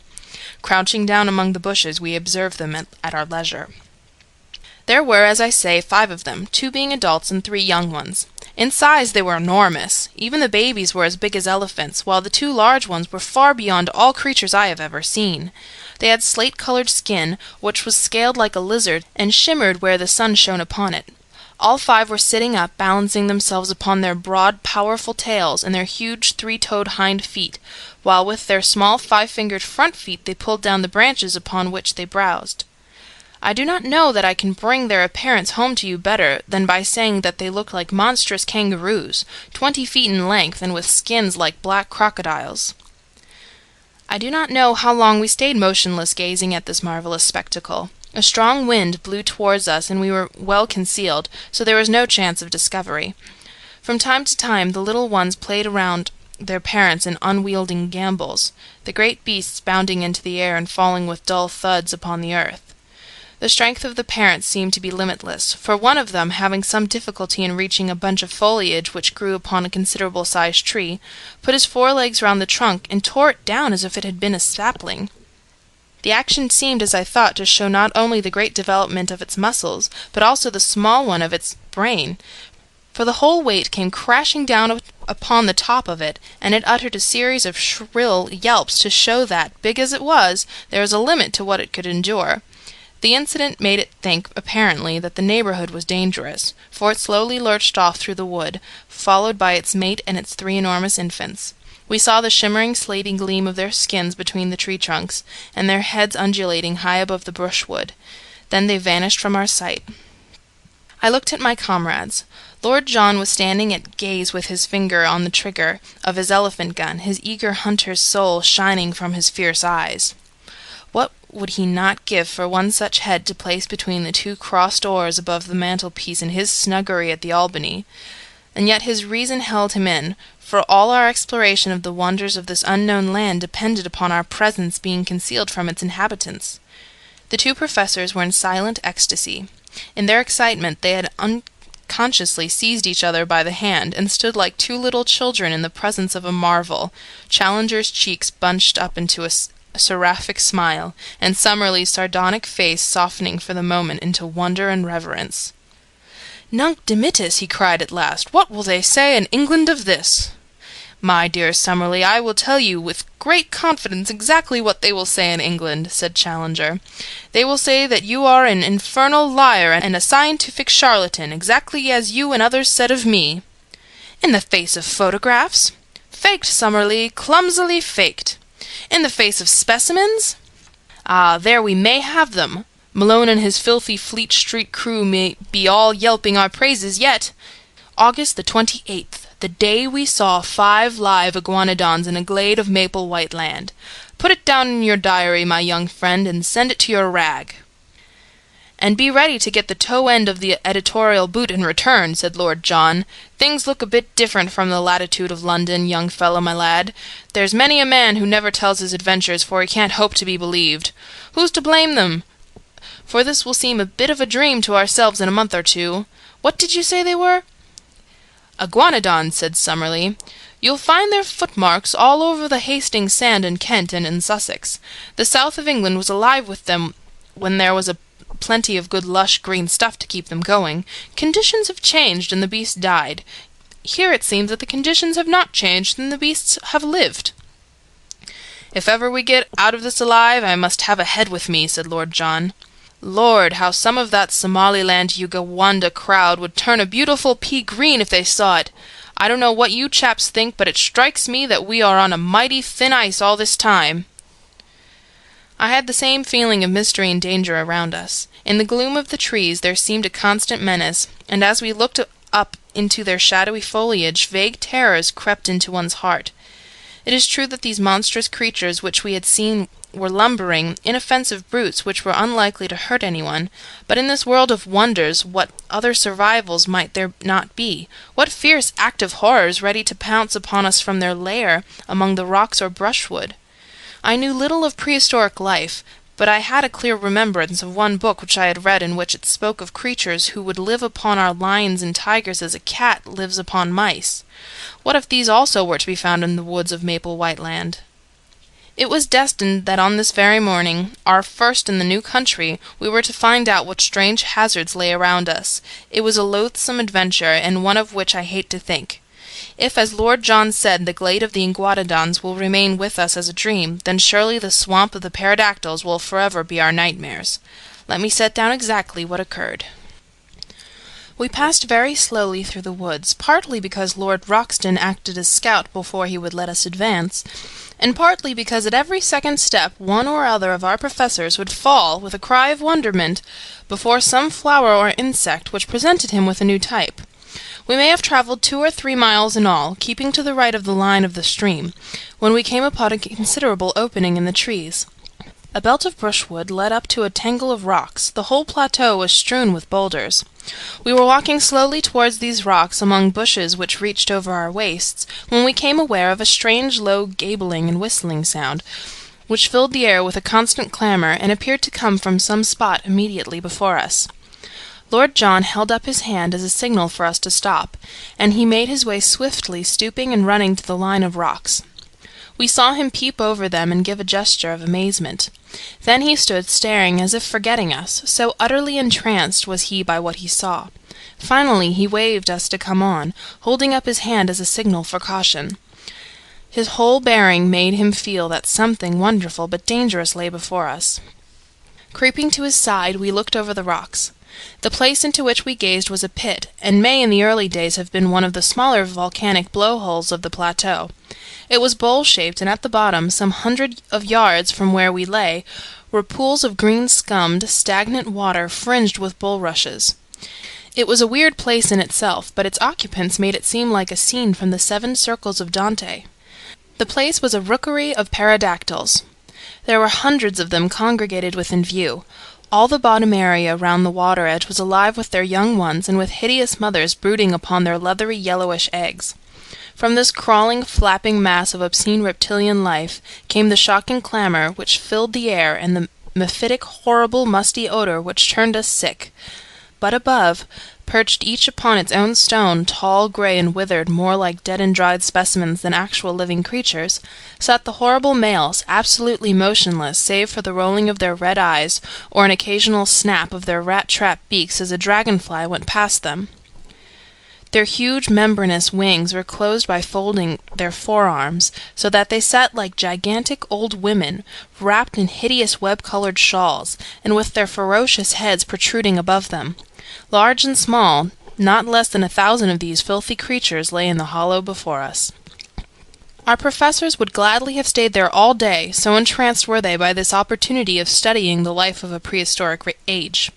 They pointed out the fish and dead birds lying about among the rocks as providing the nature of the food of these creatures, and I heard them congratulating each other on having cleared up the point why the bones of this flying dragon are found in such great numbers in certain well-defined areas, as in the Cambridge green sand, since it was now seen that, like penguins, they lived in gregarious fashion. Finally, however, Challenger, bent upon providing some point which Summerlee had contested, thrust his head over the rock and nearly brought destruction upon us all. In an instant the nearest male gave a shrill whistling cry and flapped its 20-foot span of leathery wings as it soared up into the air. The females and young ones huddled together beside the water, while the whole circle of sentinels rose one after the other and sailed off into the sky.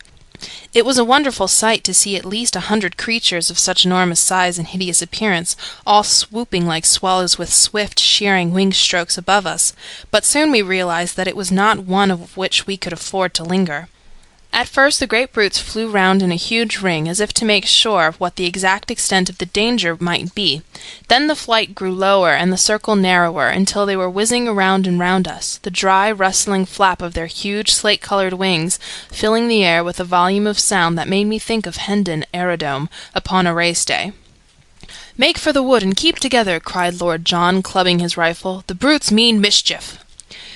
The moment we attempted to retreat, the circle closed in upon us, until the tips of the wings of those nearest to us nearly touched our faces. We beat at them with the stocks of our guns, but there was nothing solid or vulnerable to strike. Then suddenly, out of the whizzing, slate-coloured circle, a long neck shot out, and a fierce beak made a thrust at us. Another and another followed. Summerlee gave a cry, and put his hand to his face, from which the blood was streaming. I felt a prod at the back of my neck, and turned dizzy with the shock. Challenger fell, and as I stooped to pick him up, I was again struck from behind and dropped on the top of him. At the same instant I heard the crash of Lord John's elephant gun, and, looking up, saw one of the creatures with a broken wing struggling upon the ground, spitting and gurgling at us with a wide-open beak and bloodshot, goggled eyes, like some devil in a medieval picture. Its comrades had flown higher at the sudden sound, and were circling above our heads. "Now!" cried Lord John. "Now for our lives!" We staggered through the brushwood, and even as we reached the trees, the harpies were on us again. Summerlee was knocked down, but we tore him up and rushed among the trunks. Once there, we were safe, for those huge wings had no space for their sweep beneath the branches. As we limped homewards, sadly mauled and discomfited, we saw them for a long time flying at a great height against the deep blue sky above our heads, soaring round and round, no bigger than wood pigeons, with their eyes, no doubt, still following our progress. At last, however, as we reached the thicker woods, they gave up the chase, and we saw them no more. "A most interesting and convincing experience," said Challenger, as we halted beside the brook, and he bathed his swollen knee. "We are exceptionally well informed, Summerlee, as to the habits of the enraged pterodactyl." Summerlee was wiping the blood from a cut in his forehead, while I was typing up a nasty stab at the muscle of the neck. Lord John had the shoulder of his coat torn away, but the creature's teeth had only grazed the flesh. "It is worth noting," Challenger continued, "that our young friends have received an undoubted stab, while Lord John's coat could only have been torn by a bite. In my own case, I was beaten about the head by their wings, so we have had a remarkable exhibition of their various methods of offence." "It has been touch and go for our lives," said Lord John gravely, "and I could not think of a more rotten sort of death than to be outed by such filthy vermin. I was sorry to fire my rifle, but by Jove there was no great choice. "We should not be here if you hadn't," said I with conviction. "It may do no harm," said he. "Among these woods there must be many loud cracks from splitting or falling trees, which would be just like the sound of a gun. But now, if you are of my opinion, we have had thrills enough for one day, and had best get back to the surgical box at the camp for some carbolic. Who knows what venom these beasts may have had in their hideous jaws?" But surely no men ever had just such a day since the world began. Some fresh surprise was ever in store for us. When following the course of our brook, we at last reached our glade and saw the thorny barricades of our camp, we thought that our adventures were at an end. But we had something more to think of before we could rest. The gate of Fort Challenger had been untouched, the walls were unbroken, and yet it had been visited by some strange and powerful creature in our absence. No footmark showed a trace of its nature, and only the overhanging branch of the enormous ginkgo tree suggested how it might have come in and gone. But of its malevolent strength there was ample evidence in the condition of our stores. They were strewn at random all over the ground, and one tin of meat had been crushed into pieces so as to extract the contents. A case of cartridges had been shattered into matchwood, and one of the brass shells lay shredded into pieces beside it. Again the feeling of vague horror came upon our souls, and we gazed round with frightened eyes at the dark shadows which lay around us, in all of which some fearsome shape might be lurking. How good it was when we were hailed by the voice of Zambo, and going to the edge of the plateau, saw him sitting grinning at us upon the top of the opposite pinnacle. "Ah, well, Massa Challenge, ah, well," he cried. "Me stay here, no fear. You always find me when you want."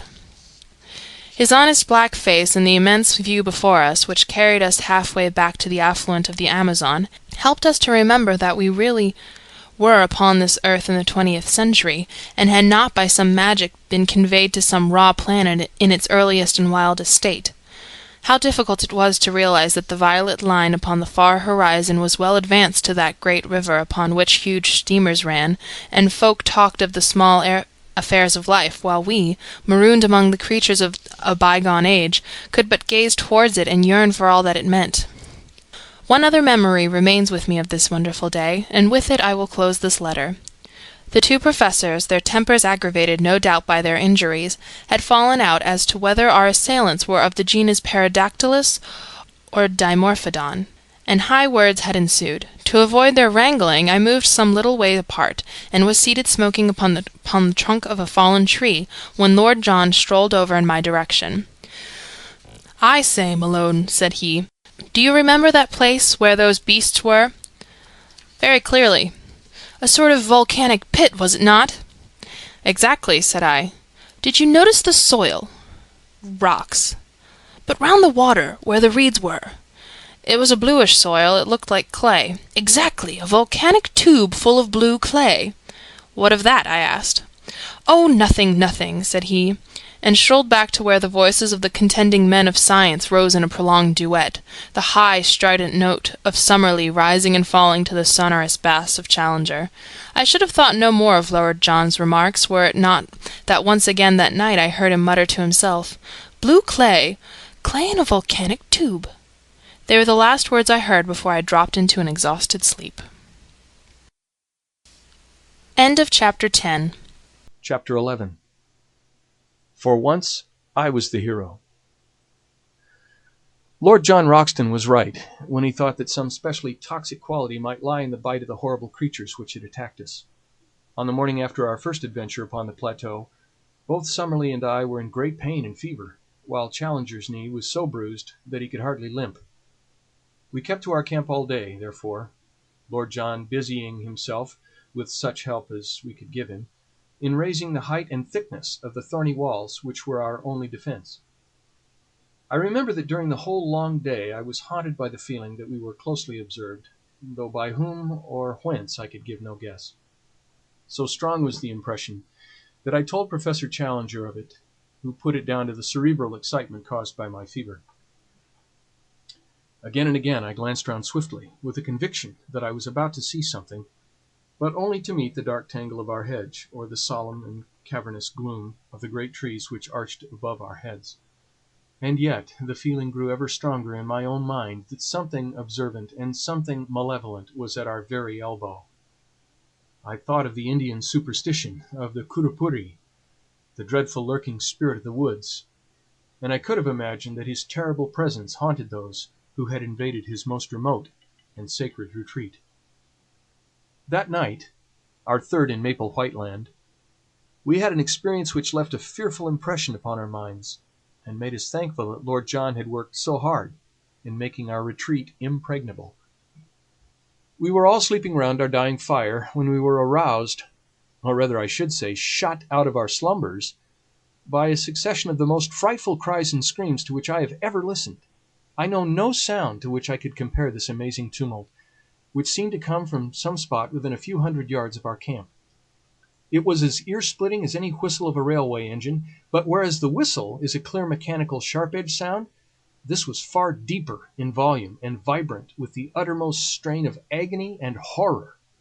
We clapped our ears with our hands to shut out that nerve-shaking appeal. A cold sweat broke out over my body, and my heart turned sick at the misery of it. All the woes of tortured life, all of its stupendous indictment of high heaven, its innumerable sorrows, seemed to be centered and condensed into that one dreadful agonized cry. And then, under this high-pitched ringing sound, there was another, more intermittent, a low, deep-chested laugh, a growling, throaty gurgle of merriment, which formed a grotesque accompaniment to the shriek with which it was blended. For 3 or 4 minutes on end, the fearsome duet continued, while all the foliage rustled with the rising of startled birds, and then it shut off as suddenly as it began. For a long time we sat in horrified silence.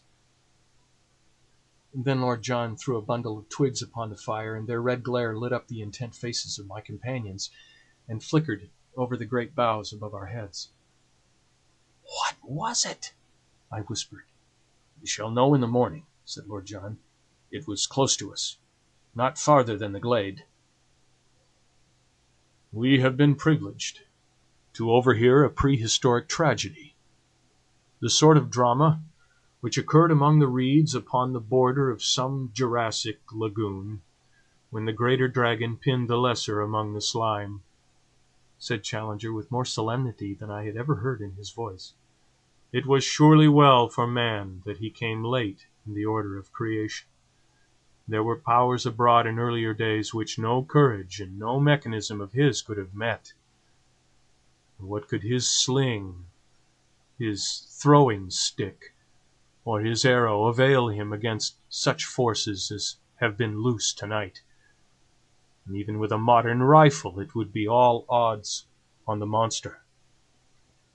"I think I should back my little friend here," said Lord John, caressing his Express.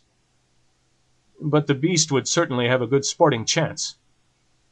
Summerlee raised his hand. "Hush!" he cried. "Surely I hear something." From the utter silence there emerged a deep, regular pat, pat. It was the tread of some animal, the rhythm of soft but heavy pads placed cautiously upon the ground. It stole slowly round the camp, and then halted near our gateway. There was a low, sibilant rise and fall, the breathing of the creature. Only our feeble hedge separated us from this horror of the night. Each of us had seized his rifle, and Lord John had pulled out a small bush to make an embrasure in the hedge. "By George," he whispered, "I think I can see it." I stooped and peered over his shoulder through the gap. Yes, I could see it too. In the deep shadow of the tree, there was a deeper shadow yet, black, inchoate, vague. A crouching form full of savage vigor and menace. It was no higher than a horse, but the dim outline suggested vast bulk and strength. That hissing pant, as regular and full-volumed as the exhaust of an engine, spoke of a monstrous organism. Once, as it moved, I thought I saw the glint of 2 terrible greenish eyes. There was an uneasy rustling, as if it were crawling slowly forward. "I believe it's going to spring," said I, cocking my rifle. "Don't fire, don't fire," whispered John. The crash of a gun in this silent night would be heard for miles. Keep it as a last card." "If it gets over the hedge, we're done," said Summerlee, and his voice crackled into a nervous laugh as he spoke. "No, it must not get over," cried Lord John, "but hold your fire to the last. Perhaps I can make something of the fellow. I'll chance it anyhow." It was as brave an act as ever I saw a man do. He stooped to the fire, picked up a blazing branch, and slipped in an instant through a sally-port which he had made in our gateway. The thing moved forward with a dreadful snarl. Lord John never hesitated, but running towards it with a quick light step, he dashed the flaming wood into the brute's face. For one moment I had a vision of a horrible mask like a giant toad's, of a warty, leprous skin, and of a loose mouth all beslobbered with fresh blood. The next, there was a crash in the underwood, and our dreadful visitor was gone.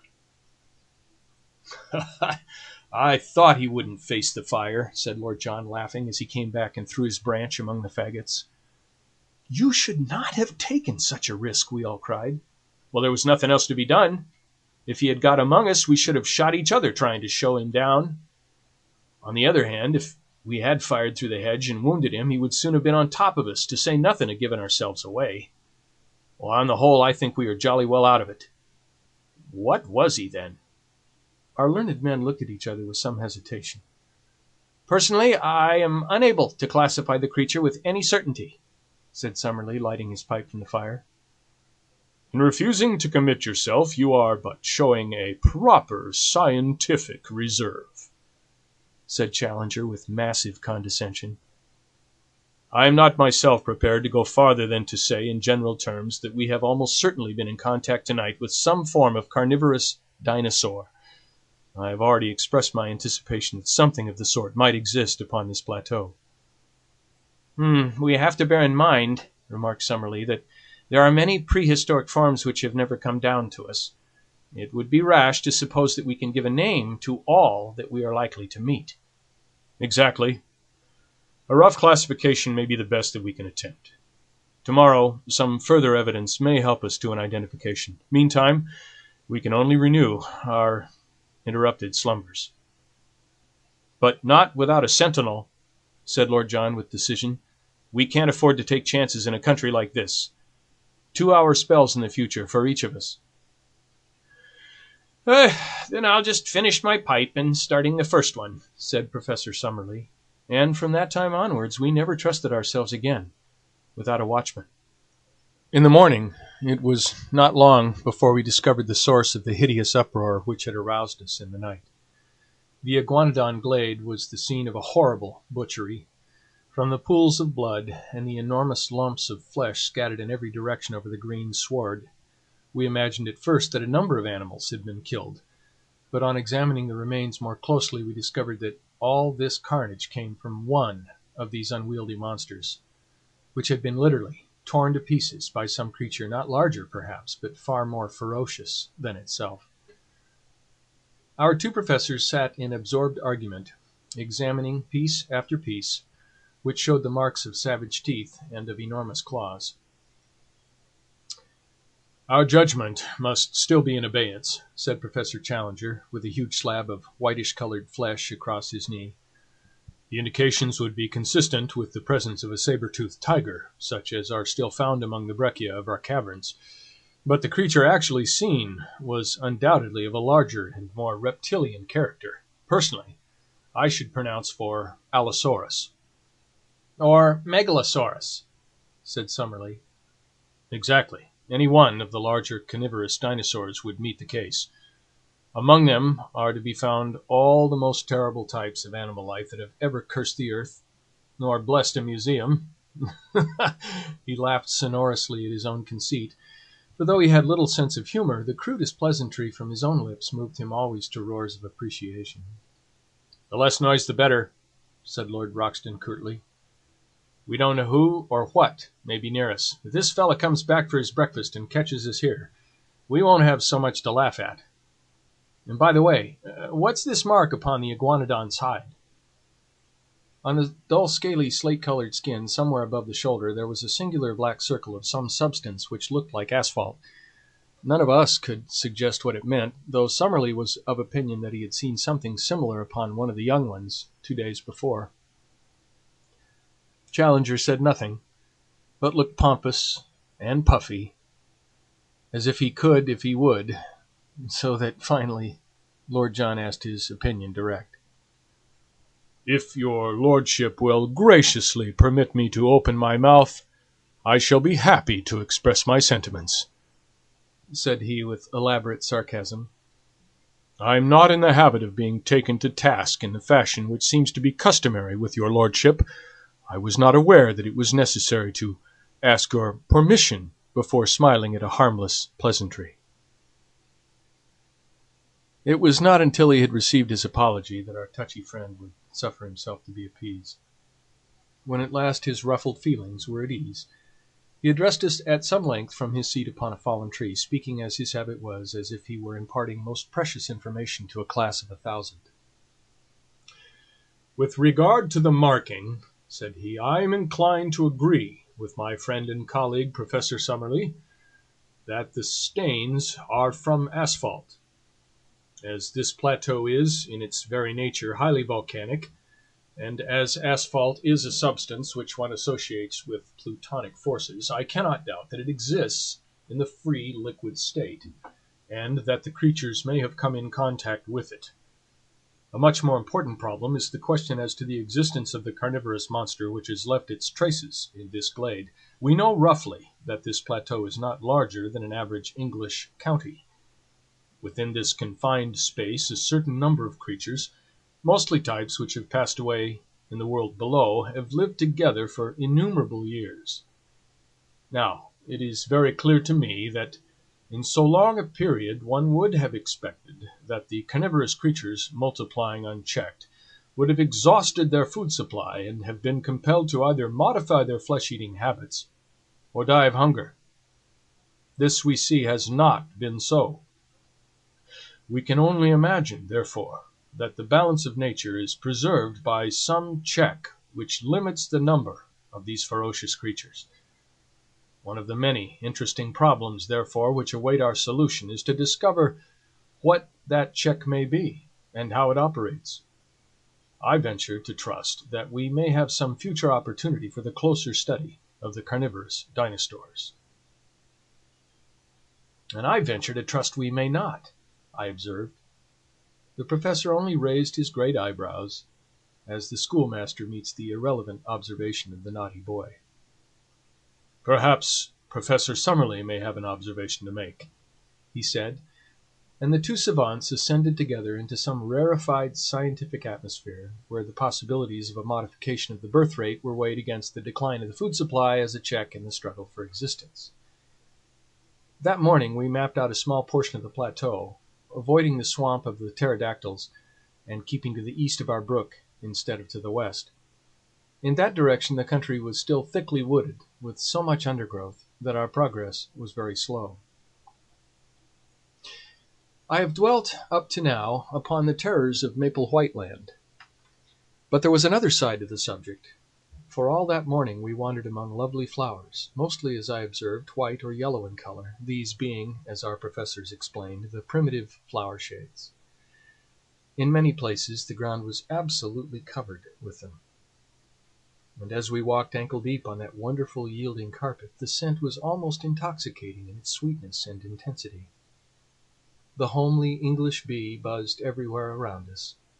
Many of the trees under which we passed had their branches bowed down with fruit, some of which were of familiar sorts, while other varieties were new.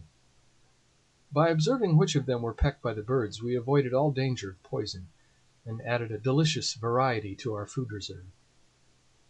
In the jungle which we traversed were numerous hard-trodden paths made by the wild beasts, and in the more marshy places we saw a profusion of strange footmarks, including many of the iguanodon.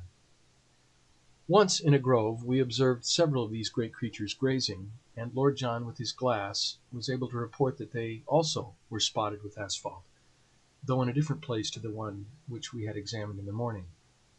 What this phenomenon meant we could not imagine. We saw many small animals, such as porcupines, a scaly anteater, and a wild pig, piebald in color and with long curved tusks. Once, through a break in the trees, we saw a clear shoulder of green hill some distance away, and across this a large dun-colored animal was traveling at a considerable pace. It passed so swiftly that we were unable to say what it was, but if it were a deer, as was claimed by Lord John, it must have been as large as those monstrous Irish elk which are still dug up from time to time in the bogs of my native land. Ever since the mysterious visit which had been paid to our camp, we always returned to it with some misgivings. However, on this occasion we found everything in order. That evening we had a grand discussion upon our present situation and future plans, which I must describe at some length, as it led to a new departure by which we were enabled to gain a more complete knowledge of Maple White Land than might have come in many weeks of exploring. It was Summerlee who opened the debate. All day he had been querulous in manner, and now some remark of Lord John's as to what we should do on the morrow brought all his bitterness to a head. "What we ought to be doing today, tomorrow, and all the time," said he, "is finding some way out of the trap into which we have fallen. You are all turning your brains towards getting into this country. I say we should be scheming how to get out of it."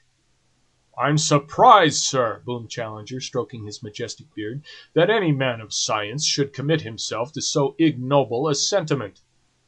You are in a land which offers such an inducement to the ambitious naturalist as none ever has since the world began, and you suggest leaving it before we have acquired more than the most superficial knowledge of it, or of its contents? I expected better things of you, Professor Summerlee." "You must remember," said Summerlee sourly, "that I have a large class in London who are at present at the mercy of an extremely inefficient locum tenens. This makes my situation different from yours, Professor Challenger, since, so far as I know, you have never been entrusted with any responsible educational work."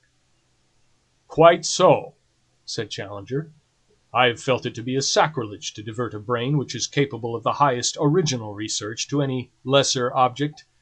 That is why I have sternly set my face against any proffered scholastic appointment." "For example?" asked Summerlee with a sneer. But Lord John hastened to change the conversation. "I must say," said he, "that I think it would be a mighty poor thing to go back to London before I knew a great deal more of this place than I do at present." "And I could never dare to walk into the back office of my paper and face old McArdle," said I. "You will excuse the frankness of this report, will you not, sir? He'd never forgive me for leaving such unexhausted copy behind me. Besides, so far as I can see it, is not worth discussing, since we can't get down, even if we wanted." "Our young friend makes up for many obvious mental lacunae by some measure of primitive common sense," remarked Challenger. "The interests of his deplorable profession are immaterial to us, but, as he observes, we cannot get down in any case, so it is a waste of energy to discuss it." "It is a waste of energy to do anything else," growled Summerlee from behind his pipe. "Let me remind you that we came here upon a perfectly definite mission entrusted to us at the meeting of the Zoological Institute in London. That mission was to test the truth of Professor Challenger's statements. Those statements, as I am bound to admit, we are now in a position to endorse. Our ostensible work is therefore done. As to the detail which remains to be worked out upon this plateau, it is so enormous that only a large expedition with a very special equipment could hope to cope with it. Should we attempt to do so ourselves, the only possible result must be that we shall never return with the important contribution to science which we have already gained. Professor Challenger has devised means for getting us on to this plateau when it appeared to be inaccessible. I think we should now call upon him to use the same ingenuity in getting us back to the world from which we came." I confess that as Summerlee stated his view, it struck me as altogether reasonable. Even Challenger was affected by the consideration that his enemies would never stand confuted if the confirmation of his statement should never reach those who had doubted them. "The problem of the descent is at first sight a formidable one," said he, "and yet I cannot doubt that the intellect can solve it. I am prepared to agree with our colleague that a protracted stay in Maple White Land is at present inadvisable, and that the question of our return will soon have to be faced. I absolutely refuse to leave, however, until we have made at least a superficial examination of this country, and are able to take back with us something in the nature of a chart." Professor Summerlee gave a snort of impatience. "We have spent 2 long days in exploration," said he, "and we are no wiser as to the actual geography of the place than when we started. It is clear that it is all thickly wooded, and it would take months to penetrate it and to learn the relations of one part to another. If there were some central peak it would be different, but it all slopes downwards so far as we can see. The farther we go, the less likely it is that we will get any general view." It was at that moment that I had my inspiration. My eyes chanced to light upon the enormous gnarled trunk of the ginkgo tree which cast its huge branches over us. Surely, if its bole exceeded that of all others, its height must do the same. If the rim of the plateau was indeed the highest point, then why should this mighty tree not prove to be a watchtower which commanded the whole country?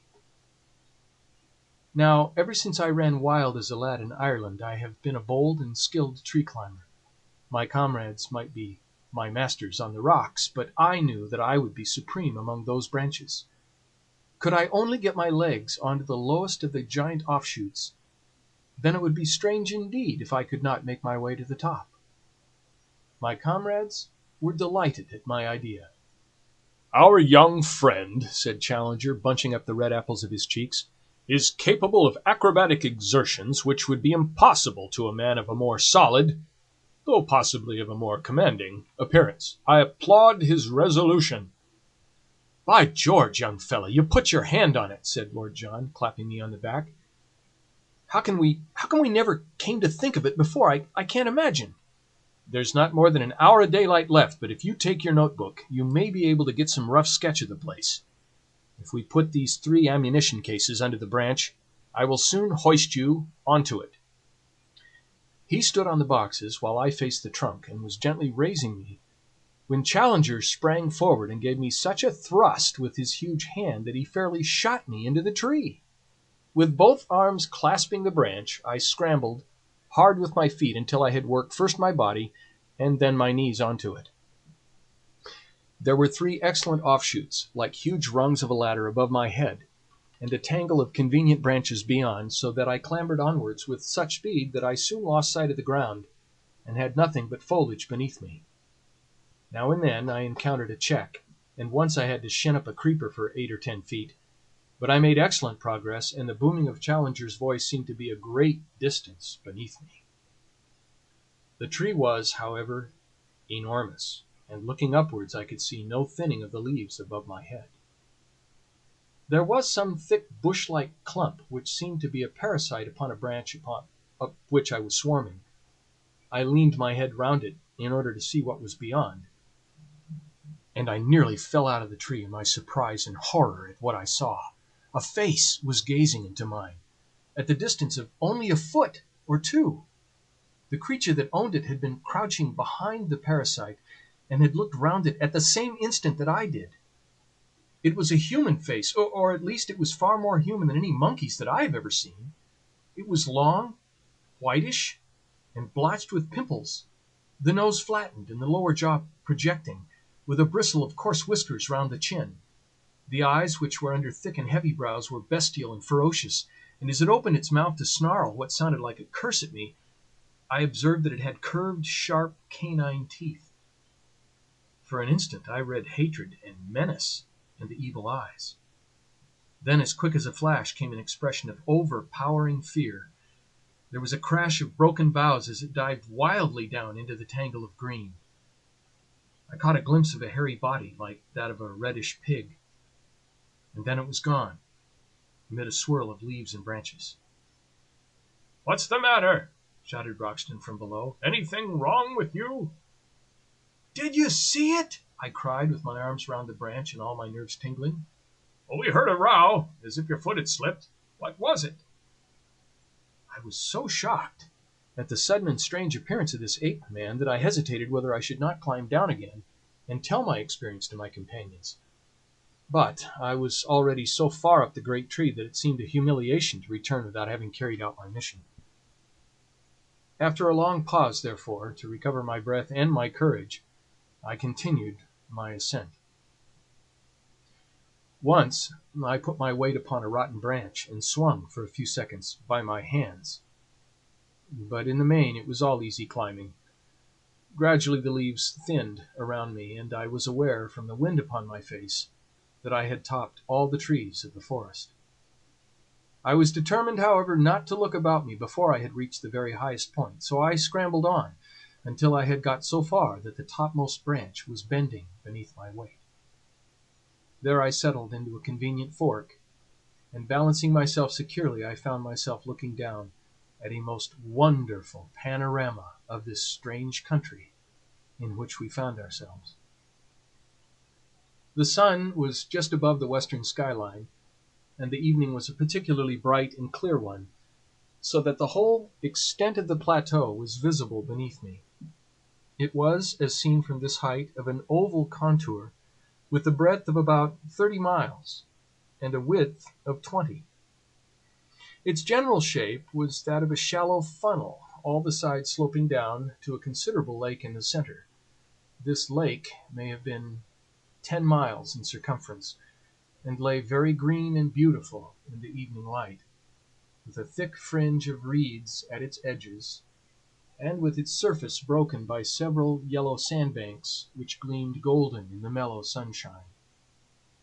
A number of long, dark objects, which were too large for alligators and too long for canoes, lay upon the edges of these patches of sand. With my glass I could clearly see that they were alive, but what their nature might be I could not imagine. From the side of the plateau on which we were, slopes of woodland, with occasional glades, stretched down for 5 or 6 miles to the central lake. I could see at my very feet the glade of the iguanodons, and farther off was a round opening in the trees which marked the swamp of the pterodactyls. On the side facing me, however, the plateau presented a very different aspect. There the basalt cliffs of the outside were reproduced upon the inside, forming an escarpment about 200 feet high, with a woody slope beneath it. Along the base of these red cliffs, some distance above the ground, I could see a number of dark holes through the glass, which I conjectured to be the mouths of caves. At the opening of one of these something white was shimmering, but I was unable to make out what it was. I sat charting the country until the sun had set, and it was so dark that I could no longer distinguish details. Then I climbed down to my companions, waiting for me so eagerly at the bottom of the great tree. For once I was the hero of the expedition. Alone I had thought of it, and alone I had done it. And here was the chart which would save us a month's blind groping among unknown dangers. Each of them shook me solemnly by the hand.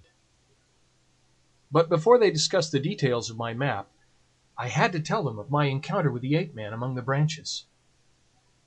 "He has been there all the time," said I. "How do you know that?" asked Lord John.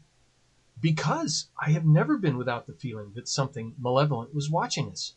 I mentioned it to you, Professor Challenger." "Our young friend certainly said something of the kind. He is also the one among us who is endowed with that Celtic temperament which would make him sensitive to such impressions." "The whole theory of telepathy," began Summerlee, filling his pipe, "is too vast to be now discussed," said Challenger with decision. "Tell me now," he added, with the air of a bishop addressing a Sunday school, "did you happen to observe whether the creature could cross its thumb over its palm?" "No, indeed." "Had it a tail?" "No." "Was the foot prehensile?" "Well, I don't think it could have made off so fast among the branches if it could not get a grip with its feet."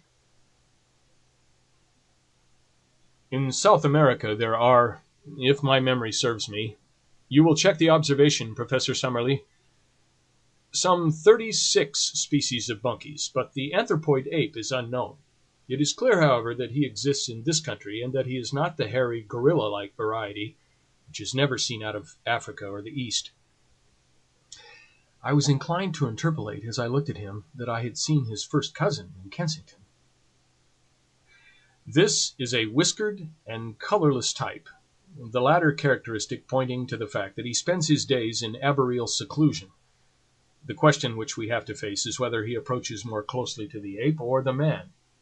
In the latter case, he may well approximate to what the vulgar have called the missing link. The solution of this problem is our immediate duty. "It is nothing of the sort," said Summerlee abruptly. "Now that, through the intelligence and activity of Mr. Malone," I cannot help quoting the words, "we have got our chart, our one and only immediate duty is to get ourselves safe and sound out of this awful place." "The flesh pots of civilization," groaned Challenger. "The ink pots of civilization, sir. And it is our task to put on record what we have seen and to leave the further exploration to others. You all agreed as much before Mr. Malone got us the chart." "Well," said Challenger, "I admit that my mind will be more at ease when I am assured that the result of our expedition has been conveyed to our friends. How we are to get down from this place I have not yet any idea. I have never yet encountered any problem, however, with my inventive brain was unable to solve, and I promise you that tomorrow I will turn my attention to the question of our descent." And so the matter was allowed to rest. But that evening, by the light of the fire and of a single candle, the first map of the lost world was elaborated. Every detail, which I had roughly noted from my watchtower, was drawn out in its relative place.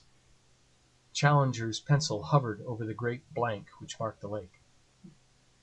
"What shall we call it?" he asked. "Why should you not take the chance of perpetuating your own name?" said Summerlee with his usual touch of acidity.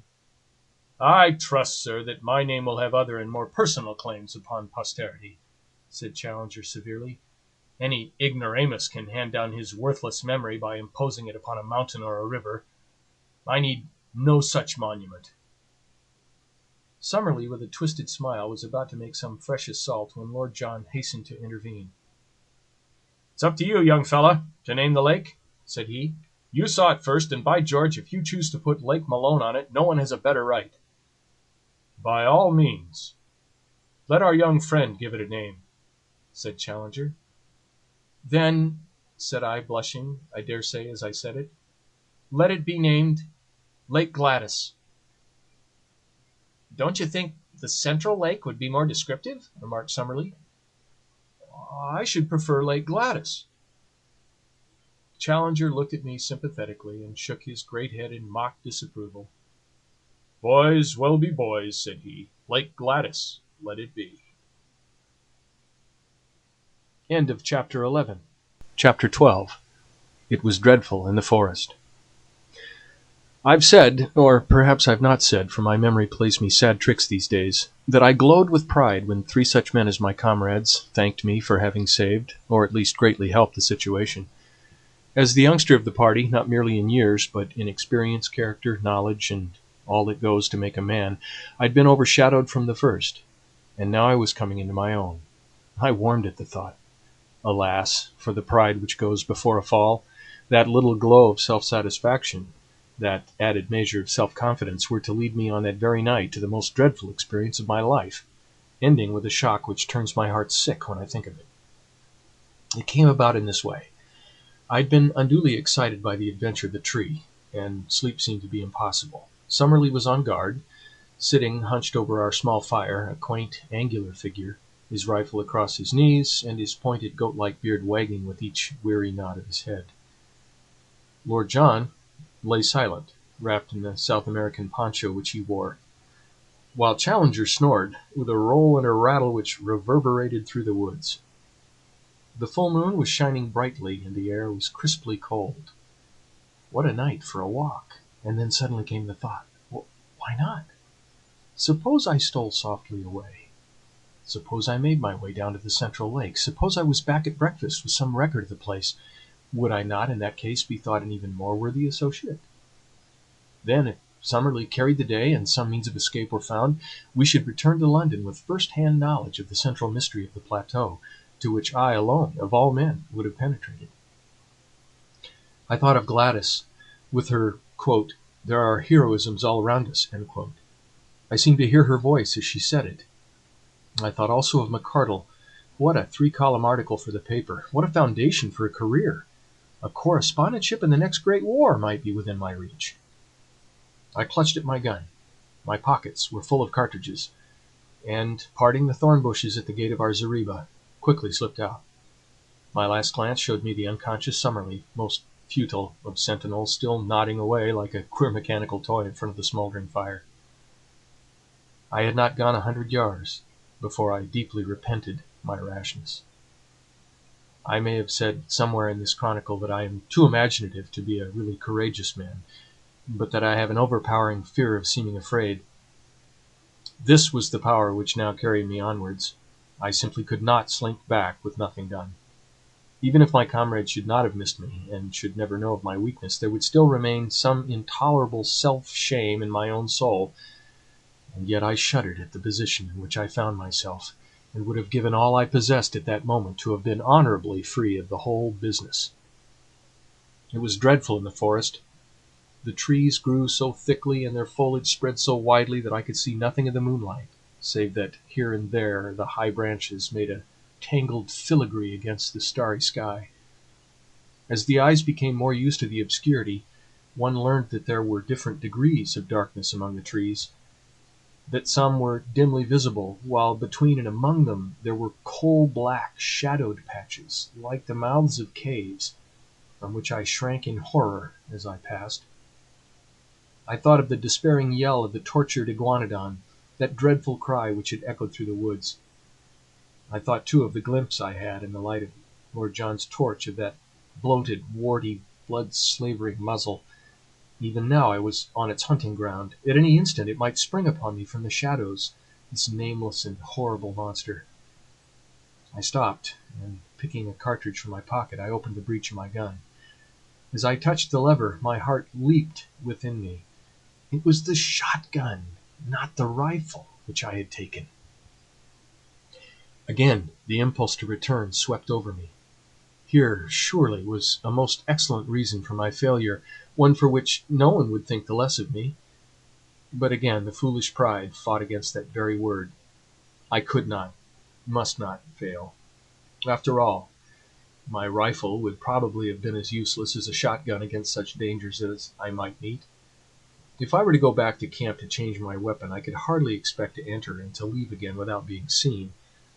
In that case there would be explanations, and my attempt would be no longer all my own. After a little hesitation, then, I screwed up my courage and continued upon my way, my useless gun under my arm. The darkness of the forest had been alarming, but even worse was the white, still flood of moonlight in the open glade of the iguanodons. Hid among the bushes, I looked out at it. None of the great brutes were in sight. Perhaps the tragedy which had befallen one of them had driven them from their feeding ground. In the misty, silvery night I could see no sign of any living thing. Taking courage, therefore, I slipped rapidly across it, and among the jungle on the farther side I picked up once again the brook, which was my guide. It was a cheery companion, gurgling and chuckling as it ran, like a dear old trout stream in the west country, where I have fished at night in my boyhood. So long as I followed it down, I must come to the lake, and so long as I followed it back, I must come to the camp. Often I had to lose sight of it on account of the tangled brushwood, but I was always within earshot of its tinkle and splash.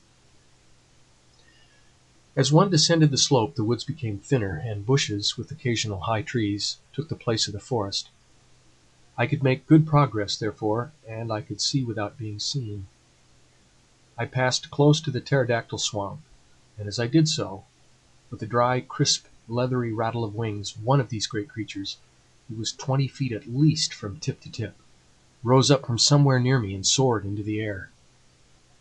As it passed across the face of the moon, the light shone clearly through the membranous wings, and it looked like a flying skeleton against the white tropical radiance. I crouched low among the bushes, for I knew from past experience that with a single cry the creature could bring 100 of its loathsome mates about my ears. It was not until it had settled again that I dared to steal onwards upon my journey. The night had been exceedingly still, but as I advanced I became conscious of a low rumbling sound, a continuous murmur somewhere in front of me. This grew louder as I proceeded, until at last it was clearly quite close to me. When I stood still the sound was constant, so that it seemed to come from some stationary cause. It was like a boiling kettle or the bubbling of some great pot. Soon I came upon the source of it, for in the center of a small clearing I found a lake, or a pool rather, for it was not larger than the basin of the Trafalgar Square fountain, of some black pitch-like stuff, the surface of which rose and fell in great blisters of bursting gas. The air above it was shimmering with heat, and the ground round was so hot that I could hardly bear to lay my hand on it. It was clear that the great volcanic outburst which had raised this strange plateau so many years ago had not yet entirely spent its forces. Blackened rocks and mounds of lava I had already seen everywhere peeping out from amid the luxuriant vegetation which draped them, but this asphalt pool in the jungle was the first sign that we had of actual existing activity on the slopes of the ancient crater. I had no time to examine it further, for I had need to hurry if I were to be back in camp in the morning. It was a fearsome walk, and one which will be with me so long as memory holds. In the great moonlit clearings I slunk along among the shadows on the margin. In the jungle I crept forward, stopping with a beating heart whenever I heard, as I often did, the crash of breaking branches as some wild beast went past. Now and then great shadows loomed up for an instant, and were gone. Great, silent shadows, which seemed to prowl upon padded feet. How often I stopped with the intention of returning, and yet every time my pride conquered my fear and sent me on again until my object should be attained. At last, my watch showed that it was 1 in the morning, I saw the gleam of water amid the openings of the jungle, and 10 minutes later I was among the reeds upon the borders of the central lake. I was exceedingly dry, so I lay down and took a long draught of its waters, which were fresh and cold. There was a broad pathway with many tracks upon it at the spot which I had found, so that it was clearly one of the drinking places of the animals. Close to the water's edge there was a huge, isolated block of lava. Up this I climbed, and lying on the top, I had an excellent view in every direction. The first thing which I saw filled me with amazement. When I described the view from the summit of the great tree, I said that on the farther cliff I could see a number of dark spots, which appeared to be the mouths of caves.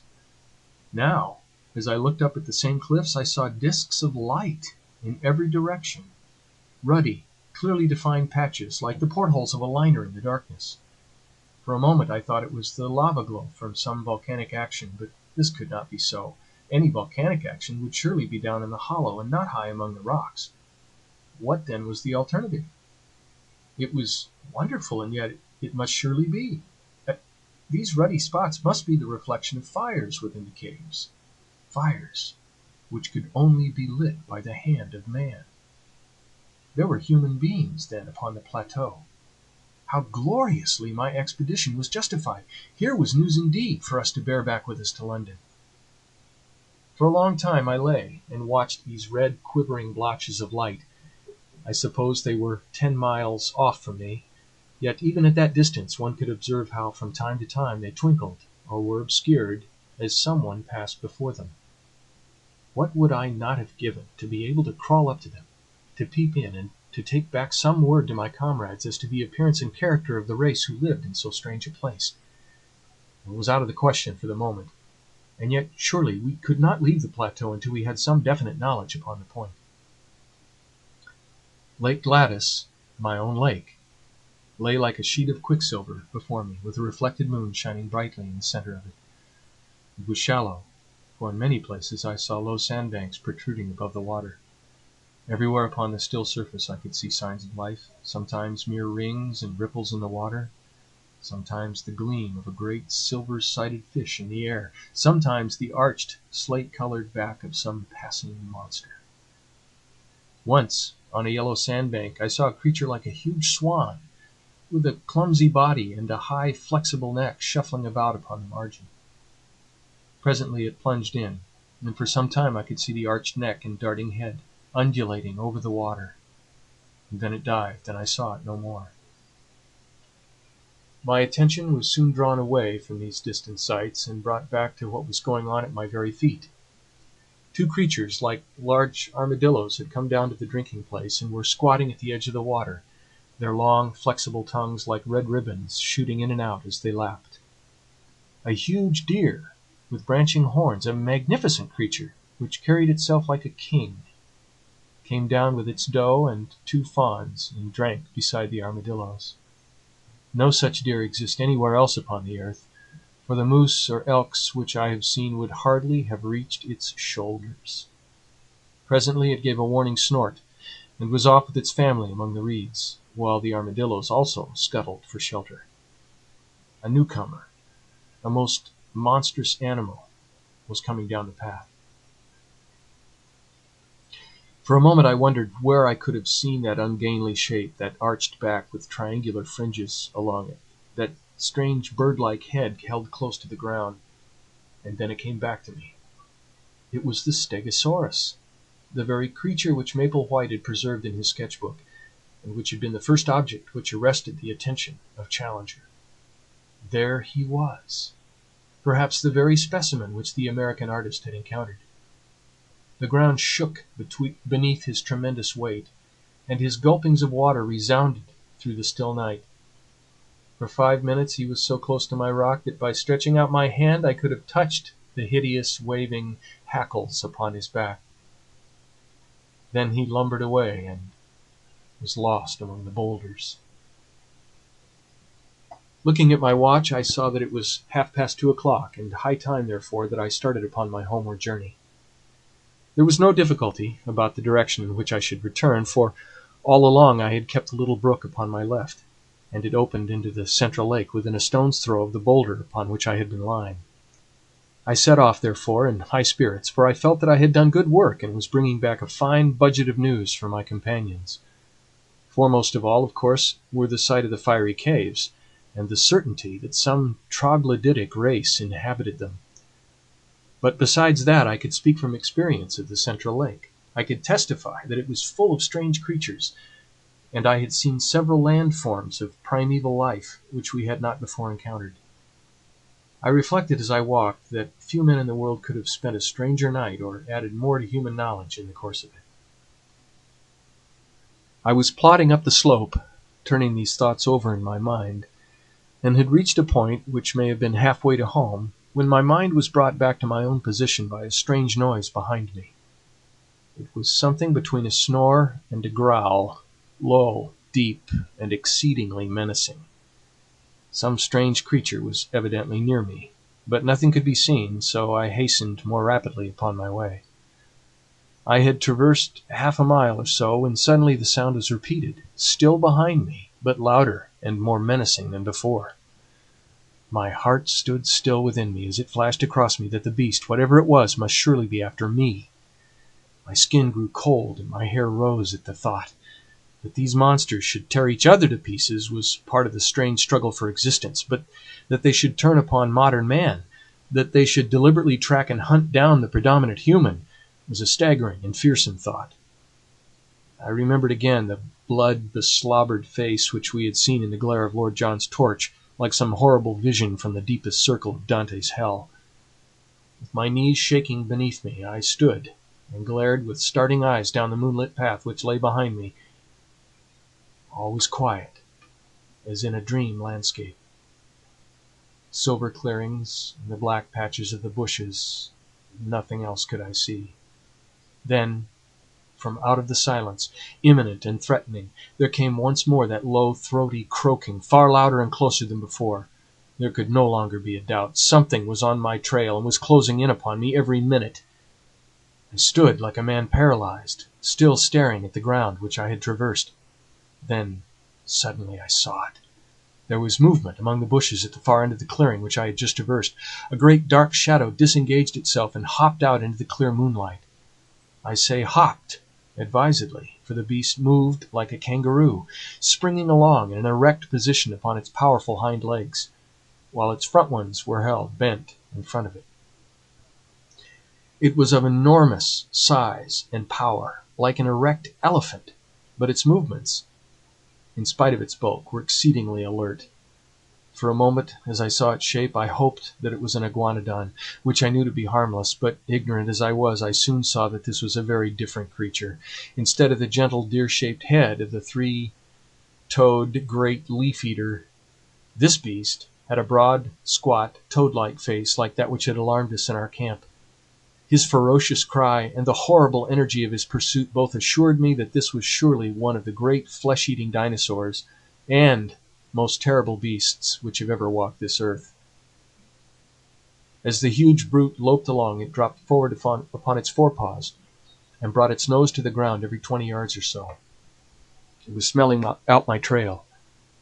Sometimes, for an instant, it was at fault.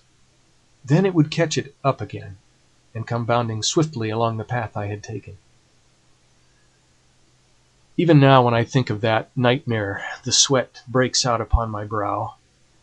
What could I do? My useless fowling piece was in my hand. What help could I get from that? I looked desperately round for some rock or tree, but I was in a bushy jungle with nothing higher than a sapling within sight, while I knew that the creature behind me could tear down an ordinary tree as though it were a reed. My only possible chance lay in flight. I could not move swiftly over the rough, broken ground, but as I looked round me in despair, I saw a well-marked, hard-beaten path, which ran across in front of me. We had seen several of the sort, the runs of various wild beasts, during our expeditions. Along this I could perhaps hold my own, for I was a fast runner, and in excellent condition. Flinging away my useless gun, I set myself to do such a half-mile as I have never done before or since. My limbs ached, my chest heaved. I felt that my throat would burst for want of air, and yet, with that horror behind me, I ran and I ran and ran. At last I paused, hardly able to move. For a moment I thought I'd thrown him off. The path lay still behind me. And then suddenly, with a crashing and a rending, a thudding of giant feet and a panting of monster lungs, the beast was upon me once more. He was at my very heels. I was lost. Madman that I was to linger so long before I fled. Up to then he had hunted my scent, and his movement was slow. But he had actually seen me as I started to run. From then onwards he had hunted by sight, for the path showed him where I had gone. Now, as he came round the curve, he was springing in great bounds. The moonlight shone upon his huge, projecting eyes, the row of enormous teeth in his open mouth, and the gleaming fringe of claws upon his short, powerful forearms. With a scream of terror, I turned and rushed wildly down the path. Behind me, the thick, gasping breathing of the creature sounded louder and louder. His heavy footfall was beside me. Every instant I expected to feel his grip upon my back. And then suddenly there came a crash. I was falling through space, and everything beyond was darkness and rest. As I emerged from my unconsciousness, which could not, I think, have lasted more than a few minutes, I was aware of a most dreadful and penetrating smell. Putting out my hand in the darkness, I came upon something which felt like a huge lump of meat, while my other hand closed upon a large bone. Above me there was a circle of starlit sky, which showed me that I was lying at the bottom of a deep pit. Slowly I staggered to my feet and felt myself all over. I was stiff and sore from head to foot. There was no limb which would not move, no joint which would not bend. As the circumstances of my fall came back into my confused brain, I looked up in terror, expecting to see that dreadful head silhouetted against the paling sky. There was no sign of the monster, however, nor could I hear any sound from above. I began to walk slowly round, therefore, feeling in every direction to find out what this strange place could be into which I had so opportunely precipitated. It was, as I have said, a pit, with sharply sloping walls and a level bottom about 20 feet across. This bottom was littered with great gobbets of flesh, most of which was in the last state of putridity. The atmosphere was poisonous and horrible. After tripping and stumbling over these lumps of decay, I came suddenly against something hard, and I found that an upright post was firmly fixed in the center of the hollow. It was so high that I could not reach the top of it with my hand, and it appeared to be covered with grease. Suddenly I remembered that I had a tin box of wax vestas in my pocket. Striking one of them, I was able at last to form some opinion of this place into which I had fallen. There could be no question as to its nature. It was a trap, made by the hand of man. The post in the center, some 9 feet long, was sharpened at the upper end, and was black with the stale blood of the creatures who had been impaled upon it. The remains scattered about were fragments of the victims, which had been cut away in order to clear the stake for the next who might blunder in. I remembered that Challenger had declared that man could not exist upon the plateau, since with his feeble weapons he could not hold his own against the monsters who roamed over it. But now it was clear enough how it could be done. In their narrow-mouthed caves, the natives, whoever they might be, had refuges into which the huge saurians could not penetrate, while with their developed brains they were capable of setting such traps, covered with branches, across the paths which marked the run of the animals, as would destroy them in spite of all their strength and activity. Man was always the master. The sloping wall of the pit was not difficult for an active man to climb, but I hesitated long before I trusted myself within reach of the dreadful creature which had so nearly destroyed me. How did I know that he was not lurking in the nearest clump of bushes, waiting for my reappearance?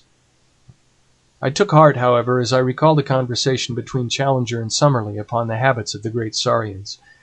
Both were agreed that the monsters were practically brainless, that there was no room for reason in their tiny cranial cavities, and that if they have disappeared from the rest of the world, it was assuredly on account of their own stupidity, which made it impossible for them to adapt themselves to changing conditions. To lie in wait for me now would mean that the creature had appreciated what had happened to me, and this in turn would argue some power connecting cause and effect. Surely it was more likely that a brainless creature, acting solely by vague predatory instinct, would give up the chase when I disappeared, and after a pause of astonishment, would wander away in search of some other prey. I clambered to the edge of the pit and looked over. The stars were fading, the sky was whitening, and the cold wind of morning blew pleasantly upon my face. I could see or hear nothing of my enemy. Slowly I climbed out and sat for a while upon the ground, ready to spring back into my refuge if any danger should appear. Then, reassured by the absolute stillness and by the growing light, I took my courage in both hands and stole back along the path which I had come. Some distance down it I picked up my gun, and shortly afterwards struck the brook, which was my guide. So, with many a frightened backward glance, I made for home. And suddenly there came something to remind me of my absent companions. In the clear, still morning air there sounded far away the sharp, hard note of a single rifle shot. I paused and listened, but there was nothing more.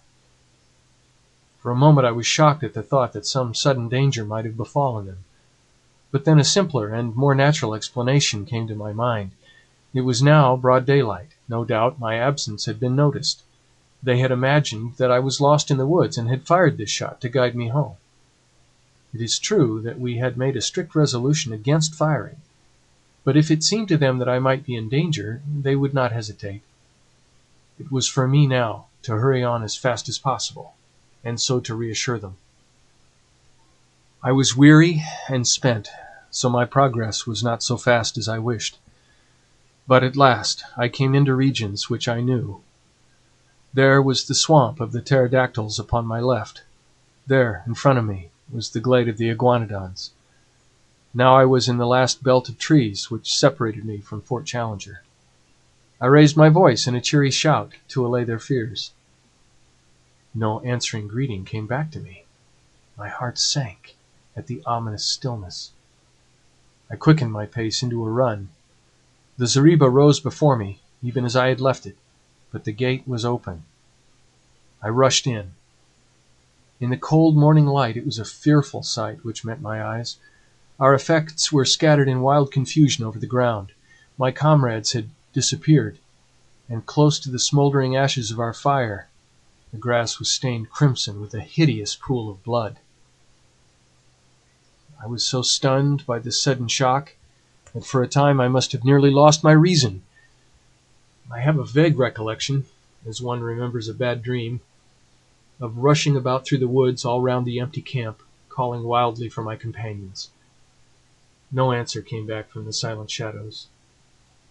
The horrible thought that I might never see them again, that I might find myself abandoned all alone in that dreadful place, with no possible way of descending into the world below, that I might live and die in that nightmare country, drove me to desperation. I could have torn my hair and beaten my head in despair.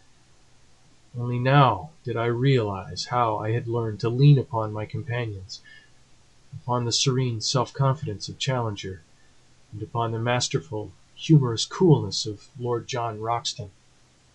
Without them I was like a child in the dark, helpless and powerless.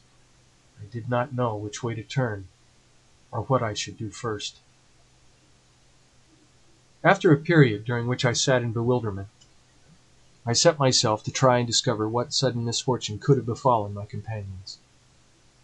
The whole disordered appearance of the camp showed that there had been some sort of attack, and the rifle shot no doubt marked the time when it had occurred.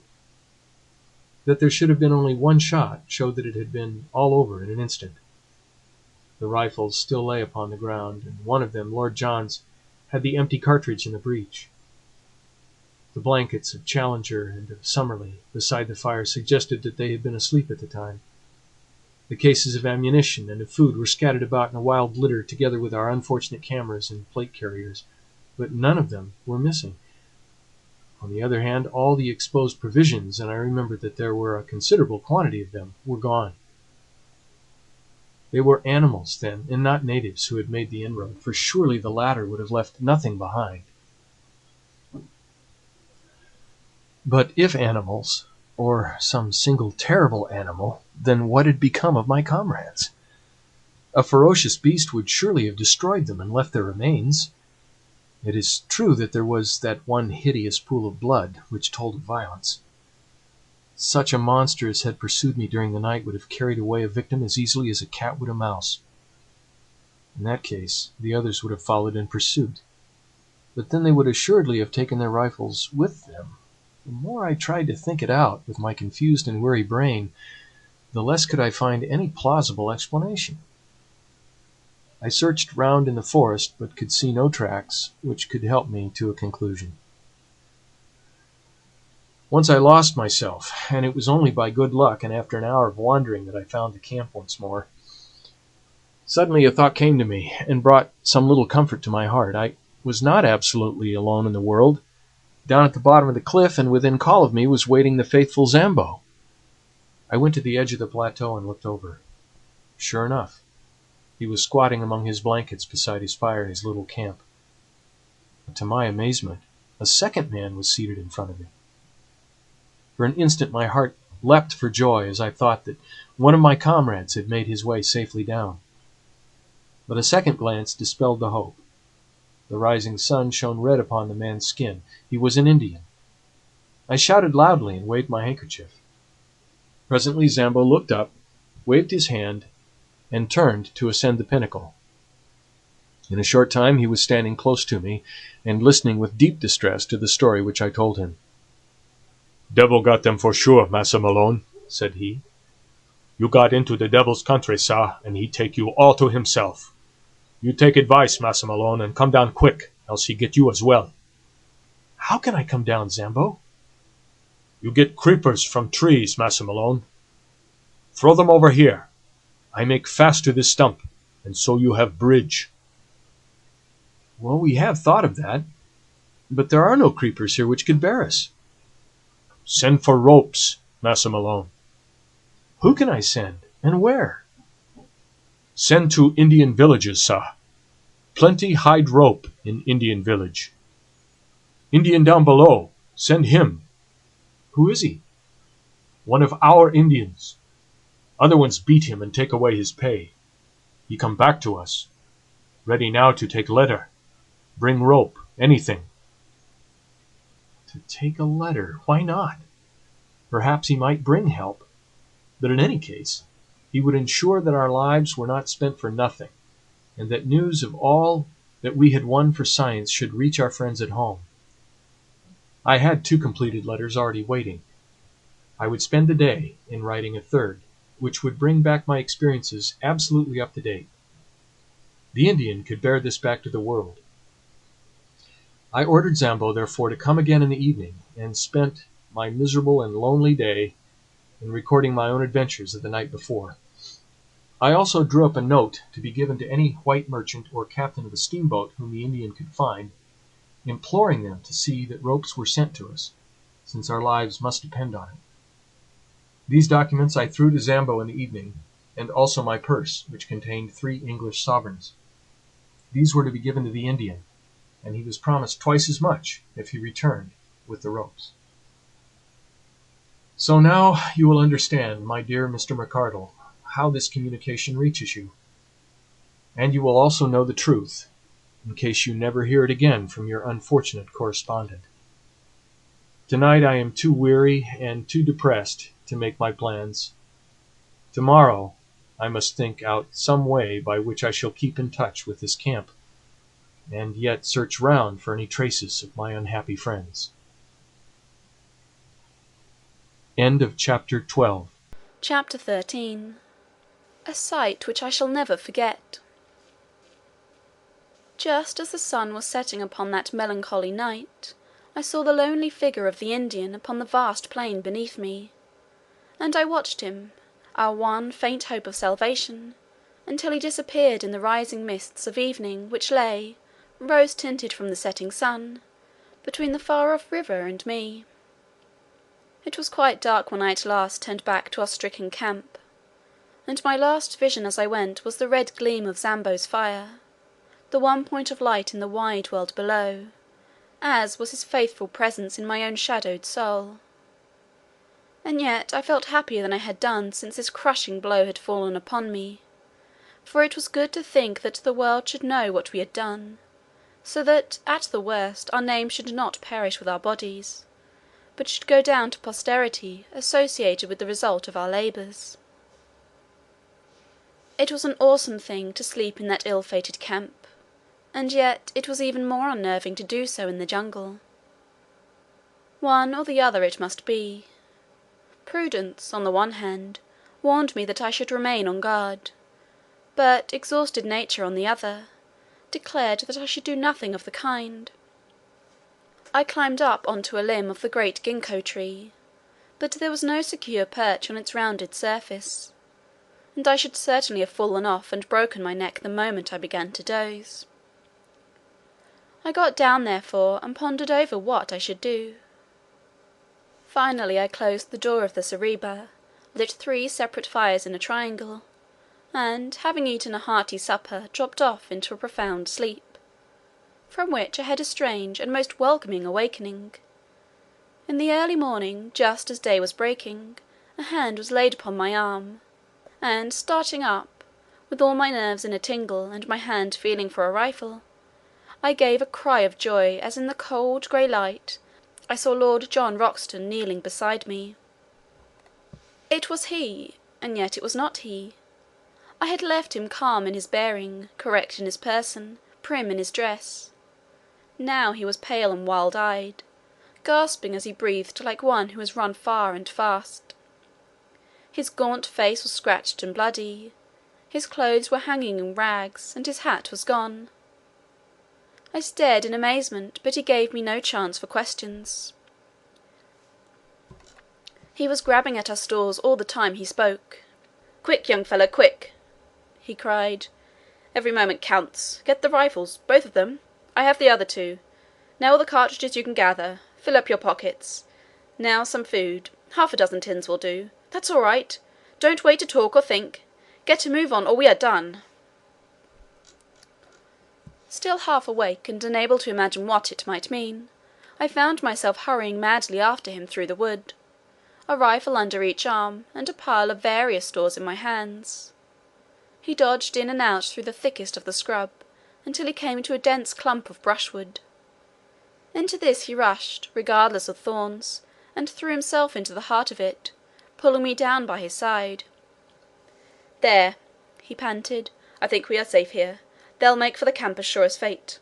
It will be their first idea, but this should puzzle 'em." "What is it?" I asked, when I had got my breath. "Where are the professors, and who is it that is after us?"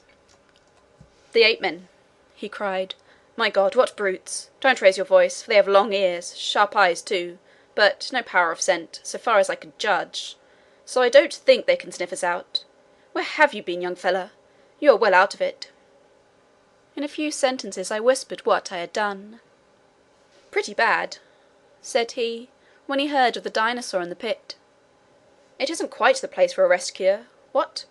But I had no idea what its possibilities were until those devils got hold of us. The man-eating Papuans had me once, but they are Chesterfields compared to this crowd." "How did it happen?" I asked. "It was early in the morning. Our learned friends were just staring, hadn't even begun to argue yet. Suddenly it rained apes. They came down as thick as apples out of the tree.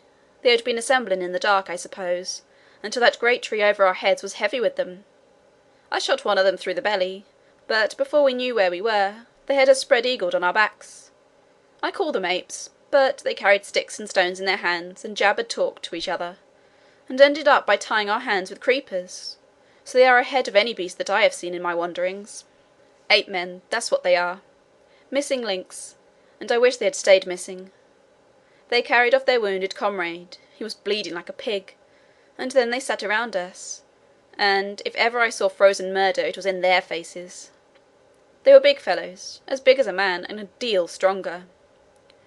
Curiously glassy grey eyes they have, under red tufts, and they just sat and gloated and gloated. Challenger is no chicken, but even he was cowed. He managed to struggle his feet, and yelled out to them to have done with it and get it over. I think he has gone a bit off his head at the suddenness of it, for he raged and cursed at them like a lunatic. If they had been a row of his favourite pressmen, he could not have slanged them worse." "Well, what did they do?"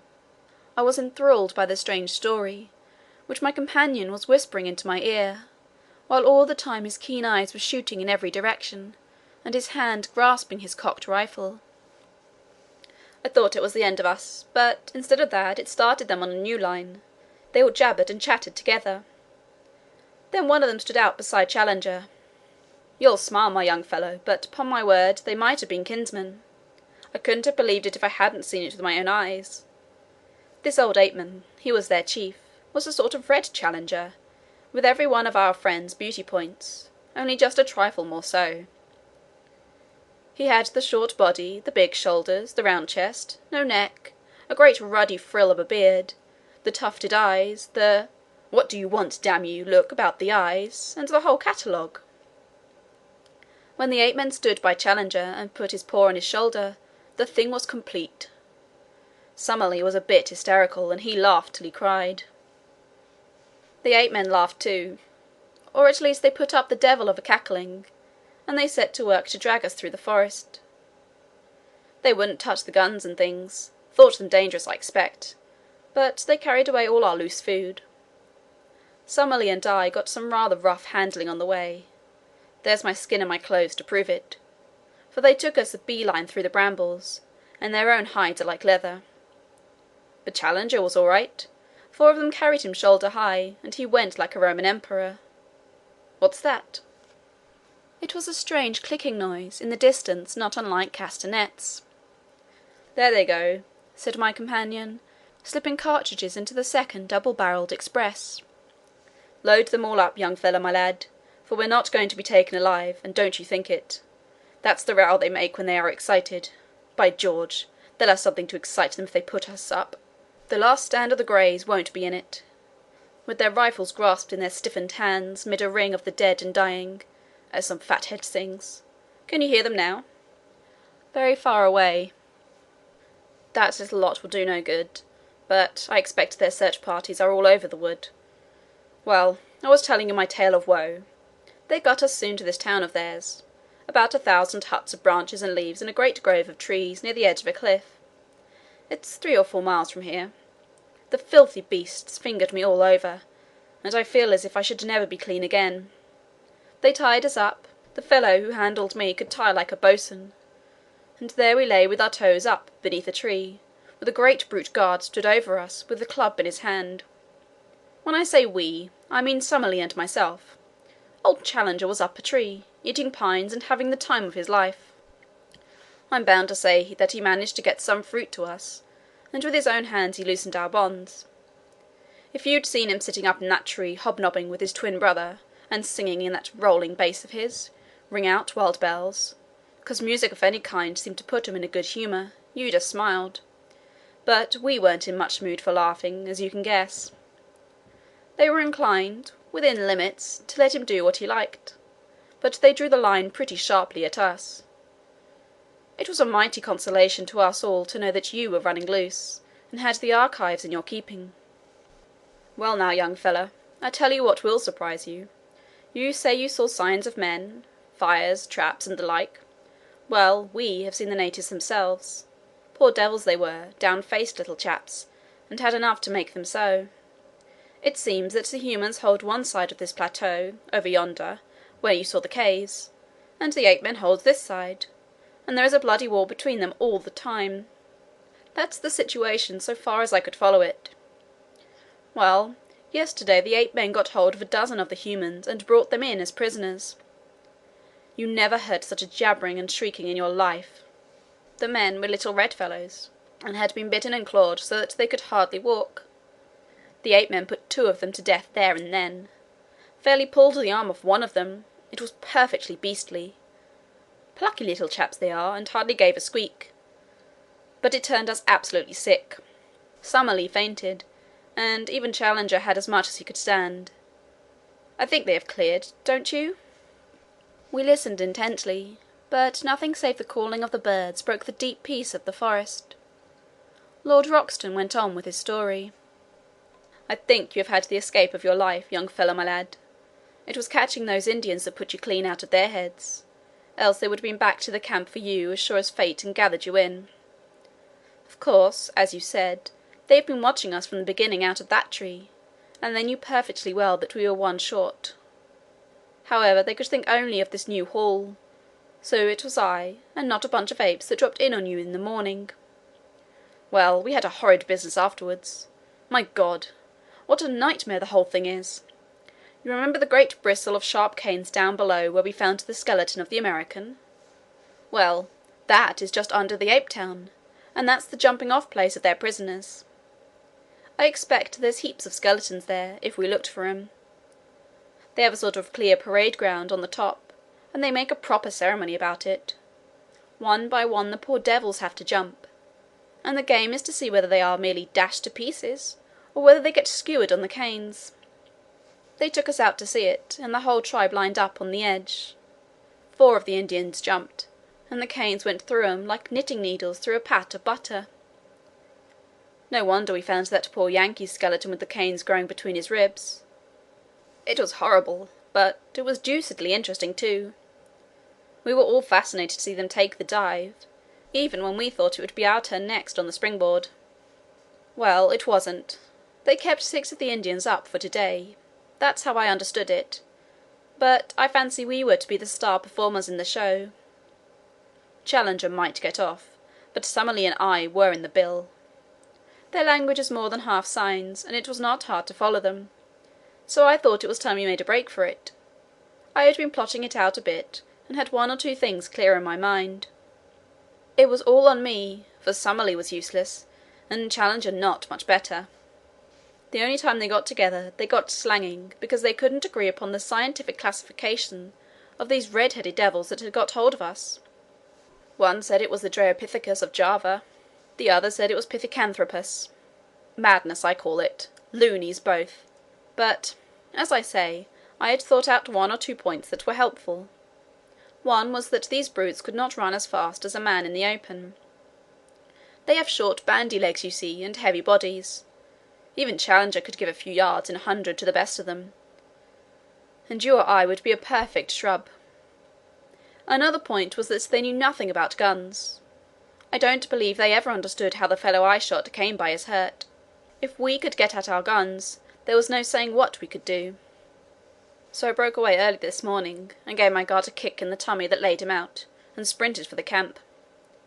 There I got you and the guns, and here we are." "But the professors!"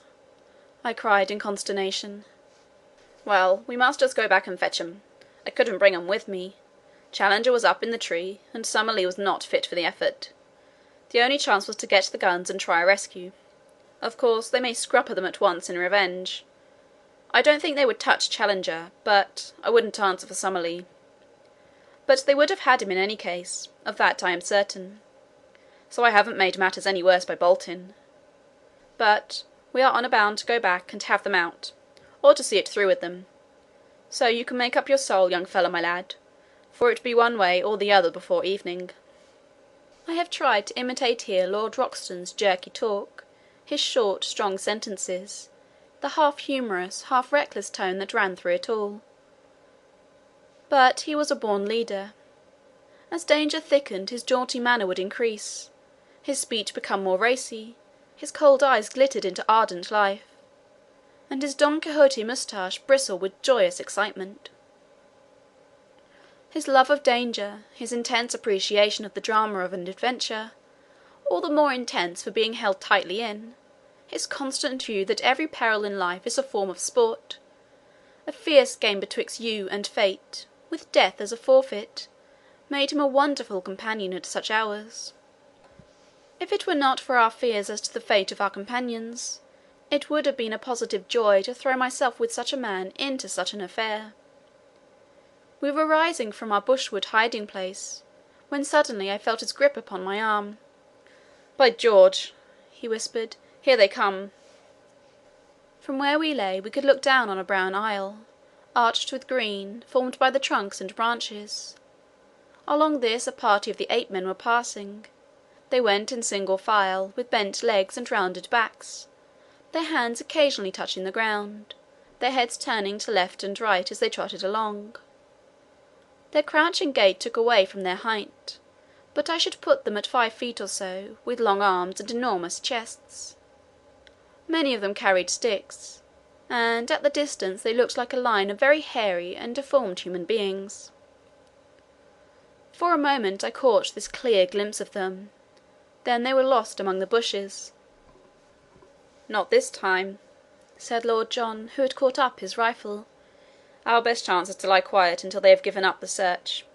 Then we shall see whether we can't get back to their town, and hit 'em where it hurts most. Give 'em an hour, and we'll march." We filled in the time by opening one of our food tins, and making sure of our breakfast. Lord Roxton had had nothing but some fruit since the morning before, and ate like a starving man. Then, at last, our pockets bulging with cartridges, and a rifle in each hand, we started off upon our mission of rescue. Before leaving it, we carefully marked our little hiding-place among the brushwood, and its bearing towards Fort Challenger, that we might find it again if we needed it. We slunk through the bushes in silence, until we came to the very edge of the cliff, close to the old camp. There we halted, and Lord John gave me some idea of his plans. "So long as we are among the thick trees, these swine are our masters," said he. "They can see us, and we cannot see them. But in the open it is different. There we can move faster than they, so we must stick to the open all we can. The edge of the plateau has few large trees than further inland, so that's our line of advance. Go slowly, keep your eyes open, and your rifle ready. Above all, never let them get you prisoner while there is a cartridge left. That's my last word to you, young fellow." When we reached the edge of the cliff, I looked over and saw our good old black Sambo sitting smoking on a rock below us. I would have given a great deal to have hailed him and told him how we were placed, but it was too dangerous, lest we should be heard. The woods seemed to be full of the ape men. Again and again we heard their curious clicking chatter. At such times we plunged into the nearest clump of bushes, and lay still until the sound had passed away. Our advance, therefore, was very slow, and 2 hours at least must have passed before I saw Lord John's cautious movements, that we must be close to our destination. He motioned me to lie still, and he crawled forward himself. In a minute he was back again, his face quivering with eagerness. "Come," he said. "Come quick. I hope to the Lord we are not too late already." I found myself shaking with nervous excitement as I scrambled forward and lay down beside him, looking out through the bushes at a clearing which stretched before us. It was a sight which I shall never forget until my dying day, so weird, so impossible, that I do not know how I am to make you realize it, or how in a few years I shall bring myself to believe in it, if I live to sit once more on a lounge in the Savage Club and look out on the drab solidity of the Embankment. I know that it will seem then to be some wild nightmare, some delirium of fever, yet I will set it down now while it is still fresh in my memory, and one at least, the man who lay in the damp grasses by my side, will know if I have lied. A wide open space lay before us, some hundreds of yards across, all green turf and low bracken, growing to the very edge of the cliff. Round this clearing there was a semicircle of trees with curious huts built of foliage piled one above the other among the branches. A rookery, with every nest a little house, would best convey the idea. The openings of these huts and the branches of the trees were thronged with a dense mob of ape people, whom from their size I took to be the females and infants of the tribe. They formed the background of the picture, and were all looking out with eager interest at the same scene which fascinated and bewildered us. In the open and near the edge of the cliff there had assembled a crowd of some 100 of these shaggy, red-haired creatures, many of them of immense size, and all of them horrible to look upon. There was a certain discipline among them, for none of them attempted to break the line which had been formed. In front there stood a small group of Indians, little, clean-limbed, red fellows, whose skins glowed like polished bronze in the strong sunlight. A tall, thin, white man was standing beside them, his head bowed, his arms folded, his whole attitude expressive of his horror and dejection. There was no mistaking the angular form of Professor Summerlee. In front of and around this dejected group of prisoners were several ape-men, who watched them closely and made all escape impossible. Then, right out from all the others, and close to the edge of the cliff, were two figures, so strange, and, under the circumstances, so ludicrous, that they absorbed my attention. The one was our comrade, Professor Challenger. The remains of his coat still hung in stripes from his shoulders, but his shirt had been torn out, and his great beard merged itself in the black tangle which covered his mighty chest. He had lost his hat, and his hair, which had grown long in our wanderings, was flying in wild disorder. A single day seemed to have changed him from the highest product of modern civilization to the most desperate savage in South America. Beside him stood his master, the king of the ape-men. In all things he was, as Lord John had said, the very image of our professor, save that his colouring was red instead of black. The same short, broad figure, the same hearty shoulders, the same forward hang of the arms, the same bristling beard merging itself in the hairy chest, only above the eyebrows, where the sloping forehead and low, curved skull of the ape-men were in sharp contrast to the broad brow and magnificent cranium of the European, could one see any marked difference. At every other point the king was an absurd parody of the professor. All this, which takes me so long to describe, impressed itself upon me in a few seconds. Then we had very different things to think of, for an active drama was in progress. Two of the ape-men had seized one of the Indians out of the group, and dragged him forward to the edge of the cliff. The king raised his hand as a signal. They caught the man by his leg and arm, and swung him 3 times backwards and forwards with tremendous violence. Then, with a frightful heave, they shot the poor wretch over the precipice. With such force did they throw him that he curved high in the air before beginning to drop. As he vanished from sight, the whole assembly, except the guards, rushed forward to the edge of the precipice, and there was a long pause of absolute silence, broken by a mad yell of delight. They sprang about, tossing their long, hairy arms in the air and howling with exultation. Then they fell back from the edge, formed themselves again into a line, and waited for the next victim. This time it was Summerlee. Two of his guards caught him by the wrists and pulled him brutally to the front. His thin figure and long limbs struggled and fluttered like a chicken being dragged from a coop. Challenger had turned to the king and waved his hands frantically before him. He was begging, pleading, imploring for his comrade's life. The ape-man pushed him roughly aside and shook his head. It was the last conscious movement he was to make upon earth. Lord John's rifle cracked, and the king sank down, a tangled, red, sprawling thing upon the ground. "Shoot into the thick of them! Shoot, sonny, shoot!" cried my companion. There are strange red depths in the soul of the most commonplace man. I am tender-hearted by nature, and have found my eyes moist many a time over the scream of a wounded hare. Yet the bloodlust was on me now. I found myself on my feet, emptying one magazine, then the other, clicking open the breech to reload, snapping it to again, while cheering and yelling with pure ferocity and joy of slaughter as I did so. With our 4 guns the two of us made a horrible havoc. Both the guards who held Summerlee were down, and he was staggering about like a drunken man in his amazement, unable to realise that he was a free man. The dense mob of ape-men ran about in bewilderment, marvelling whence this storm of death was coming or what it might mean. They waved, gesticulated, screamed, and tripped up over those who had fallen. Then, with a sudden impulse, they all rushed in a howling crowd to the trees for shelter, leaving the ground behind them spotted with their stricken comrades. The prisoners were left for the moment standing alone in the middle of the clearing. Challenger's quick brain had grasped the situation. He seized the bewildered Summerlee by the arm, and they both ran towards us.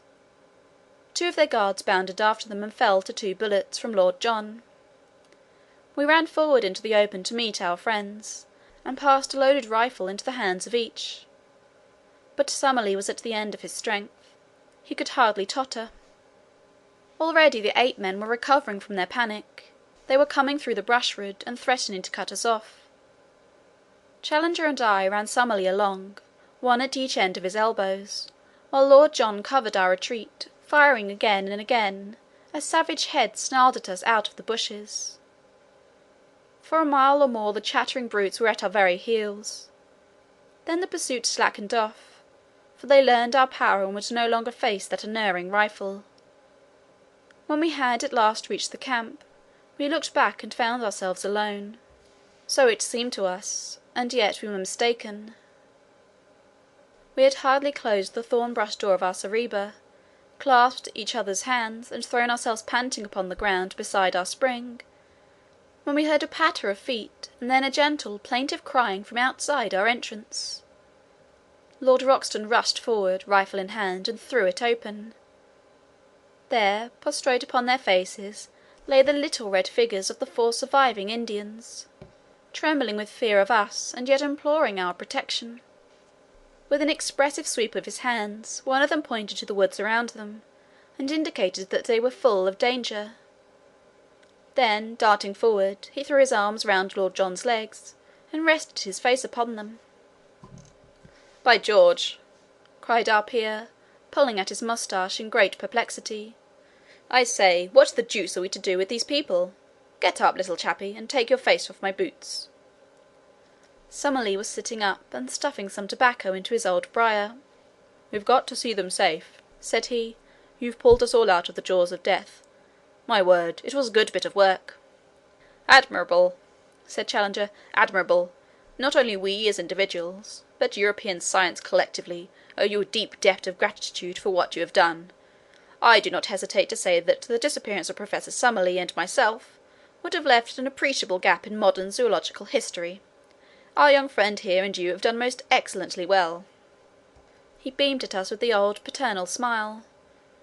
But European science would have been somewhat amazed could they have seen their chosen child, the hope of the future, with his tangled, unkempt head, his bare chest, and his tattered clothes. He had one of the meat tins between his knees, and sat with a large piece of cold Australian mutton between his fingers. The Indian looked up at him, and then, with a little yelp, cringed to the ground and clung to Lord John's leg. "Don't you be scared, my bonny boy," said Lord John, patting the matted hair in front of him. "He can't stick your appearance, Challenger, and by George, I don't wonder. All right, little chap, he's only human, just the same as the rest of us." "Really, sir," cried the Professor. "Well, it's lucky for you, Challenger, that you are a little out of the ordinary. If you hadn't been so like the king. Upon my word, Lord John, you allow yourself great latitude." "Well, it's a fact." "I bet, sir, that you will change the subject. Your remarks are irrelevant and unintelligible. The question before us is, what are we to do with these Indians? The obvious thing is to escort them home, if we knew where their home was." "There's no difficulty about that," said I. "They live in the caves on the other side of the central lake." "Our young friend here knows where they live. I gather that it is some distance." "A good 20 miles," said I. Summerlee gave a groan. "I, for one, could never get there. Surely I hear those brutes still howling upon our track." As he spoke, from the dark recesses of the wood we heard far away the jabbering cry of the ape-men. The Indians once more set up with a feeble wail of fear. "We must move, and move quick," said Lord John. "You help Summerlee, young fellow. These Indians will carry stores. Now then, come along before they can see us." In less than half an hour we had reached our brushwood retreat and concealed ourselves. All day we heard the excited calling of the ape-men in the direction of our camp, but none of them came our way, and the tired fugitives, red and white, had a long, deep sleep. I was dozing myself in the evening when someone plucked my sleeve, and I found Challenger kneeling beside me. "You keep a diary of these events, and you expect eventually to publish it, Mr. Maloney," said he with solemnity. "I'm only here as a press reporter," I answered. "Exactly. You may have heard some rather fatuous remarks of Lord John Roxton's, which seemed to imply that there was some resemblance." "Yes, I heard them." "I need not say that any publicity given to such an idea, any levity in your narrative of what occurred, would be exceedingly offensive to me. I will keep well within the truth. Lord John's observations are frequently exceedingly fanciful, and he is capable of attributing the most absurd reasons to the respect which is always shown by the most undeveloped races to dignity and character. You follow my meaning?" "Entirely." "I leave the matter to your discretion." Then, after a long pause, he added, "The king of the ape-men was really a creature of great distinction, a most remarkably handsome and intelligent personality. Did it not strike you?" "A most remarkable creature," said I. And the Professor, much eased in his mind, settled down to his slumber once more. Chapter 14. Those were the real conquests. We had imagined that our pursuers, the ape-men, knew nothing of our brushwood hiding place. But we were soon to find out our mistake. There was no sound in the woods, not a leaf moved upon the trees, and all was peace around us.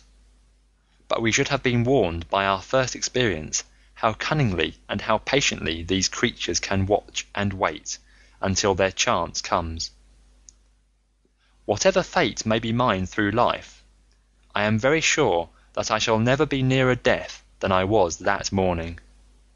But I will tell you the thing in its due order. We all awoke exhausted after the terrific emotions and scanty food of yesterday. Summerlee was still so weak that it was an effort for him to stand.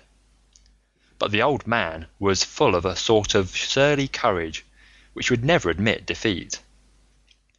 A council was held, and it was agreed that we should wait quietly for an hour or two where we were, have our much-needed breakfast, and then make our way across the plateau and round the central lake to the caves where my observations had shown that the Indians lived. We relied upon the fact that we could count upon the good word of those whom we had rescued to ensure a warm welcome from their fellows.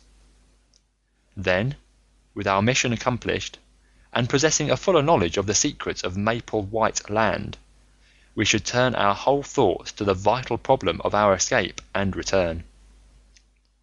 Even Challenger was ready to admit that we should then have done all for which we had come, and that our first duty from that time onwards was to carry back to civilization the amazing discoveries we had made. We were able now to take a more leisurely view of the Indians whom we had rescued.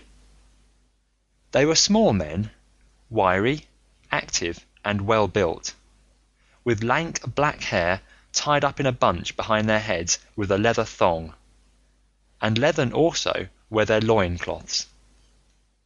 Their faces were hairless, well formed and good-humoured. The lobes of their ears, hanging ragged and bloody, showed that they had been pierced for some ornaments which their captors had torn out. Their speech, though unintelligible to us, was fluent among themselves, and as they pointed to each other and uttered the word Akala many times over, we gathered that this was the name of the nation.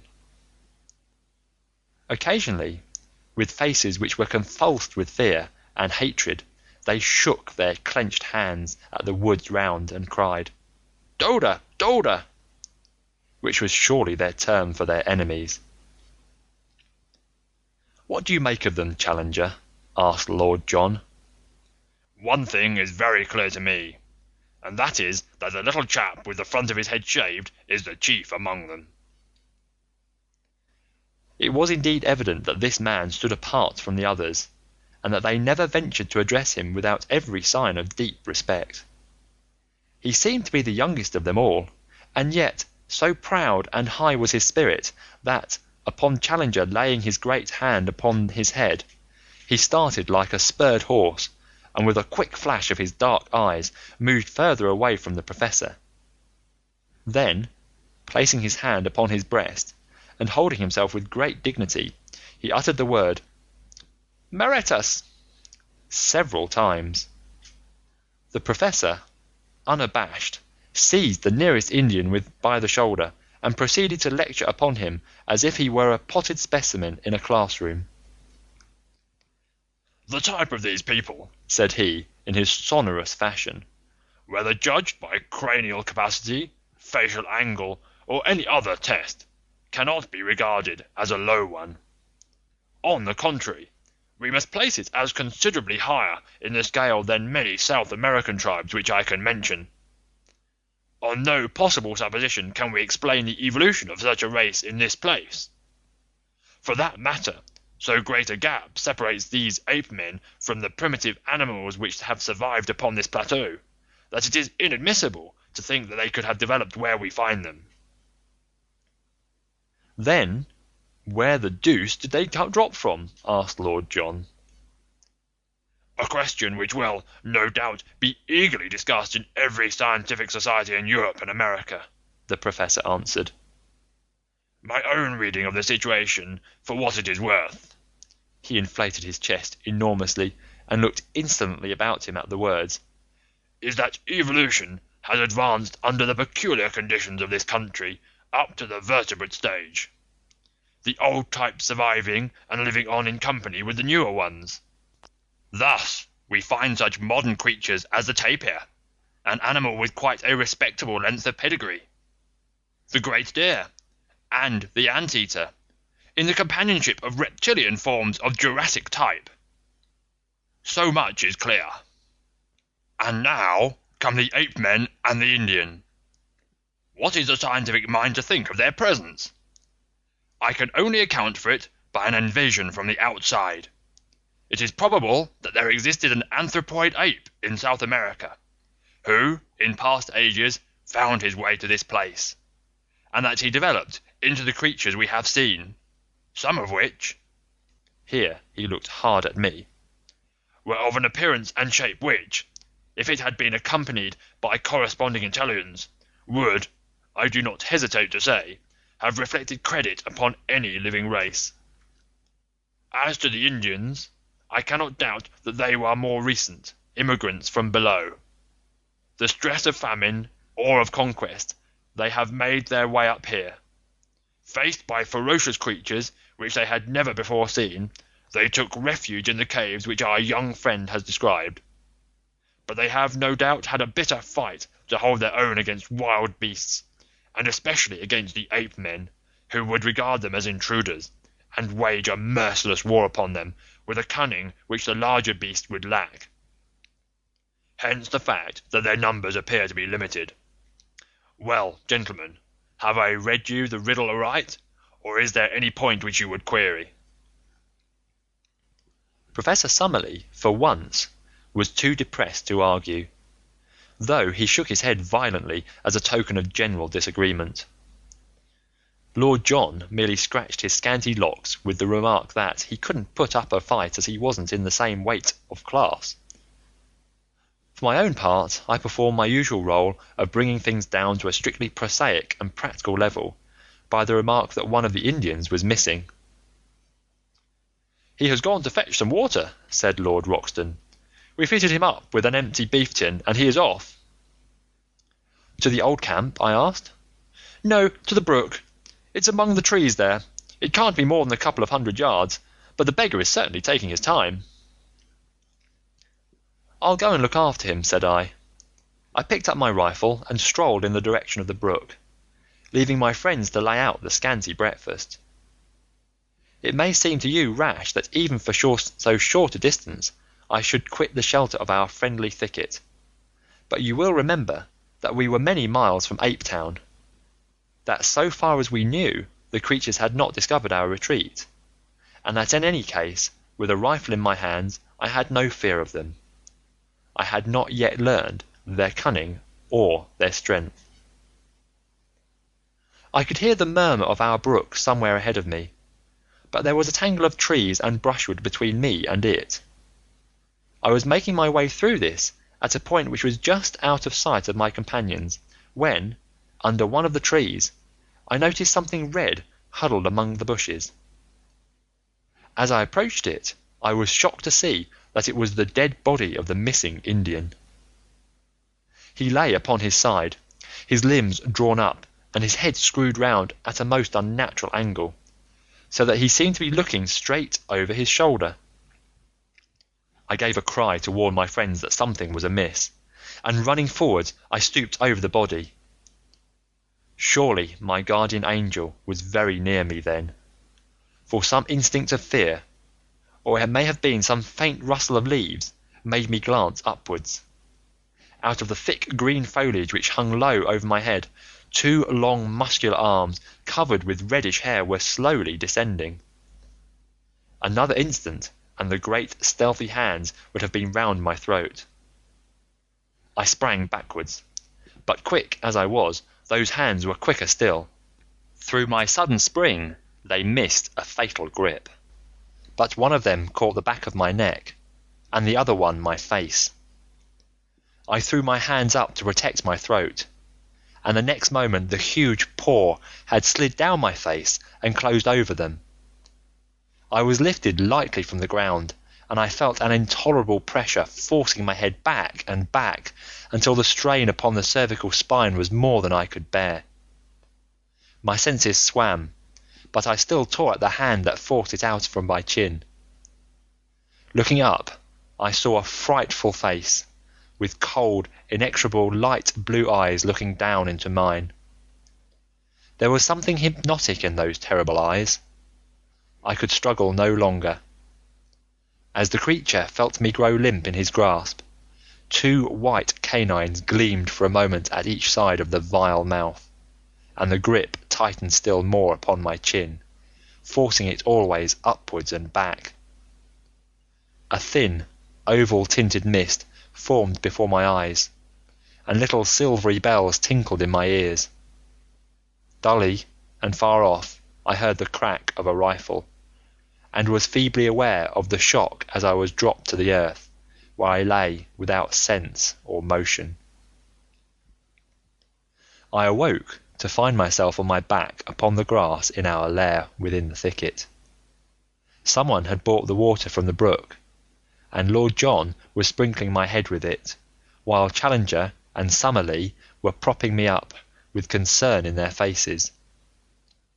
For a moment I had a glimpse of the human spirit behind their scientific masks.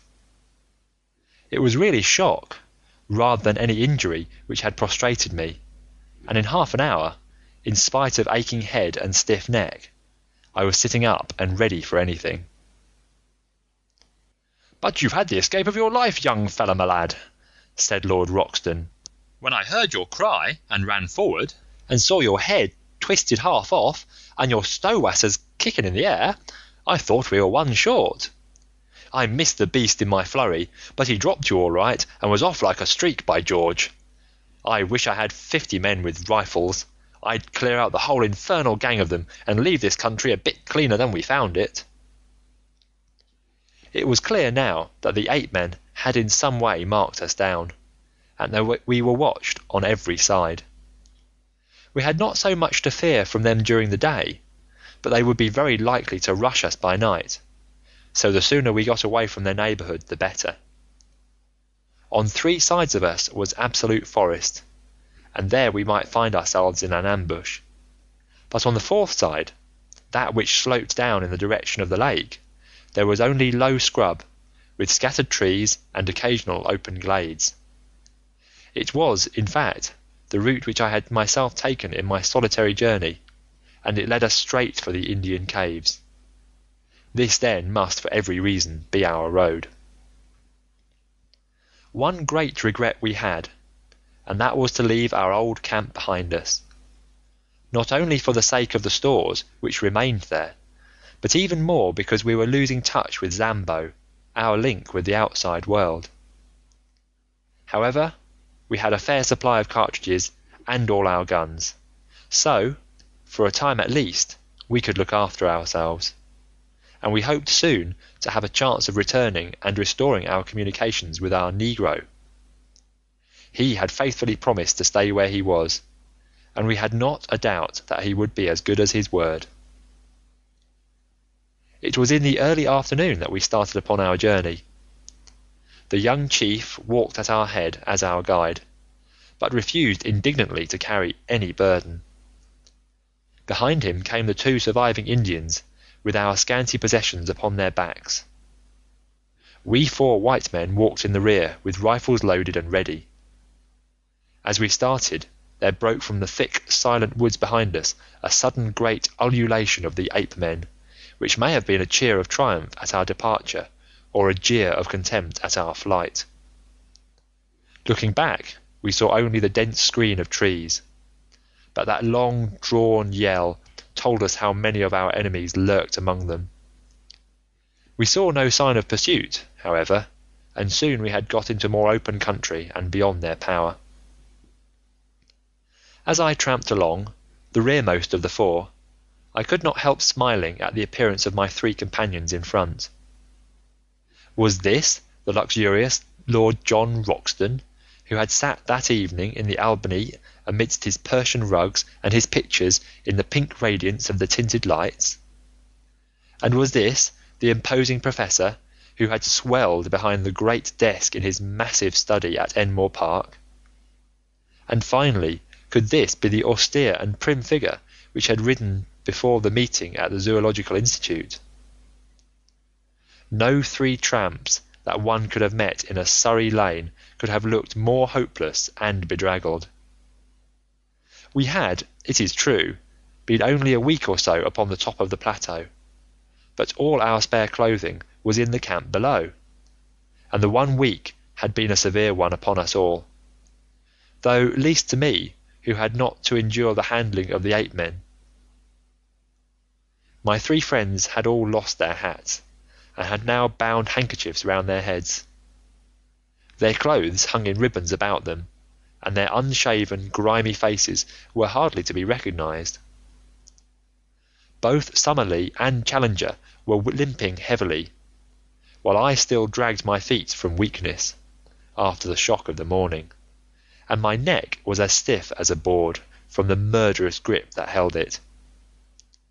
We were indeed a sorry crew, and I did not wonder to see our Indian companions glance back at us occasionally with horror and amazement on their faces.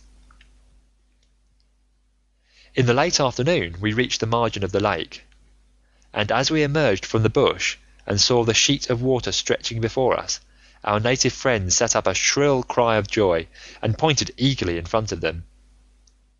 It was indeed a wonderful sight which lay before us.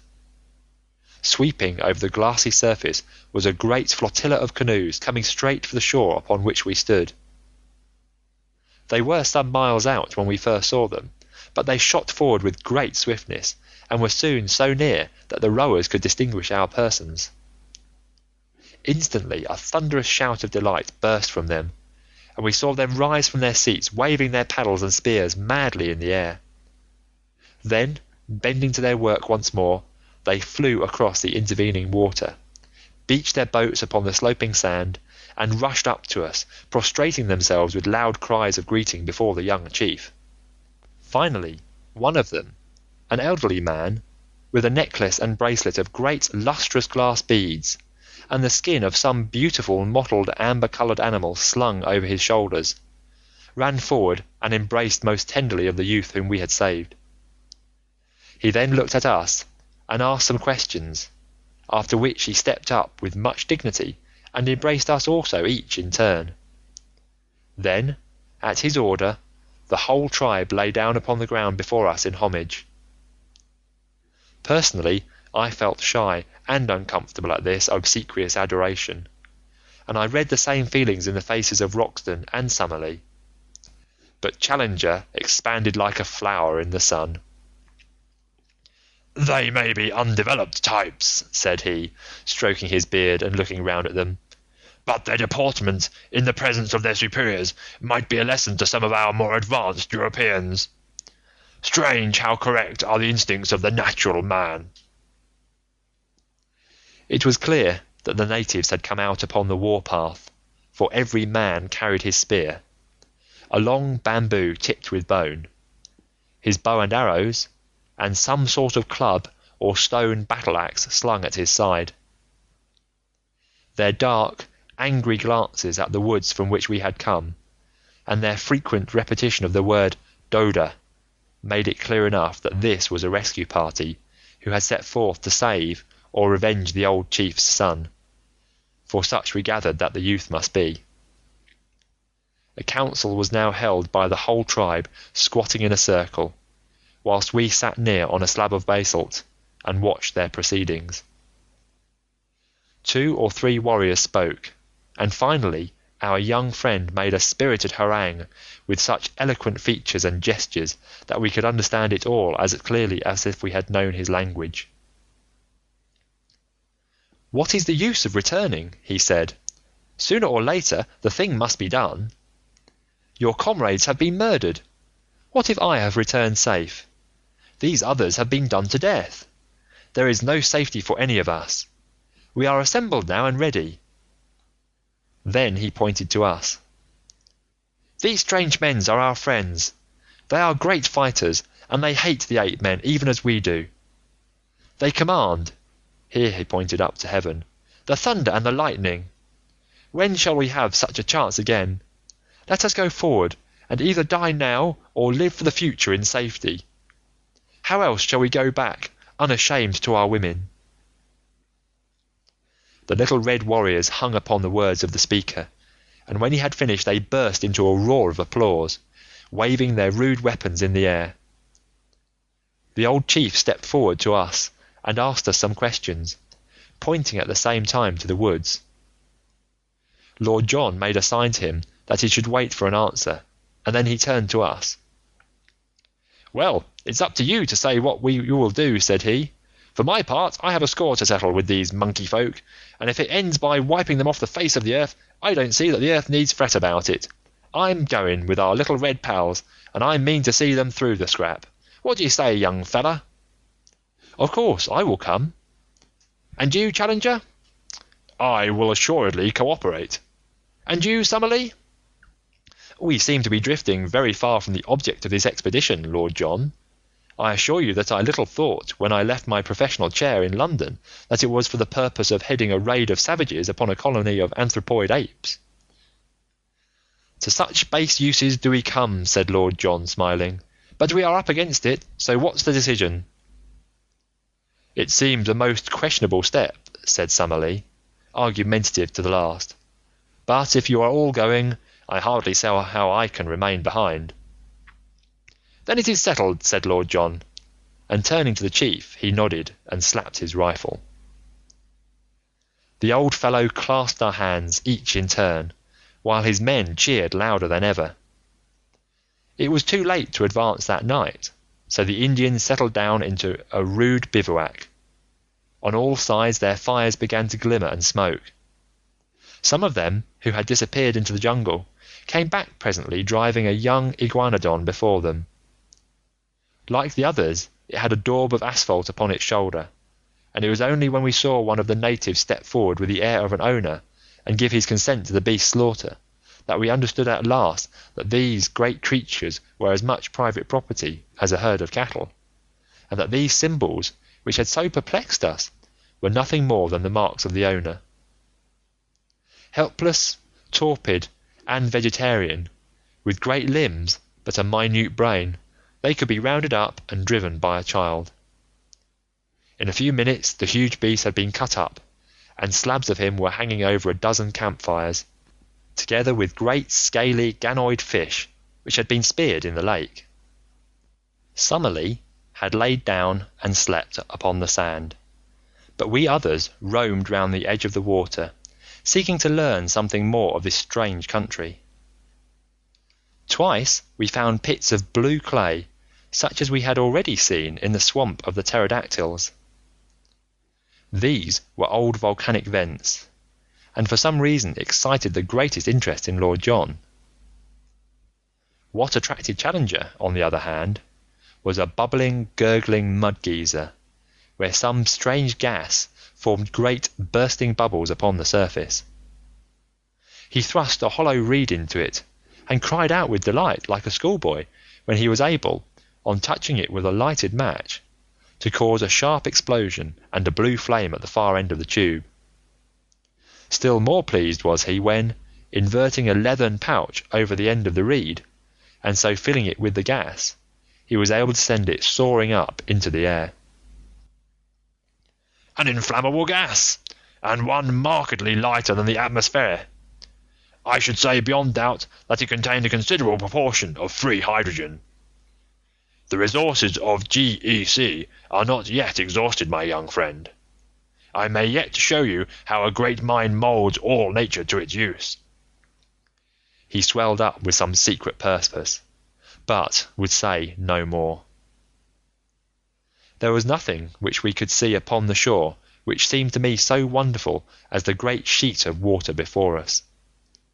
Our numbers and our noise had frightened all living creatures away, and save for a few pterodactyls, which soared round high above our heads while they waited for the carrion, all was still around the camp. But it was different out upon the rose-tinted waters of the central lake.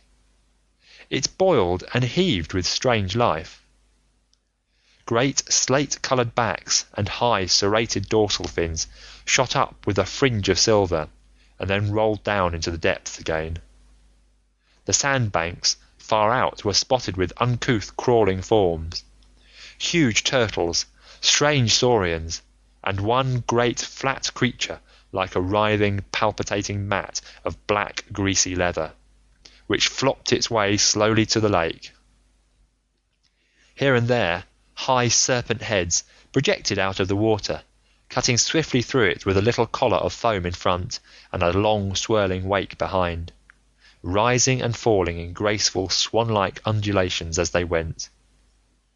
It was not until one of these creatures wriggled onto the sandbank within a few hundred yards of us, and exposed a barrel-shaped body and huge flippers behind the long serpent neck, that Challenger and Summerlee, who had joined us, broke out into their duet of wonder and admiration. "Plesiosaurus! A freshwater plesiosaurus!" cried Summerlee. "That I should have lived to see such a sight! We are blessed, my dear Challenger, above all zoologists since the world began." It was not until the night had fallen and the fires of our savage allies glowed red in the shadows that our two men of science could be dragged away from the fascinations of that primeval lake. Even in the darkness, as we lay upon the strand, we heard from time to time the snort and plunge of the huge creatures who lived therein. At earliest dawn our camp was astir, and an hour later we had started upon our memorable expedition.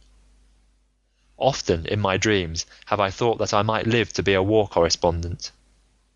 In what wildest one could I have conceived the nature of the campaign which it should be my lot to report? Here then is my first dispatch from the field of battle. Our numbers had been reinforced during the night by a fresh batch of natives from the caves, and we may have been 400 or 500 strong when we made our advance. A fringe of scouts was thrown out in front, and behind them the whole force in a solid column made their way up the long slope of the bush country until we were near the edge of the forest. Here they spread out into a long straggling line of spearmen and bowmen. Roxton and Summerlee took their position again upon the right flank, while Challenger and I were on the left. It was a host of the Stone Age that we were accompanying to battle, we with the last word of the gunsmith's art from St. James's Street and the Strand. We had not long to wait for our enemy. A wild, shrill clamour rose from the edge of the wood, and suddenly a body of 8 men rushed out with clubs and stones, and made for the centre of the Indian line. It was a valiant move, but a foolish one, for the great bandy-legged creatures were slow of foot, while their opponents were as active as cats.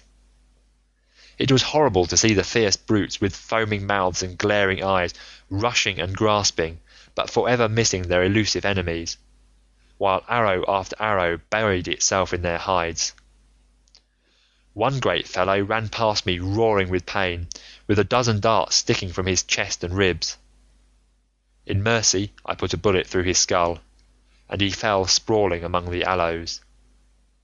But this was the only shot fired, for the attack had been on the centre of the line, and the Indians there had needed no help of ours in repulsing it. Of all the 8 men who had rushed out into the open, I do not think that one got back to cover. But the matter was more deadly when we came among the trees.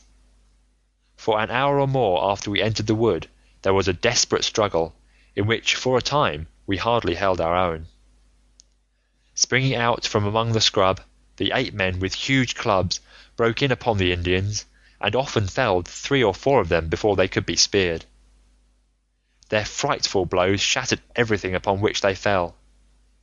One of them knocked Summerlee's rifle to matchwood, and the next would have crashed his skull had an Indian not stabbed the beast to the heart.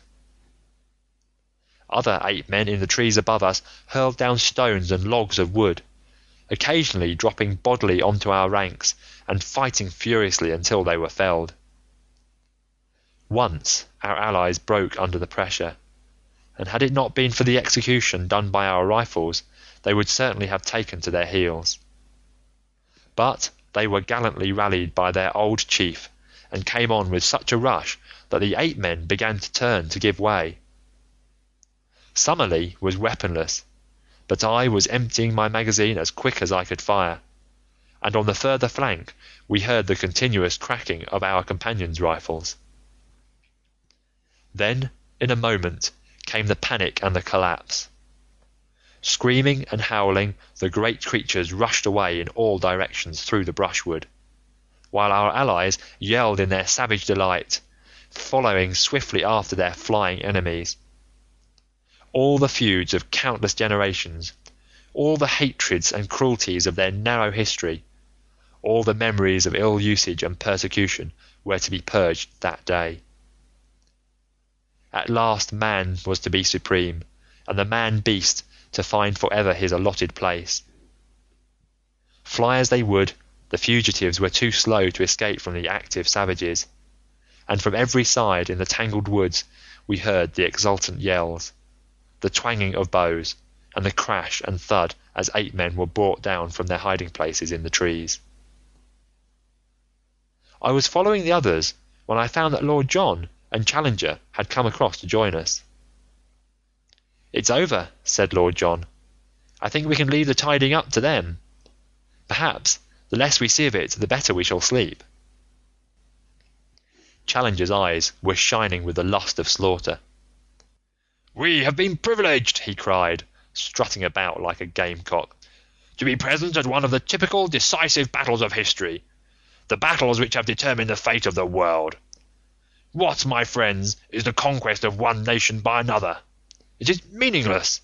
Each produces the same result. But those fierce fights, when in the dawn of the ages the cave dwellers held their own against the tiger folk, or the elephants first found that they had a master, those were the real conquests, the victories that count. But this strange turn of fate we have seen and helped to decide even such a contest. Now upon this plateau the future must ever be for man." It needed a robust faith in the end to justify such tragic means. As we advanced together through the woods, we found the ape men lying thick, transfixed with spears or arrows. Here and there a little group of shattered Indians marked where one of the anthropoids had turned to bay and sold his life dearly. Always in front of us we heard the yelling and roaring which showed the direction of the pursuit. The ape men had been driven back to their city. They had made a last stand there. Once again they had been broken, and now we were in time to see the final fearful scene of all. Some 80 or 100 males, the last survivors, had been driven across that same little clearing which led to the edge of the cliff, the scene of our own exploit 2 days before. As we arrived, the Indians, a semicircle of spearmen, had closed in on them, and in a minute it was over. 30 or 40 died where they stood. The others, screaming and clawing, were thrust over the precipice and went hurtling down, as their prisoners had of old, onto the sharp bamboos 600 feet below. It was as Challenger had said, and the reign of man was assured forever in Maple White Land. The males were exterminated. Ape Town was destroyed. The females and young were driven away to live in bondage, and the long rivalry of untold centuries had reached its bloody end. For us, the victory brought much advantage. Once again we were able to visit our camp and get at our stores. Once more also we were able to communicate with Zambo, who had been terrified by the spectacle from afar of an avalanche of apes falling from the edge of the cliff. "Come away, Mansers, come away," he cried, his eyes starting from his head. "The devil'll get you sure if you stay up there." "It is the voice of sanity," cried Summerlee with conviction. "We have had adventures enough, and they are neither suitable to our character or our position. I hold you to your word, Challenger. From now onwards you devote your energies to getting us out of this horrible country and back once more to civilization." End of Chapter 14. Chapter 15. Our eyes have seen great wonders. I write this from day to day, but I trust that before I come to the end of it, I may be able to say that the light shines at last through our clouds. We are held here with no clear means of making our escape, and bitterly we chafe against it. Yet I can well imagine that the day may come when we may be glad that we were kept, against our will, to see something more of the wonders of this singular place, and of the creatures who inhabit it. The victory of the Indians and the annihilation of the ape-men marked the turning point of our fortunes. From then onwards we were in truth masters of the plateau, for the natives looked upon us with a mixture of fear and gratitude, since by our strange powers we had aided them to destroy their hereditary foe. For their own sakes they would, perhaps, be glad to see the departure of such formidable and incalculable people, but they have not themselves suggested any way by which we may reach the plains below. There had been, so far as we could follow their signs, a tunnel by which the place could be approached, the lower exit of which we had seen from below. By this, no doubt, both ape-men and Indians had at different epochs reached the top, and Maple White with his companion had taken the same way. Only the year before, however, there had been a terrific earthquake, and the upper end of the tunnel had fallen in and completely disappeared. The Indians now could only shake their heads and shrug their shoulders when we expressed by signs our desire to descend. It may be that they cannot, but it may also be that they will not help us to get away.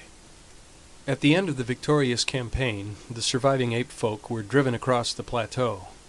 Their wailings were horrible, and established in the neighborhood of the Indian caves, where they would from now onwards be a servile race under the eyes of their masters.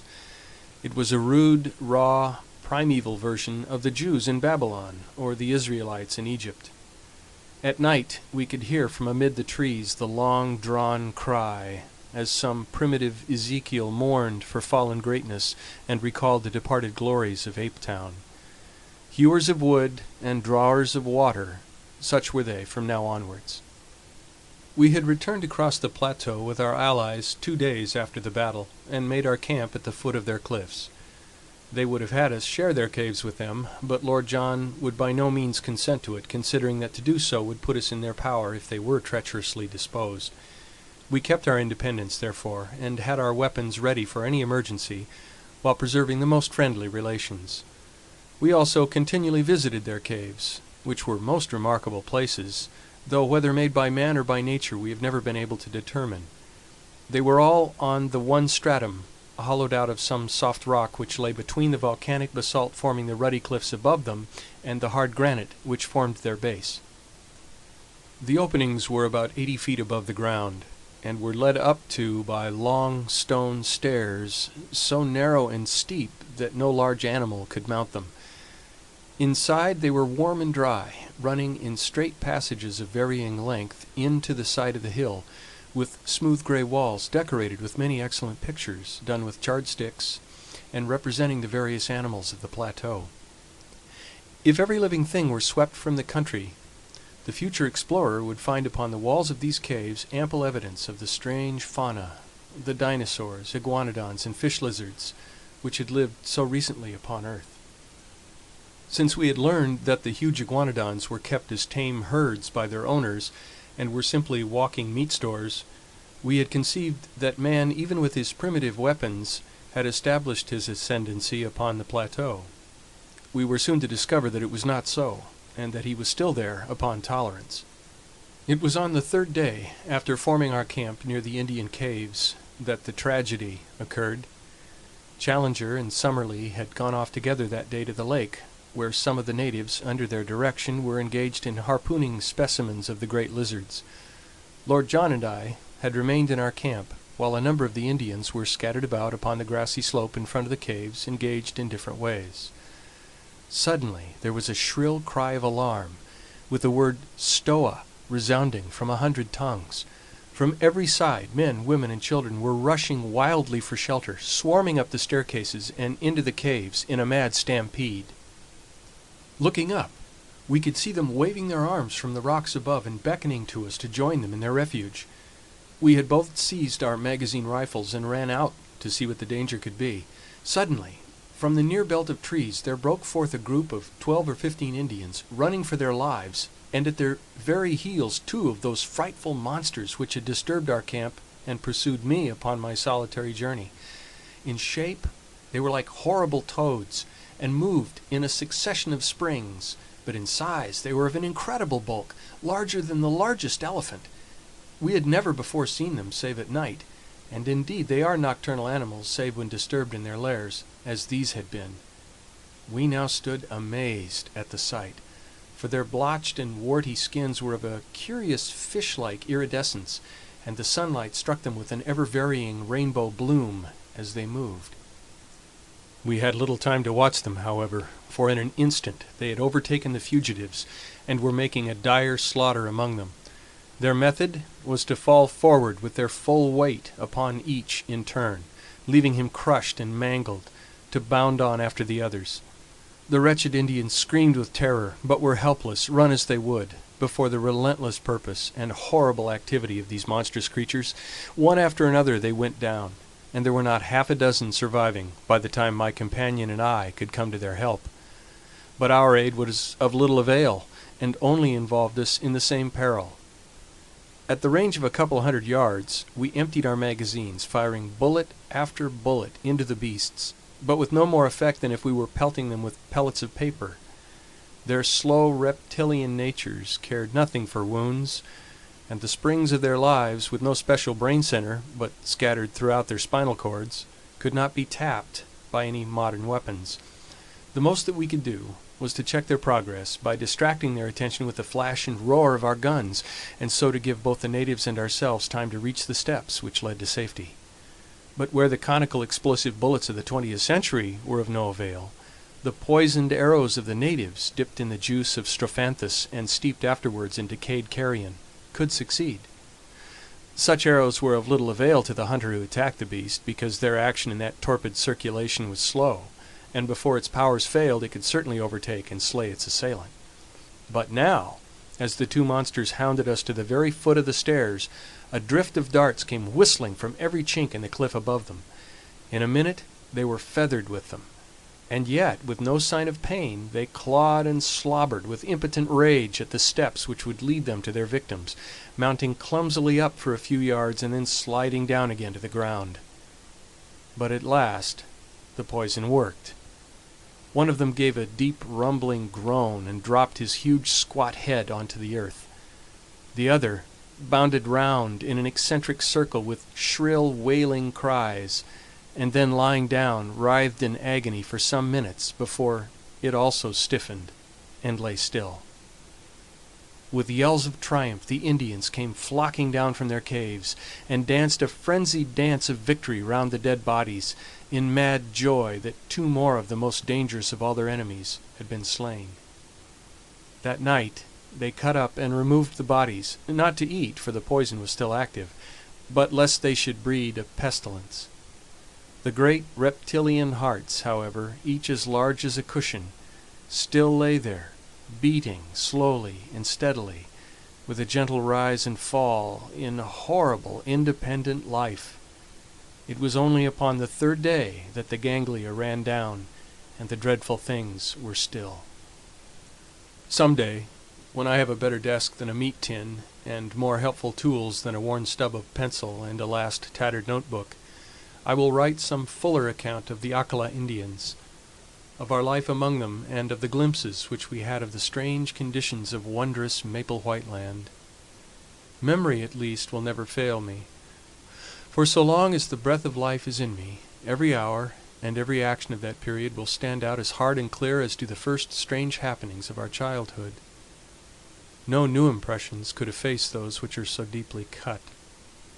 When the time comes, I will describe that wondrous moonlit night upon the great lake, when a young ichthyosaurus, a strange creature, half seal, half fish to look at, with bone-covered eyes on each side of his snout, and a third eye fixed upon the top of his head, was entangled in an Indian net, and nearly upset our canoe before we towed it ashore, the same night that a green water snake shot out from the rushes and carried off in its coils the steersman of Challenger's canoe. I will tell, too, of the great nocturnal white thing, to this day we do not know whether it was a beast or a reptile, which lived in a vile swamp to the east of the lake, and flitted about with a faint phosphorescent glimmer in the darkness. The Indians were so terrified at it that they would not go near the place, and though we twice made expeditions, and saw it each time, we could not make our way through the deep marsh in which it lived. I can only say that it seemed to be larger than a cow, and had the strangest musky odor. I will tell also of the huge bird which chased Challenger to the shelter of the rocks one day, a great running bird far taller than an ostrich, with a vulture-like neck and cruel head which made it a walking death. As Challenger climbed to safety, one dart of that savage curving beak shore off the heel of his boot as if it had been cut with a chisel. This time, at least, modern weapons prevailed, and the great creature, 12 feet from head to foot, Phororachus its name, according to our panting but exultant professor, went down before Lord Roxton's rifle in a flurry of waving feathers and kicking limbs, with two remorseless yellow eyes glaring up from the midst of it. May I live to see that flattened vicious skull in its own niche amid the trophies of the Albany. Finally, I will assuredly give some account of the Toxodon, the giant 10-foot guinea pig with projecting chisel teeth, which we killed as it drank in the gray of the morning by the side of the lake. All this I shall write some day at fuller length, and amidst these more stirring days I would tenderly sketch in these lovely summer evenings, when with the deep blue sky above us we lay in good comradeship among the long grasses by the wood, and marveled at the strange fowl that swept over us, and the quaint new creatures which crept from their burrows to watch us, while above us the boughs of the bushes were heavy with luscious fruit, and below us strange and lovely flowers peeped at us from among the herbage. Or those long moonlit nights, when we lay out upon the shimmering surface of the great lake, and watched with wonder and awe the huge circles rippling out from the sudden splash of some fantastic monster, or the greenish gleam far down in the deep water of some strange creature upon the confines of darkness. These are the scenes which my mind and my pen will dwell upon in every detail at some future day.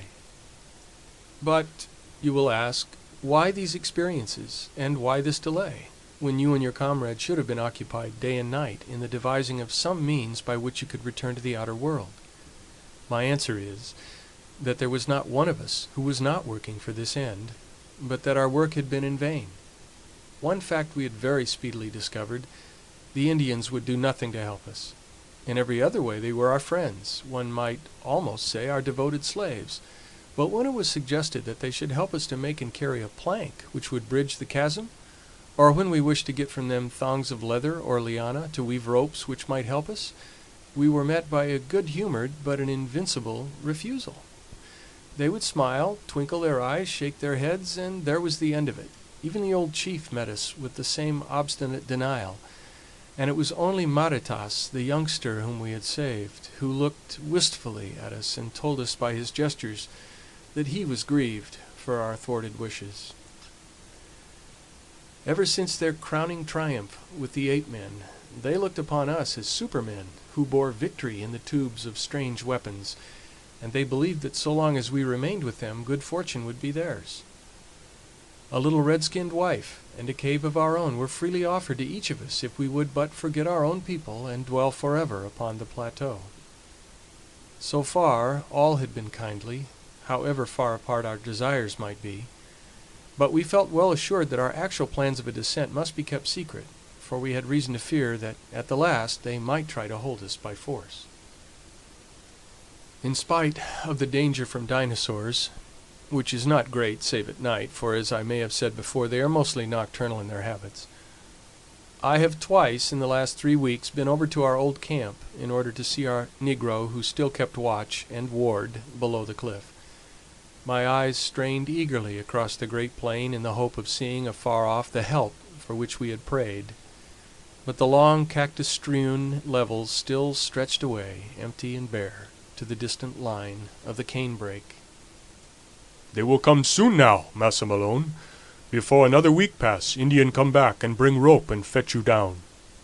Such was the cheery cry of our excellent Zambo. I had one strange experience as I came from this second visit, which had involved my being away for a night from my companions. I was returning along the well-remembered route, and had reached a spot within a mile or so of the Marsh of the Pterodactyls, when I saw an extraordinary object approaching me. It was a man who walked inside a framework made of bent canes, so that he was enclosed on all sides in a bell-shaped cage. As I drew nearer, I was more amazed still to see that it was Lord John Roxton. When he saw me, he slipped from under his curious protection, and came towards me laughing, and yet, as I thought, with some confusion in his manner. "Well, young fella," said he, "who would have thought of meeting you up here?" "What in the world are you doing?" I asked. "Visiting my friends, the pterodactyls," said he. "But why?" "Interesting beasts, don't you think? But unsociable, nasty, rude ways with strangers, as you may remember. So I rigged this framework which keeps them from being too pressing in their attentions." "But what do you want in the swamp?" He looked at me with a very questioning eye, and I read hesitation in his face. "Don't you think other people besides professors can want to know things?" he said at last.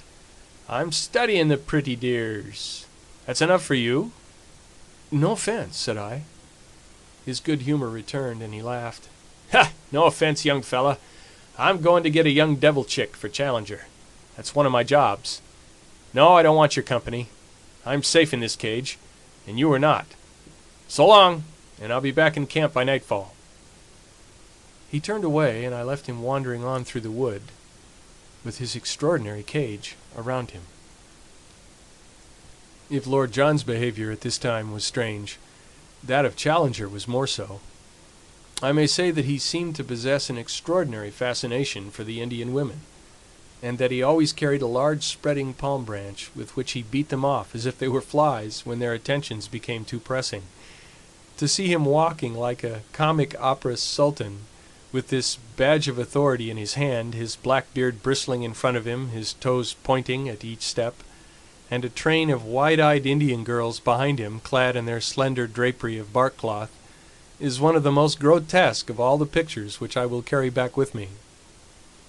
As to Summerlee, he was absorbed in the insect and bird life of the plateau, and spent his whole time, save that considerable portion which was devoted to abusing Challenger for not getting us out of our difficulties, in cleaning and mounting his specimens. Challenger had been in the habit of walking off by himself every morning, and returning from time to time with looks of portentous solemnity, as one who bears the full weight of a great enterprise upon his shoulders. One day, palm branch in hand, and his crowd of adoring devotees behind him, he led us down to his hidden workshop and took us into the secret of his plans. The place was a small clearing in the center of a palm grove. In this was one of those boiling mud geysers which I have already described. Around its edge were scattered a number of leathern thongs cut from iguanodon hide, and a large collapsed membrane which proved to be the dried and scraped stomach of one of the great fish lizards from the lake. This huge sack had been sewn up at one end, and only a small orifice left at the other. Into this opening several bamboo canes had been inserted, and the other ends of these canes were in contact with conical clay funnels which collected the gas bubbling up through the mud of the geyser. Soon the flaccid organ began to slowly expand and show such a tendency to upward movements that Challenger fastened the cords which held it to the trunks of the surrounding trees. In half an hour a good-sized gas bag had been formed, and the jerking and straining upon the thongs showed that it was capable of considerable lift. Challenger, like a glad father in the presence of his firstborn, stood smiling and stroking his beard in silent, self-satisfied content as he gazed at the creation of his brain. It was Summerlee who first broke the silence. "You don't mean us to go up in that thing, Challenger?" said he in an acid voice. "I mean, my dear Summerlee, to give you such a demonstration of its powers that, after seeing it, you will, I am sure, have no hesitation in trusting yourself to it." "You can put it right out of your head, now, at once," said Summerlee with decision. "Nothing on earth would induce me to commit such a folly. Lord John, I trust that you will not countenance such madness." "Deuced ingenious, I call it," said our peer. "I'd like to see how it works." "So you shall," said Challenger. "For some days I have exerted my whole brain force upon the problem of how we shall descend from these cliffs. We have satisfied ourselves that we cannot climb down, and that there is no tunnel. We are also unable to construct any kind of bridge which may take us back to the pinnacle from which we came. How, then, shall I find a means to convey us? Some little time ago I had remarked to our young friend here that free hydrogen was evolved from the geyser. The idea of a balloon naturally followed. I was, I will admit, somewhat baffled by the difficulty of discovering an envelope to contain the gas, but the contemplation of the immense entrails of these reptiles supplied me with a solution of the problem. Behold the result." He put one hand in the front of his ragged jacket and pointed proudly with the other. By this time the gas bag had swollen to a goodly rotundity and was jerking strongly upon its lashings. "Midsummer madness!" snorted Summerlee. Lord John was delighted with the whole idea. Clever old dear, ain't he whispered to me, and then louder to Challenger. What about a car? The car will be my next care. I have already planned how it is to be made and attached. Meanwhile, I will simply show you how capable my apparatus is of supporting the weight of each of us. All of us, surely? No, it's part of my plan that each in turn shall descend as in a parachute, and the balloon be drawn back by means which I shall have no difficulty in perfecting. If it will support the weight of one, and let him gently down, it will have done all that is required of it. I will now show you its capacity in that direction. He brought out a lump of basalt of a considerable size, constructed in the middle so that a cord could be easily attached to it. This cord was the one which we had brought with us on the plateau after we had used it for climbing the pinnacle. It was over 100 feet long, and though it was thin, it was very strong. He had prepared a sort of collar of leather with many straps descending from it. This collar was placed over the dome of the balloon, and the hanging thongs were gathered together below, so that the pressure of any weight would be diffused over a considerable surface. Then the lump of basalt was fastened to the thongs, and the rope was allowed to hang from the end of it, being passed 3 times round the professor's arm. I will now, said Challenger with a smile of pleased anticipation, demonstrate the carrying power of my balloon. As he said so, he cut with a knife the various lashings that held it. Never was our expedition in more imminent danger of complete annihilation. The inflated membrane shot up with frightful velocity into the air. In an instant, Challenger was pulled off his feet and dragged after it. I had just time to throw my arms round his ascending waist when I myself whipped up into the air. Lord John had me with a rat-trap grip round the legs, but I felt that he also was coming off the ground. For a moment I had a vision of 4 adventurers floating like a string of sausages over the land that they had explored. But happily there were limits to the strain which the rope would stand, though none apparently to the lifting powers of this infernal machine. There was a sharp crack, and we were in a heap upon the ground with coils of rope all over us. When we were able to stagger to our feet, we saw far off in the deep blue sky one dark spot where the lump of basalt was speeding upon its way. "Splendid!" cried the undaunted Challenger, rubbing his injured arm. "A most thorough and satisfactory demonstration. I could not have anticipated such a success. Within a week, gentlemen, I promise that a second balloon will be prepared, and that you can count upon taking in safety and comfort the first stage of our homeward journey." So far, I have written each of the foregoing events as it occurred. Now I am rounding off my narrative from the old camp where Zambo has waited so long, with all our difficulties and dangers, left like a dream behind us upon the summit of those vast ruddy crags which tower above our heads. We have descended in safety, though in a most unexpected fashion, and all is well with us. In 6 weeks or 2 months we shall be in London, and it is possible that this letter may not reach you much earlier than we do ourselves. Already our hearts yearn and our spirits fly towards the great mother city which holds so much that is dear to us. It was on the very evening of our perilous adventure with Challenger's homemade balloon that the change came in our fortunes. I have said that the one person from whom we had had some sign of sympathy in our attempts to get away was the young chief whom we had rescued. He alone had no desire to hold us against our will in a strange land. He had told us as much by his expressive language of signs. That evening, after dusk, he came down to our little camp, handed me, for some reason he had always shown his attentions to me, perhaps because I was the one who was nearest his age, a small roll of the bark of a tree, and then, pointing solemnly up at the row of caves above him, he had put his finger to his lips as a sign of secrecy, and had stolen back again to his people. I took the slip of bark to the firelight, and we examined it together. It was about 1 foot square, and on the inner side there was a singular arrangement of lines, which I here reproduce. They were neatly done in charcoal upon the white surface, and looked to me at first sight like some sort of rough musical score. "Whatever it is, I can swear that it is of importance to us," said I. I could read that on his face as he gave it.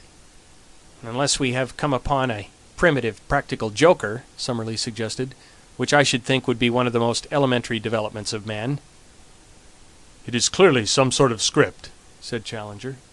"Looks like a guinea puzzle competition," remarked Lord John, craning his neck to have a look at it.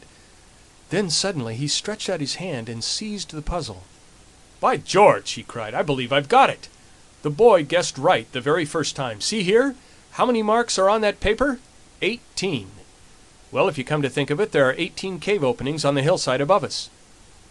"He pointed up to the caves when he gave it to me," said I. "Well, that settles it. This is a chart of the caves. What? 18 of them, all in a row, some short, some deep, some branching, same as we saw them. It's a map. And here's a cross on it. What's the cross for?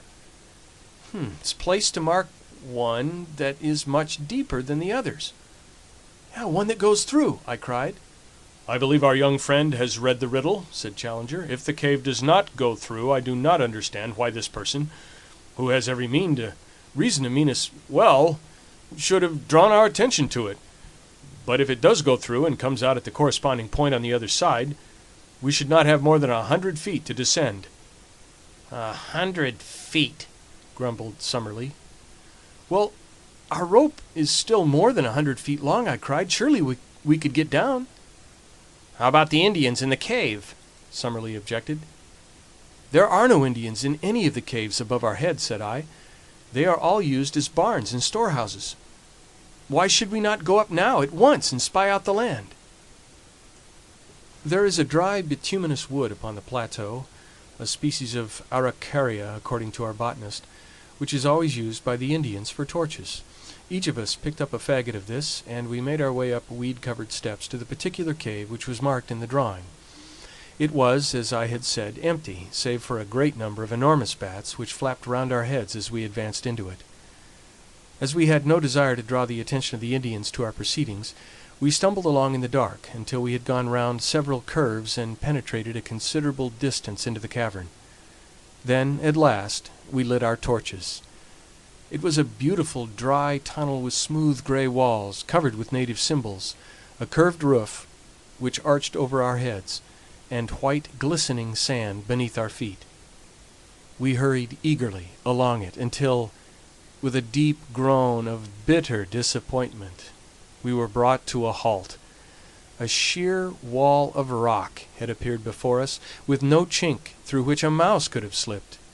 There was no escape for us there. We stood with bitter hearts, staring at this unexpected obstacle. It was not the result of any convulsion, as in the case of the ascending tunnel. The end wall was exactly like the side ones. It was, and had always been, a cul-de-sac. "Never mind, my friends," said the indomitable Challenger. "You have still my firm promise of a balloon." Summerlee groaned. "Can we be in the wrong cave?" I suggested. "No use, young fella," said Lord John with his finger on the chart. 17 from the right and 2nd from the left. This is the cave, sure enough." I looked at the mark to which his finger had pointed, and I gave a sudden cry of joy. "I believe I have it! Follow me! Follow me!" I hurried back along the way we had come, my torch in my hand. "Here," said I, pointing to some matches upon the ground. "Here is where we lit up." "Well, exactly." "Well, it is marked as a forked cave, and in the darkness we passed the fork before the torches were lit. On the right side, as we go out, we should find the longer arm." It was as I had said. We had not gone 30 yards before a great black opening loomed in the wall. We turned into it to find that we were in a much larger passage than before. Along it we hurried in breathless impatience for many hundreds of yards. Then, suddenly, in the black darkness of the arch in front of us, we saw a gleam of dark red light. We stared in amazement. A sheet of steady flame seemed to cross the passage and to bar our way. We hastened toward it. No sound, no heat, no movement came from it, but still the great luminous curtain glowed before us, silvering all the cave and turning the sand to powdered jewels, until as we drew closer it discovered a circular edge. "The moon, by George!" cried Lord John. "We're through, boys! We are through!" It was indeed the full moon which shone straight down the aperture which opened upon the cliffs. It was a small rift, not larger than a window, but it was enough for our purposes. As we craned our necks through it, we could see. I'm going to repeat this and go back from 32:24. It was indeed the full moon which shone straight down the aperture which opened upon the cliffs. It was a small rift, not larger than a window, but it was enough for all our purposes. As we craned our necks through it, we could see that the descent was not a very difficult one, and that the level ground was no very great way below us. It was no wonder that from below we had not observed the place, as the cliffs curved overhead, and an ascent at that spot would have seemed so impossible as to discourage close inspection. We satisfied ourselves that with the help of our rope we could find our way down, and then returned rejoicing to our camp to make our preparations for the next evening. What we did we had to do quickly and secretly, since even at this last hour the Indians might hold us back. Our stores we would leave behind us, save only our guns and cartridges. But Challenger had some unwieldy stuff which he ardently desired to take with him, and one particular package, of which I may not speak, which gave us more labor than any. Slowly the day passed, but when the darkness fell we were ready for our departure. With much labor we got our things up the steps, and then, looking back, took one last long survey of that strange land, soon I fear to be vulgarized, the prey of hunter and prospector, but to each of us a dreamland of glamour and romance, a land where we had dared much, suffered much, and learned much. Our land, as we shall ever fondly call it. Along upon our left the neighboring caves each threw out its ruddy, cheery firelight into the gloom. From the slope below us rose the voices of the Indians as they laughed and sang. Beyond was the long sweep of the woods, and in the center, shimmering vaguely through the gloom, was the great lake, the mother of strange monsters. Even as we looked, a high whickering cry, the call of some weird animal, rang clear out of the darkness. It was the very voice of Maple White Land bidding us good-bye. We turned and plunged into the cave which led to home. 2 hours later, we, our packages, and all we owned were at the foot of the cliff. Save for Challenger's luggage, we had never a difficulty. Leaving it all where we descended, we started at once for Zambo's camp. In the early morning we approached it, but only to find, to our amazement, not one fire, but a dozen upon the plain. The rescue party had arrived. There were 20 Indians from the river with stakes and ropes, and all that could be useful for bridging the chasm. At least we shall have no difficulty now in carrying our packages, when tomorrow we begin to make our way back to the Amazon. And so, in humble and thankful mood, I close this account. Our eyes have seen great wonders, and our souls are chastened by what we have endured. Each is, in his own way, a better and deeper man. It may be that when we reach Para we shall stop to refit. If we do, this letter will be a mail ahead. If not, it will reach London on the very day that I do. In either case, my dear Mr. McArdle, I hope very soon to shake you by the hand. End of Chapter 15. Chapter 16. A procession. A procession. I should wish to place upon record here our gratitude to all our friends upon the Amazon for the very great kindness and hospitality which was shown to us upon our return journey. Very particularly would I thank Señor Penalosa and other officials of the Brazilian government for the special arrangements by which we were helped upon our way, and Señor Pereira of Para, to whose forethought we owe the complete outfit for a decent appearance in the civilized world, which we found ready for us in that town. It seemed a poor return for all the courtesy which we encountered that we should deceive our hosts and benefactors, but under the circumstances we had really no alternative, and I hereby tell them that they will only waste their time and their money if they attempt to follow upon our traces. Even the names had been altered in our accounts, and I am very sure that no one, from the most careful study of them, could come within 1,000 miles of our unknown land. The excitement which had been caused through those parts of South America which we had to traverse was imagined by us to be purely local, and I can assure our friends in England that we had no notion of the uproar which the mere rumor of our experiences had caused through Europe. It was not until the Ivernia was within 500 miles of Southampton that the wireless messages from paper after paper and agency after agency, offering huge prices for a short return message as to our actual results, showed us how strained was the attention not only of the scientific world but of the general public. It was agreed among us, however, that no definite statement should be given to the press until we had met the members of the Zoological Institute, since as delegates it was our clear duty to give our first report to the body from which we had received our commission of investigation. Thus, although we found Southampton full of pressmen, we absolutely refused to give any information which had the natural effect of focusing public attention upon the meeting which was advertised for the evening of November 7th.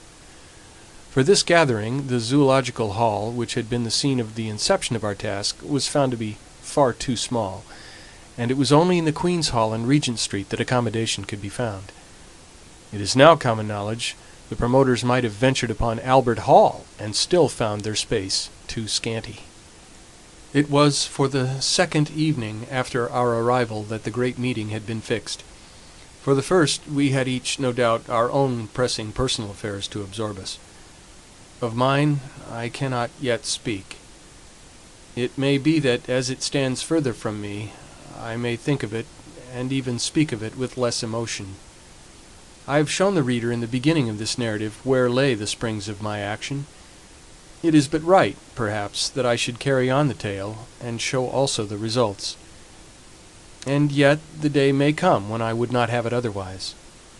At least I have been driven forth to take part in a wondrous adventure, and I cannot but be thankful to the force that drove me. And now I turn to the last supreme eventful moment of our adventure. As I was racking my brain as to how I should best describe it, my eyes fell upon the issue of my own journal for the morning of the 8th of November, with the full and excellent account of my friend and fellow reporter, Macdona. What can I do better than transcribe his narrative, headlines and all?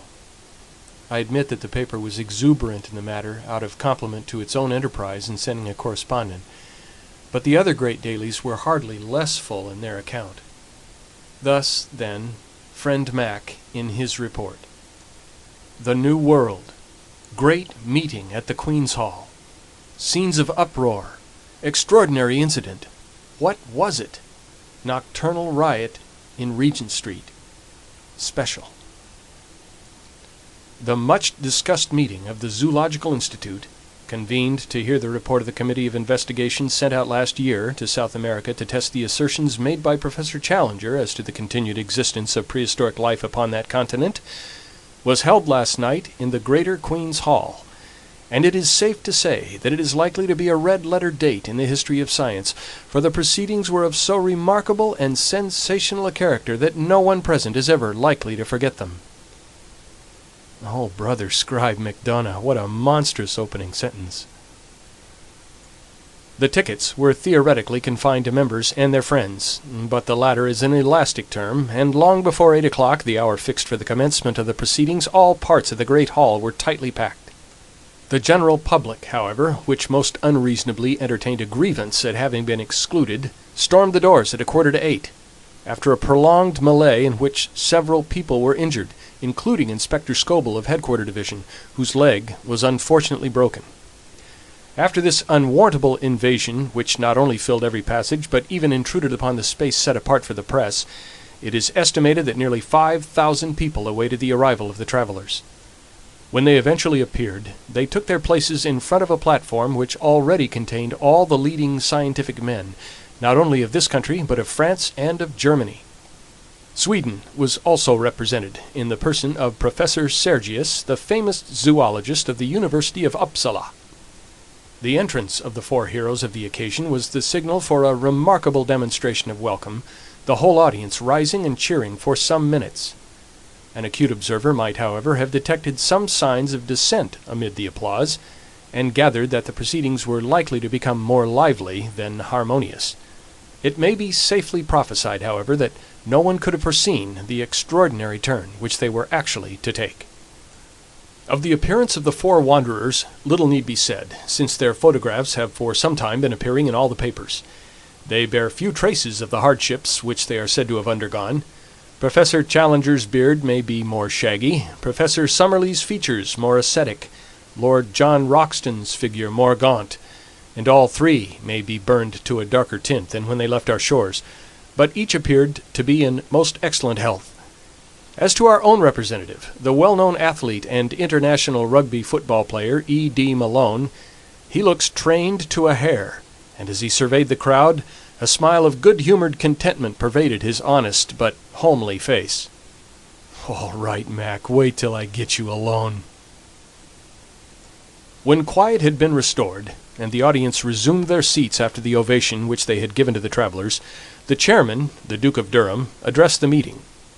He would not, he said, stand for more than a moment between that vast assembly and the treat which lay before them. It was not for him to anticipate what Professor Summerlee, who was the spokesman of the committee, had to say to them, but it was common rumour that their expedition had been crowned by extraordinary success. Applause. Apparently the age of romance was not dead, and there was common ground upon which the wildest imaginings of the novelist could meet the actual scientific investigations of the searcher for truth. He would only add, before he sat down, that he rejoiced, and all of them would rejoice, that these gentlemen had returned safe and sound from their difficult and dangerous task, for it cannot be denied that any disaster to such an expedition would have inflicted a well-nigh irreparable loss to the cause of zoological science. Great applause, in which Professor Challenger was observed to join. Professor Summerlee's rising was the signal for another extraordinary outbreak of enthusiasm, which broke out again at intervals throughout his address. That address will not be given in extenso in these columns, for the reason that a full account of the whole adventures of the expedition is being published as a supplement from the pen of our own special correspondent. Some general indications will therefore suffice. Having described the genesis of their journey, and paid a handsome tribute to his friend Professor Challenger, coupled with an apology for the incredulity with which his assertions, now fully vindicated, had been received, he gave the actual course of their journey, carefully withholding such information as would aid the public in any attempt to locate this remarkable plateau.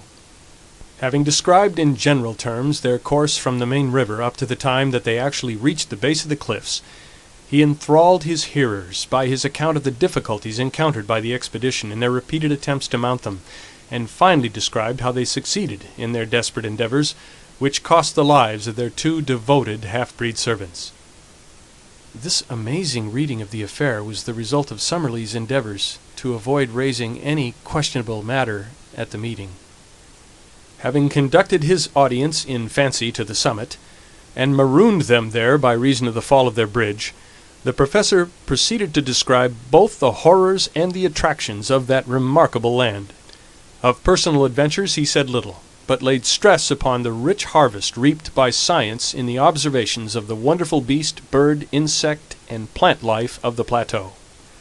Peculiarly rich in the Coleoptera and in the Lepidoptera, 46 new species of the one and 94 of the other had been secured in the course of a few weeks. It was, however, in the larger animals, and especially in the larger animals supposed to have been long extinct, that the interest of the public was naturally centered. Of these he was able to give a goodly list, but had little doubt that it would be largely extended when the place had been more thoroughly investigated. He and his companions had seen at least a dozen creatures, most of them at a distance, which corresponded with nothing at present known to science. These would in time be duly classified and examined. He instanced a snake, the cast skin of which, deep purple in color, was 51 feet in length, and mentioned a white creature, supposed to be mammalian, which gave forth well-marked phosphorescence in the darkness. Also a large black moth, the bite of which was supposed by the Indians to be highly poisonous. Setting aside these entirely new forms of life, the plateau was very rich in known prehistoric forms, dating back in some cases to early Jurassic times. Among these he mentioned the gigantic and grotesque Stegosaurus, seen once by Mr. Malone at a drinking place by the lake, and drawn in the sketchbook of that adventurous American who had first penetrated this unknown world. He described also the iguanodon and the pterodactyl, two of the first of the wonders which they had encountered. He then thrilled the assembly by some account of the terrible carnivorous dinosaurs, which had, on more than one occasion, pursued members of the party, and which were the most formidable of all the creatures which they had encountered. Thence he passed to the huge and ferocious bird, the Phororhacus, and to the great elk which still roams upon this upland. It was not, however, until he sketched the mysteries of the central lake that the full interest and enthusiasm of the audience were aroused. One had to pinch oneself to be sure that one was awake, as one heard this sane and practical professor, in cold, measured tones, describing the monstrous three-eyed fish lizards and the huge water snakes which inhabit this enchanted sheet of water. Next, he touched upon the Indians, and upon the extraordinary colony of anthropoid apes, which might be looked upon as an advance upon the Pithecanthropus of Java, and as coming therefore nearer than any known form to that hypothetical creation, the missing link. Finally, he described, amongst some merriment, the ingenious but highly dangerous aeronautic invention of Professor Challenger, and wound up a most memorable address by an account of the methods by which the committee did at last find their way back to civilization.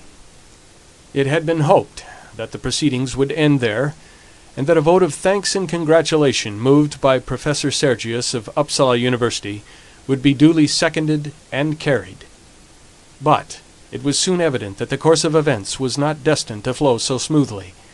Symptoms of opposition had been evident from time to time during the evening, and now Dr. James Illingworth of Edinburgh rose in the centre of the hall. Dr. Illingworth asked whether an amendment should not be taken before a resolution. The chairman: Yes, sir, if there must be an amendment. Dr. Illingworth: Your Grace, there must be an amendment. The chairman: Then let us take it at once. Professor Summerlee, springing to his feet: Might I explain, Your Grace, that this man is my personal enemy ever since our controversy in the Quarterly Journal of Science as to the true nature of Bathybius? The chairman: I fear I cannot go into personal matters. Proceed. Dr. Illingworth was imperfectly heard in part of his remarks on account of the strenuous opposition of the friends of the explorers. Some attempts were also made to pull him down. Being a man of enormous physique, however, and possessed of a very powerful voice, he dominated the tumult and succeeded in finishing his speech. It was clear from the moment of his rising that he had a number of friends and sympathizers in the hall, though they formed a minority in the audience. The attitude of the greater part of the public might be described as one of attentive neutrality.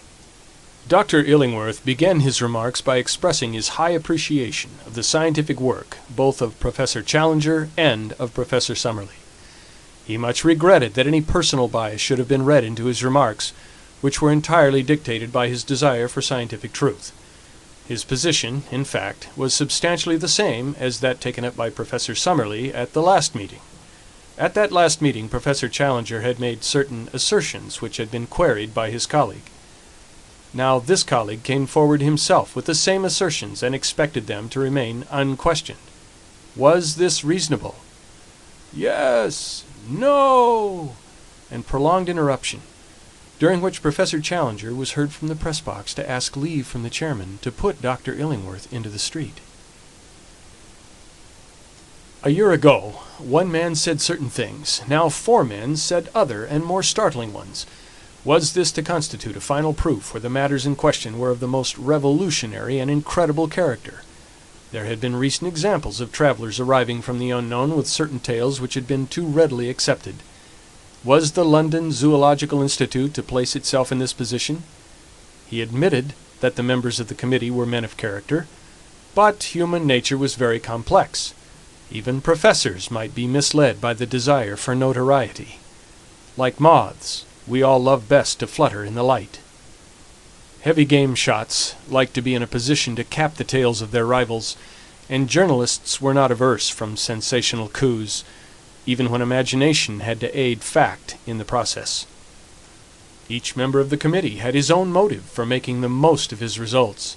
Shame! Shame! He had no desire to be offensive. You are! And interruption. The corroboration of these wondrous tales was really of the most slender description. What did it amount to? Some photographs. Was it possible that in this age of ingenious manipulation, photographs could be accepted as evidence? What more?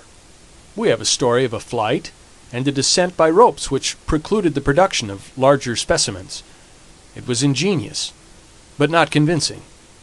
It was understood that Lord John Roxton claimed to have the skull of a Phororachus. He could only say that he would like to see that skull. Lord John Roxton. Is this fellow calling me a liar? Uproar. The chairman. Order! Order! Dr. Illingworth, I must direct you to bring your remarks to a conclusion and to move your amendment. Dr. Illingworth. Your Grace, I have more to say, but I bow to your ruling. I move, then, that while Professor Summerlee be thanked for his interesting address, the whole matter shall be regarded as non-proven, and shall be referred back to a larger and possibly more reliable committee of investigation. It is difficult to describe the confusion caused by this amendment. A large section of the audience expressed their indignation at such a slur upon the travelers by noisy shouts of dissent and cries of "Don't put it! Withdraw! And turn him out!" On the other hand, the malcontents, and it cannot be denied that they were fairly numerous, cheered for the amendment with cries of "Order! Chair! And fair play!" A scuffle broke out in the back benches, and blows were freely exchanged among the medical students who crowded that part of the hall. It was only the moderating influence of the presence of large numbers of ladies which prevented an absolute riot. Suddenly, however, there was a pause, a hush, and then complete silence. Professor Challenger was on his feet. His appearance and manner are peculiarly arresting, and as he raised his hand for order, the whole audience settled down expectantly to give him a hearing. It will be within the recollection of many present, said Professor Challenger, that similar foolish and unmannerly scenes marked the last meeting at which I have been able to address them. On that occasion, Professor Summerlee was the chief offender, and though he is now chastened and contrite, the matter could not be entirely forgotten. I have heard tonight similar, but even more offensive sentiments from the person who just sat down, and though it is a conscious effort of self-effacement to come down to that person's mental level, I will endeavor to do so, in order to allay any reasonable doubt which could possibly exist in the minds of anyone. Laughter and interruption. I need not remind this audience that, though Professor Summerlee, as head of the Committee of Investigation, has been put up to speak tonight, still it is I who am the real prime mover in this business, and that it is mainly to me that any successful result must be ascribed. I have safely conducted these three gentlemen to the spot mentioned, and I have, as you have heard, convinced them of the accuracy of my previous account. We had hoped that we should find upon our return that no one was so dense as to dispute our joint conclusions. Warned, however, by my previous experience, I have not come without such proofs as may convince a reasonable man. As explained by Professor Summerlee, our cameras have been tampered with by the ape-men when they ransacked our camp, and most of our negatives ruined. Jeers, laughter, and "Tell us another!" from the back. I have mentioned the ape-men, and I cannot forbear from saying that some of the sounds which now meet my ears bring back most vividly to my recollection my experiences with those interesting creatures. Laughter. In spite of the destruction of so many invaluable negatives, there still remains, in our collection, a certain number of corroborative photographs showing the conditions of life upon the plateau. Did they accuse them of having forged these photographs? A voice. Yes!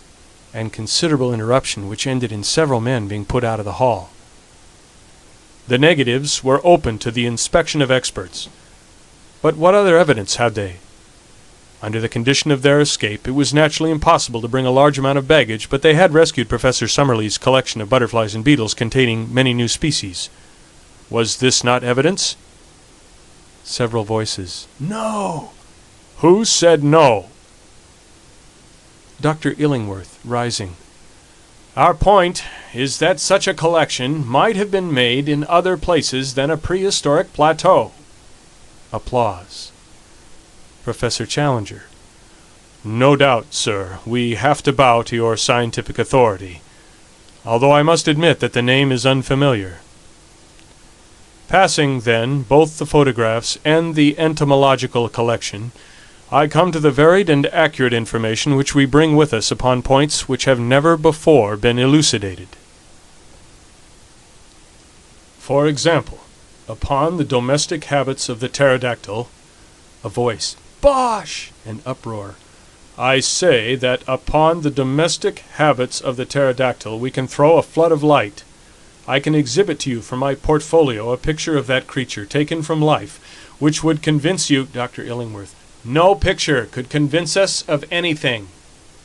Professor Challenger. You would require to see the thing itself? Dr. Illingworth. Undoubtedly. Professor Challenger. And you would accept that?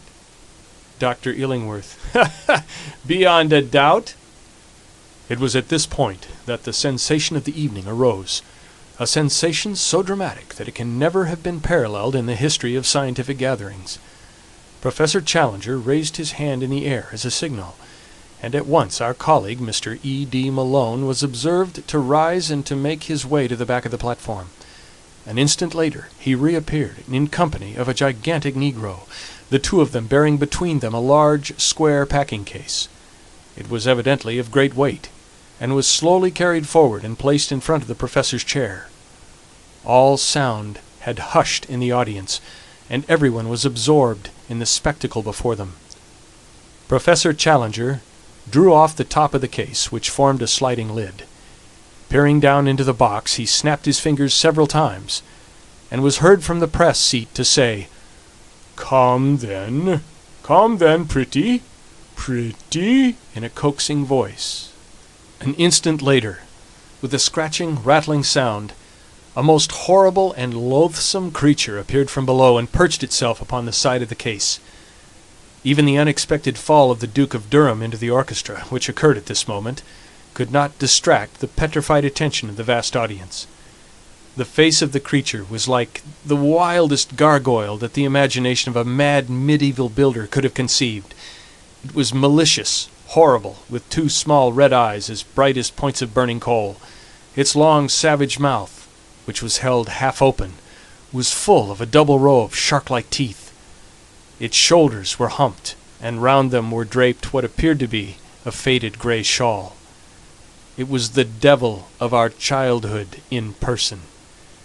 There was a turmoil in the audience. Someone screamed. Two ladies in the front row fell senseless from their chairs, and there was a general movement upon the platform to follow the chairman into the orchestra. For a moment there was danger of a general panic. Professor Challenger threw up his hands to still the commotion, but the movement alarmed the creature beside him. Its strange shawl suddenly unfurled, spread, and fluttered as a pair of leathery wings. Its owner grabbed at its legs, but too late to hold it.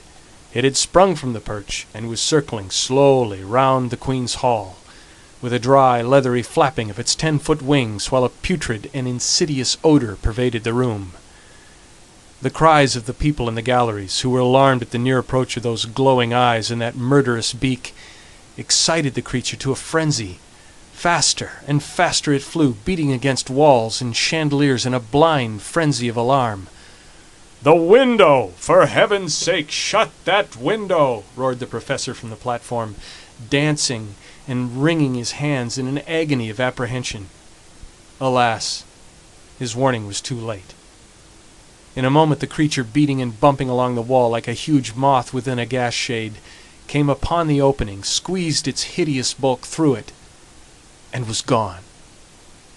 Professor Challenger fell back into his chair with his face buried in his hands, while the audience gave one long, deep sigh of relief as they realized that the incident was over. Then, oh, how shall one describe what took place then? When the full exuberance of the majority and the full reaction of the minority united to make one great wave of enthusiasm, which rolled from the back of the hall, gathering volume as it came, swept over the orchestra, submerged the platform, and carried the four heroes away upon its crest. Whoa, good for you, Mac. If the audience had done less than justice, surely it made ample amends. Everyone was on his feet. Every one was moving, shouting, gesticulating. A dense crowd of cheering men were round the four travelers. "Up with them! Up with them!" cried 100 voices. In a moment 4 figures shot up above the crowd. In vain they strove to break loose. They were held in their lofty places of honor. It would have been hard to let them down if it had been wished, so dense was the crowd around them. "Regent Street! Regent Street!" sounded the voices. There was a swirl in the packed multitude, and a slow current, bearing the four upon their shoulders, made for the door. Out in the street the scene was extraordinary. An assemblage of not less than 100,000 people was waiting.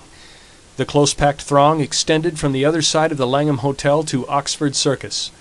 A roar of acclamation greeted the four adventurers as they appeared, high above the heads of the people, under the vivid electric lamps outside the hall. "A procession! A procession!" was the cry. In a dense phalanx, blocking the streets from side to side, the crowd set forth, taking the route of Regent Street, Pall Mall, St. James Street, and Piccadilly. The whole central traffic of London was held up, and many collisions were reported between the demonstrators upon the one side and the police and taxi-cabmen upon the other. Finally, it was not until after midnight that the four travellers were released at the entrance to Lord John Roxton's chambers in the Albany, and that the exuberant crowd, having sung "They are jolly good fellows" in chorus, concluded their programme with "God Save the King." So ended one of the most remarkable evenings that London has seen for a considerable time. So far my friend Macdonough, and it may be taken as a fairly accurate, if florid, account of the proceedings. As to the main incident, it was a bewildering surprise to the audience, but not, I need hardly say, to us. The reader will remember how I met Lord John Roxton upon the very occasion when, in his protective crinoline, he had gone to bring the, quote, "devil's chick," as he called it, for Professor Challenger. I have hinted also at the trouble which the professor's baggage gave us when we left the plateau, and had I described our voyage, I might have said a good deal of the worry we had to coax with putrid fish the appetite of our filthy companion. If I have not said much about it before, it was of course that the professor's earnest desire was that no possible rumour of the unanswerable argument which we carried should be allowed to leak out until the moment came when his enemies were to be confuted. One word as to the fate of the London pterodactyl. Nothing can be said to be certain at this point.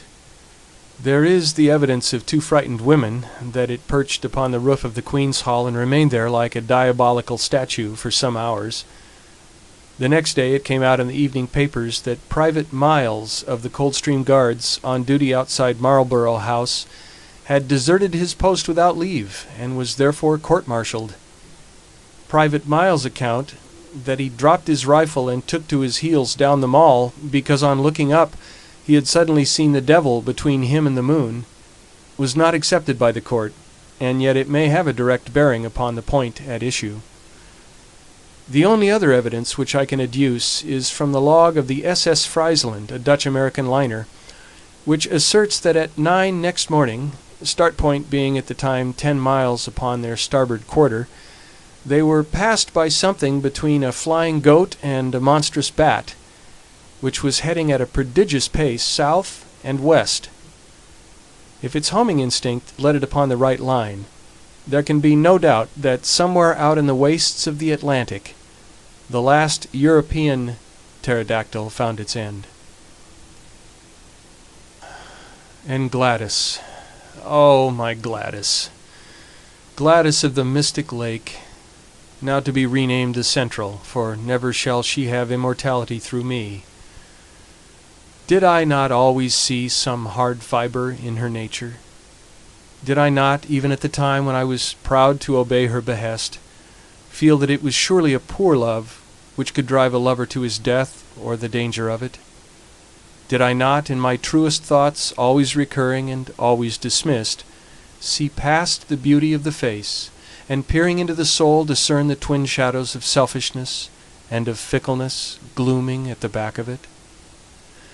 Did she love the heroic and the spectacular for its own noble sake, or was it for the glory which might, without effort or sacrifice, be reflected upon herself? Or are these thoughts the vain wisdom which comes after the event? It was the shock of my life. For a moment it had turned me to a cynic. But already, as I write, a week has passed, and we have had our momentous interview with Lord John Roxton, and, well, perhaps things might be worse. Let me tell it in a few words. No letter or telegram had come to me at Southampton, and I reached the little villa at Streatham about 10 o'clock that night in a fever of alarm. Was she dead or alive? Where were all my nightly dreams of the open arms, the smiling face, the words of praise for her man who had risked his life to humour her whim? Already I was down from the high peaks and standing flat-footed upon earth.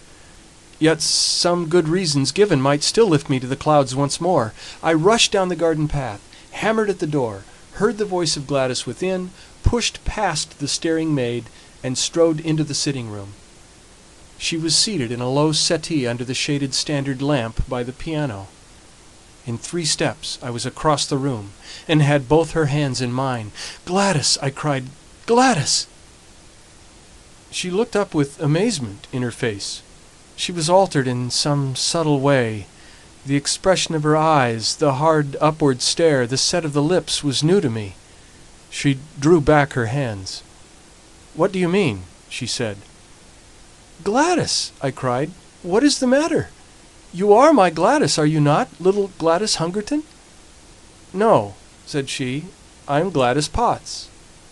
Let me introduce you to my husband." How absurd life is! I found myself mechanically bowing and shaking hands with a little ginger-haired man who was coiled up in the deep armchair, which had once been sacred to my own use, and we bobbed and grinned in front of each other. "Father lets us stay here. We are getting our house ready," said Gladys. "Oh, yes," said I. "You didn't get my letter at Para, then?"